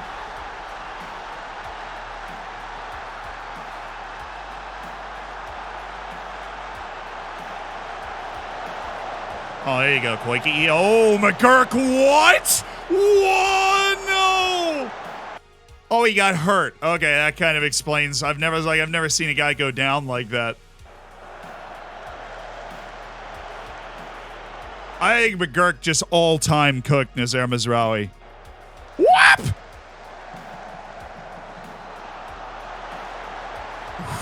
He might have just injured him with how good the move was. Actually just broke his ankles dummying that one through. That would have been nice if he scored that. That would have been nice.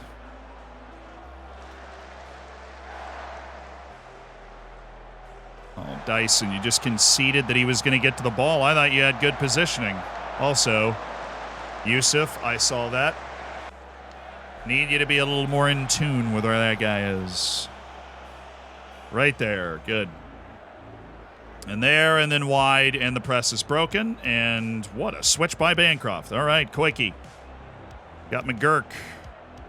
Channel running. Verbancic. Boy, he's gonna make some excellent plays at this club. Even though he missed that, he just oozes the kind of quality you love to see from your team and hate to see from the other team. That was dripping with quality. He might have been off. But, of course, we're going to head this into an uncomfortable position instead of going back to the goalkeeper. That should have never been a chance, guys. Would have never been a friggin' chance for them. All right, get it back right here. Koike. Oh, put the ball in the air for the love of all that's good and holy. Koike. Yes, Scala. I don't hate that. You get reoriented. Oh my goodness. You're a center back. How you can't get it poked out from behind. You're strong.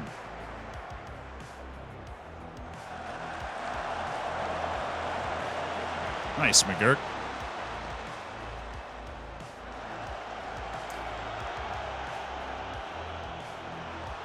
Got time, you got time. No, they're good. They have a lot of the same guys last year. They just had a really disappointing year. They fired their manager, got a new manager boost, and they're going.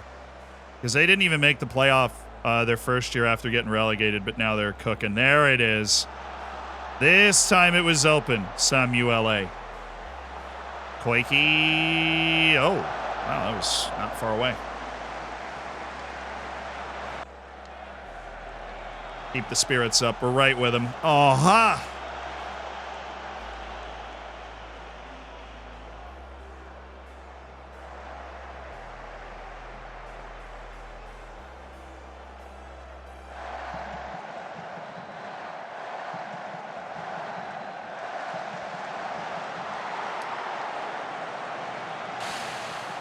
Dyson seems mentally checked out.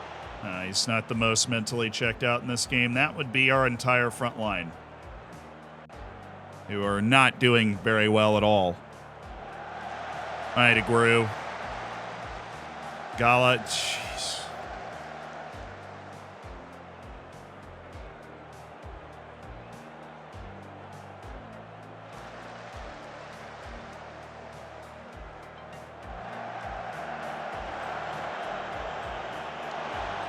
Making a lot of silly mistakes right now, guys. I need to take the pressure off of them in this talk. You've been unlucky, yes. Except for you, Bancroft. You're coming out at halftime. And McGurk, you're coming out at halftime. And Aguero, you're coming out at halftime. So let's just try another half with a different front line. How does everybody feel about that? Feeling good?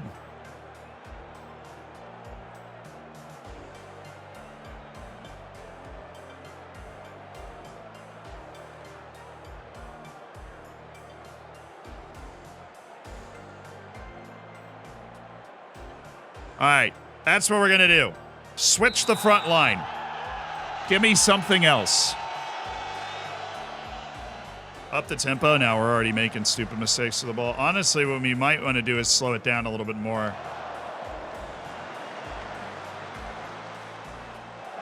I haven't seen us really pass our way through them a bunch. He was off, right? Yeah.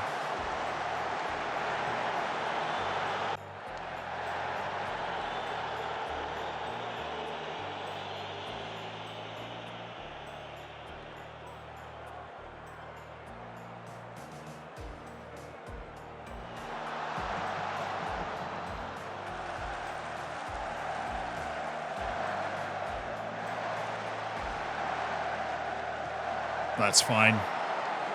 It's perfectly fine.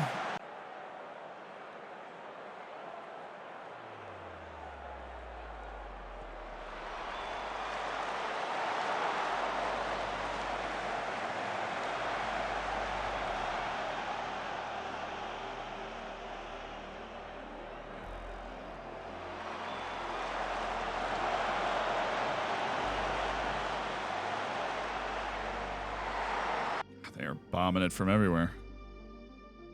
Gala out for Oko, Verboncic. Out for Whitaker.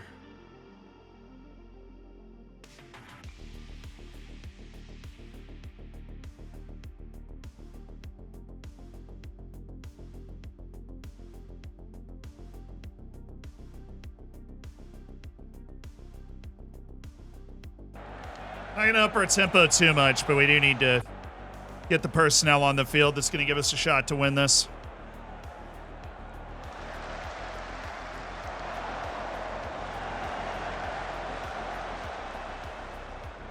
Yusuf, if you were standing under that ball when it was kicked and you got out of the way to let that guy bring it down with his foot, I didn't even know what to say there.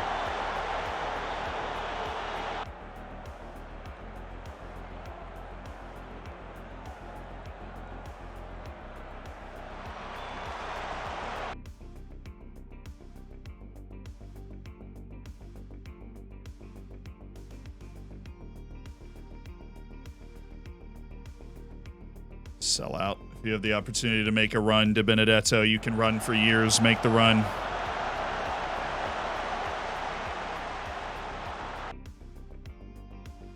What's that piece, Taker? To Benedetto? Good. Dyson should be out. Should be Whitaker back post. Out of the rotation.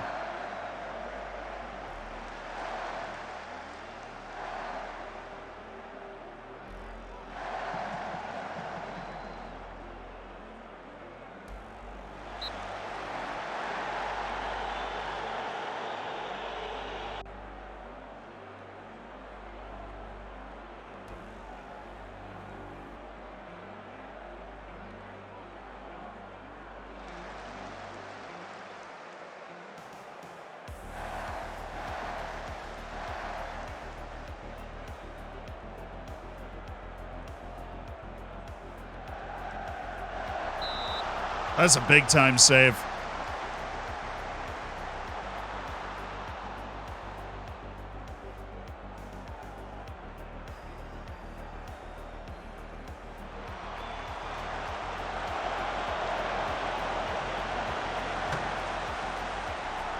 Try and toss the guy a chip at the Super Bowl party and he'll just head it into the floor because he just doesn't understand the concept of space to, I don't know, catch the ball. Bring it down. Catch the chip. Come on, man. We'll have to attack. There's space. Go very attacking. Put you on attack. And Yusuf, you're on support.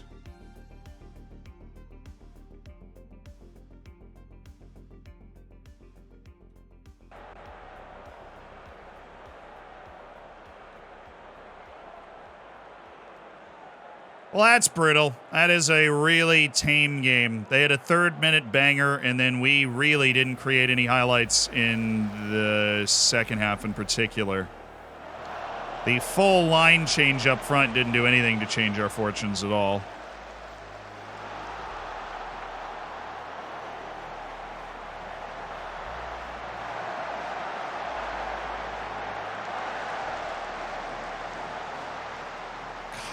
We've won a lot of games on this stream, and I still feel like we've been very unlucky.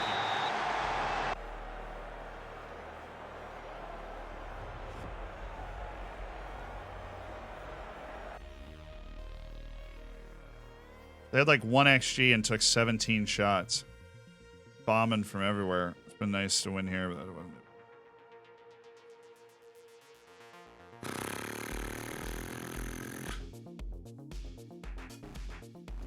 Dang.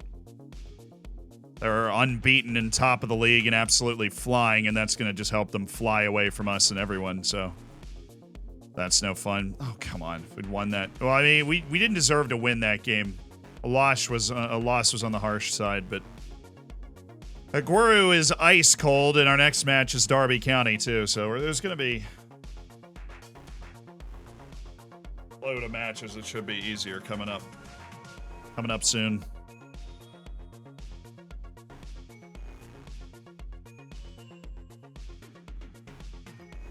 You know, play an international break friendly yet? Only missing 4 guys. They accepted. Cool. 50 best players in the world. Kylian Mbappe. Looking for regions. Cisneros, an 18-year-old who plays for Holy Smokes for Liverpool. Hello. Raji's real. Malay is not. Joffrey Malay. Jeremy Pino's on the list. Osimhen, Rodri, Porro, Rashford's there. Barrier. PSG. Wow, that guy is annoying. Holy smokes. That guy is ridiculous. Abada, the Israeli guy, finished top 50.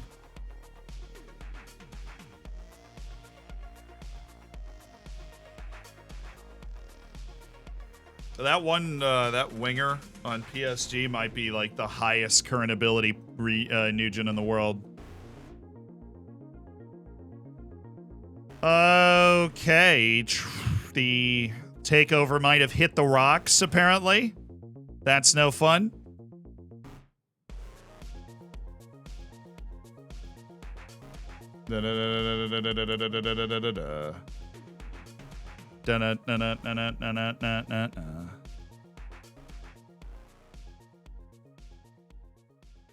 Hello, Gent.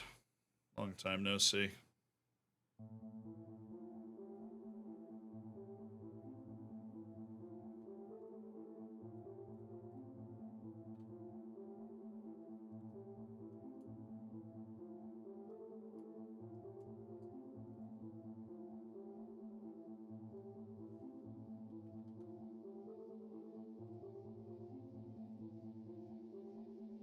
Leo Abada is real, by the way.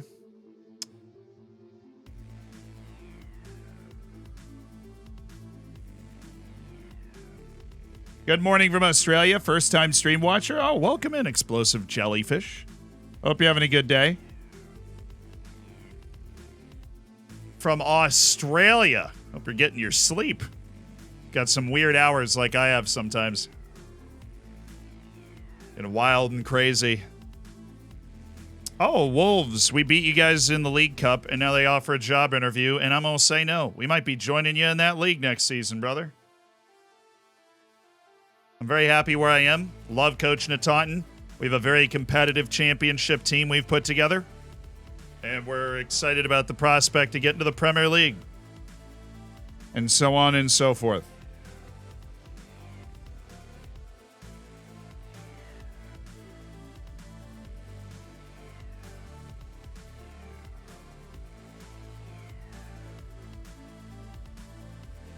Sakina, don't go twisting your knee, dude.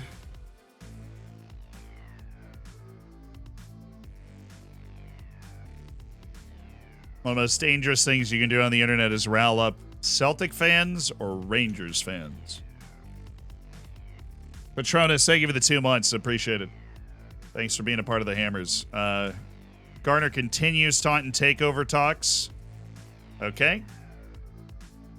We could just get it done before January. That would be awesome. Otherwise, I don't care. I'll take the extra paycheck you want to send my way. Or the not paycheck, just the extra check in general. I'll take it.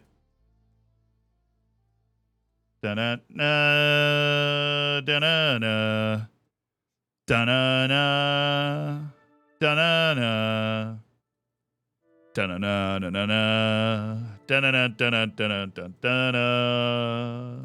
Da-da-da. There we go. Praise. Everybody ready for the Ghent match? Kalusha Tara, thank you for the 2 months as well. What are your managerial stats now? They're actually not bad. Hey, how's the AFCON qualification going for them? Did they make it? Yeah, they made it. Very well. They've won all their matches so far. An assist from Luis Mununga, of course. Okay, who needs a little bit of match sharpness? Charlie Whitaker needs a little bit of match sharpness. Leon Shawoma definitely needs a little bit of match sharpness. We'll make sure we can, I'm pretty sure, put all of these guys on the bench. But who should be starting? Ferdinand Oko, yes. Sol Hoey, yes. Fagan Walcott, yes. Karu, yes. How does he not have match sharpness? Brother, you just played like a million games. Verbanchich doesn't have match sharpness, so he needs to go. Reeve, Young Husband, Shawome, Gala. A Gala instead of Oko, just to get sharp.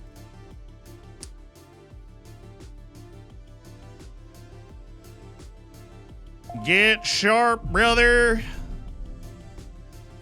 Or stay sharp if you're one of those guys. You ever have a son in FM? I have not, no. Demo, thank you for the 14 months. What planet do you drop Salah for this game? I don't know. Teams like Liverpool, they got so many matches to play.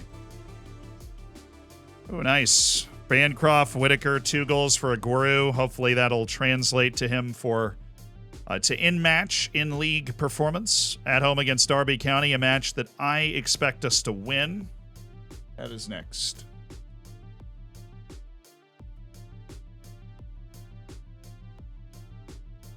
Oh, he did play. First Icelandic cap for Gudmundur Freyr Volkirson. He's not going to thank me, though. Yeah, because he hasn't been at the club long enough to like me like that, so he'll thank the national team coach, which he did, but I'll praise him for his international performance in a 0-0 draw against the Czech Republic. I suppose that's not bad. Nations League B is not bad either. How's Hawthorne Spencer doing? Ben Conway's showing us a little something.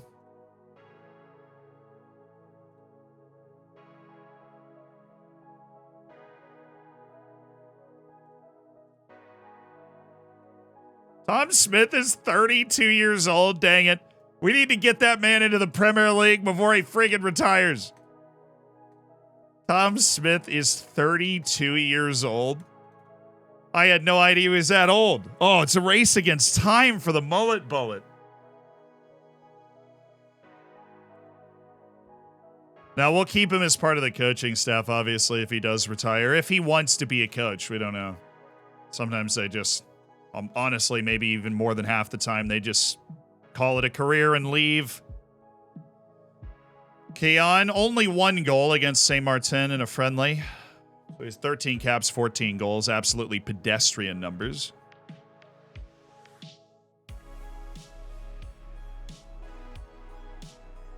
Your development hasn't been good enough. Yeah.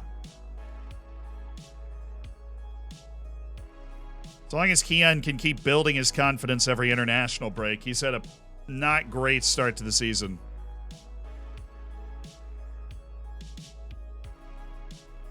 Oh, yeah, he is a model citizen. That was initially why we went and signed him. He was a ball winner with model citizen, and that was nice. Hey, Volgierson scored. Way to go, man. Always knew you'd make a difference. Oh, yeah, they lost to Turkey 4-1, but he had a 7.1. Milicevic played 90 minutes in a loss to Belgium for Serbia. Manunga played 28 minutes and was subbed against Chad in a win for DR Congo.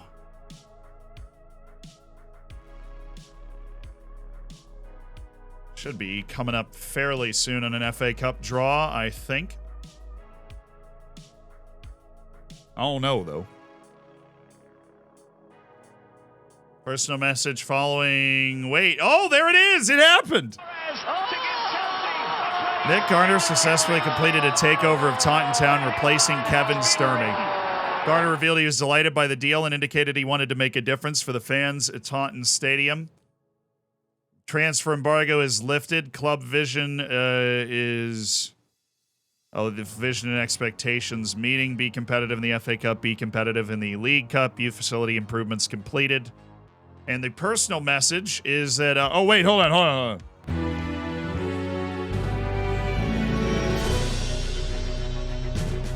Welcome to Zealand News. I am your host, Zealand, on the Zealand News Network on the Zealand Channel. Right.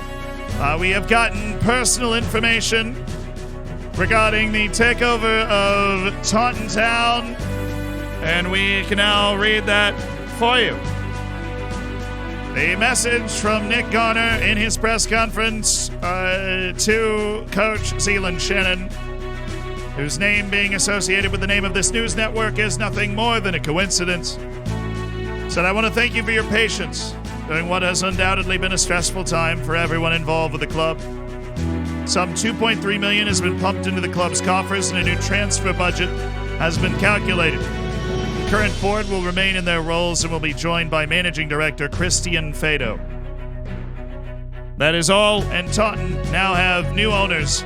Nick Garner, the consortium leading honeypot businessman from Wickham or something.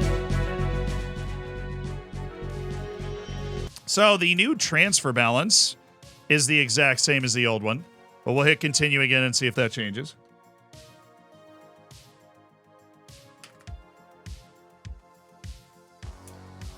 That's a little bit of sugar. He's making an investment in the future. He bought the club for like $20 million, and we're going to try and turn it into a big-time club. Obviously, we've already made significant progress in that. Kevin Sturmey owned a semi-pro club in the 6th division that we have absolutely launched up the leagues, and he felt it was time to capitalize on his previous investment and step aside. A team that is consistently successful in the championship now for a 3rd consecutive season, that is pushing in the cups as well. League Cup quarterfinal, the farthest we've ever been. And one of the 2 top league cups in ye ol' England. Who was that? It was, Dyson. A little upset. Do.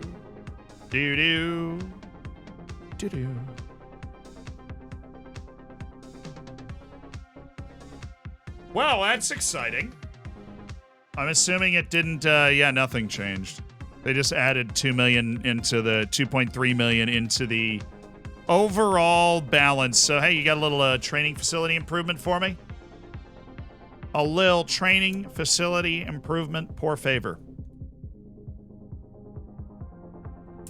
Imagine buying a non-league team for like $100K, then selling it for $20 mil 8 years later after getting to the championship. Yes. The takeover rumors have progressed pretty dramatically. Honestly, that'd be like the dream in real life. Put myself in that position. Now that Verbancic is getting regular time, like all the guys we bring in, he's able to start developing his game. Mental and technical stuff. That's what we want to see. Thank you, Verbancic. You are still going to shoulder the attacking midfield load with Berak Insha not available. All right. Wow. The 9th to 4th. Every team from 9th to 4th is on 27 points right now. That's pretty crazy. Every team from 9th to 4th is on 27. And then the team in 3rd is on, well, they all just played.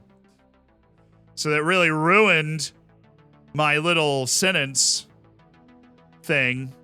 But the point is, if we win, we go into 4th. Okay. Everybody else has played. How exciting. Except for us, 2 teams that are sitting on 27 points. But these are 2 teams that will not play today. God, I really need sleep or else I cannot form sentences.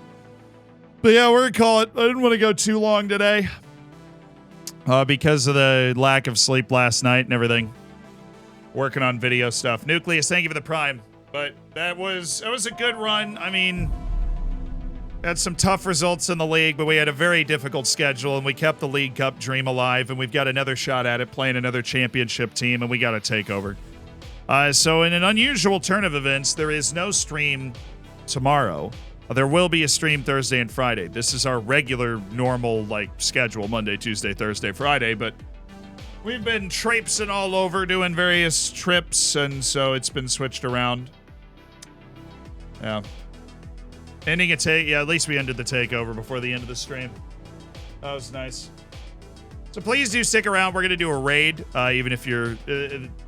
go up and pull the match up on your other screen, dude.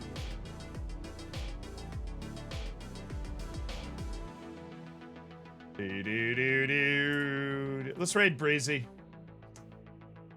I like Breezy. See you later.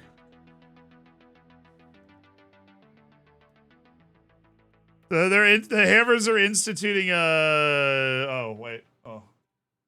Copied the wrong thing. Oh, come on, Zealand. Yeah, Twitch's UI is great. Love it. Make it a little complicated to get to the screen I needed to get to, but we're good. We're raiding Breezy. What copy pasta we got? What the HE double hockey sticks did you say about me? Love, you know I graduated top of my class at Zealand's manager school. Yes, love this copy pasta. All right, appreciate it. Love you guys. Thank you for being here. So I was a little tired today, but I'm glad we got, good results, particularly at the beginning. And hopefully we'll be able to get a run going once we're playing teams not in the top 7 every single match. And get a little bit more luck when it comes to playing those big teams. But fist bump, thank you so much for the subs, allowing us to do what we do, allowing us to afford the illustrious editing team that we have and be able to make great stuff that you guys hopefully enjoy. So I'll see you on Thursday. Video should be out tomorrow, and I hope you're looking forward to it. And then we've got some great videos coming up after that we've been working on very hard. See you on Thursday. More taunting on Thursday. Bye.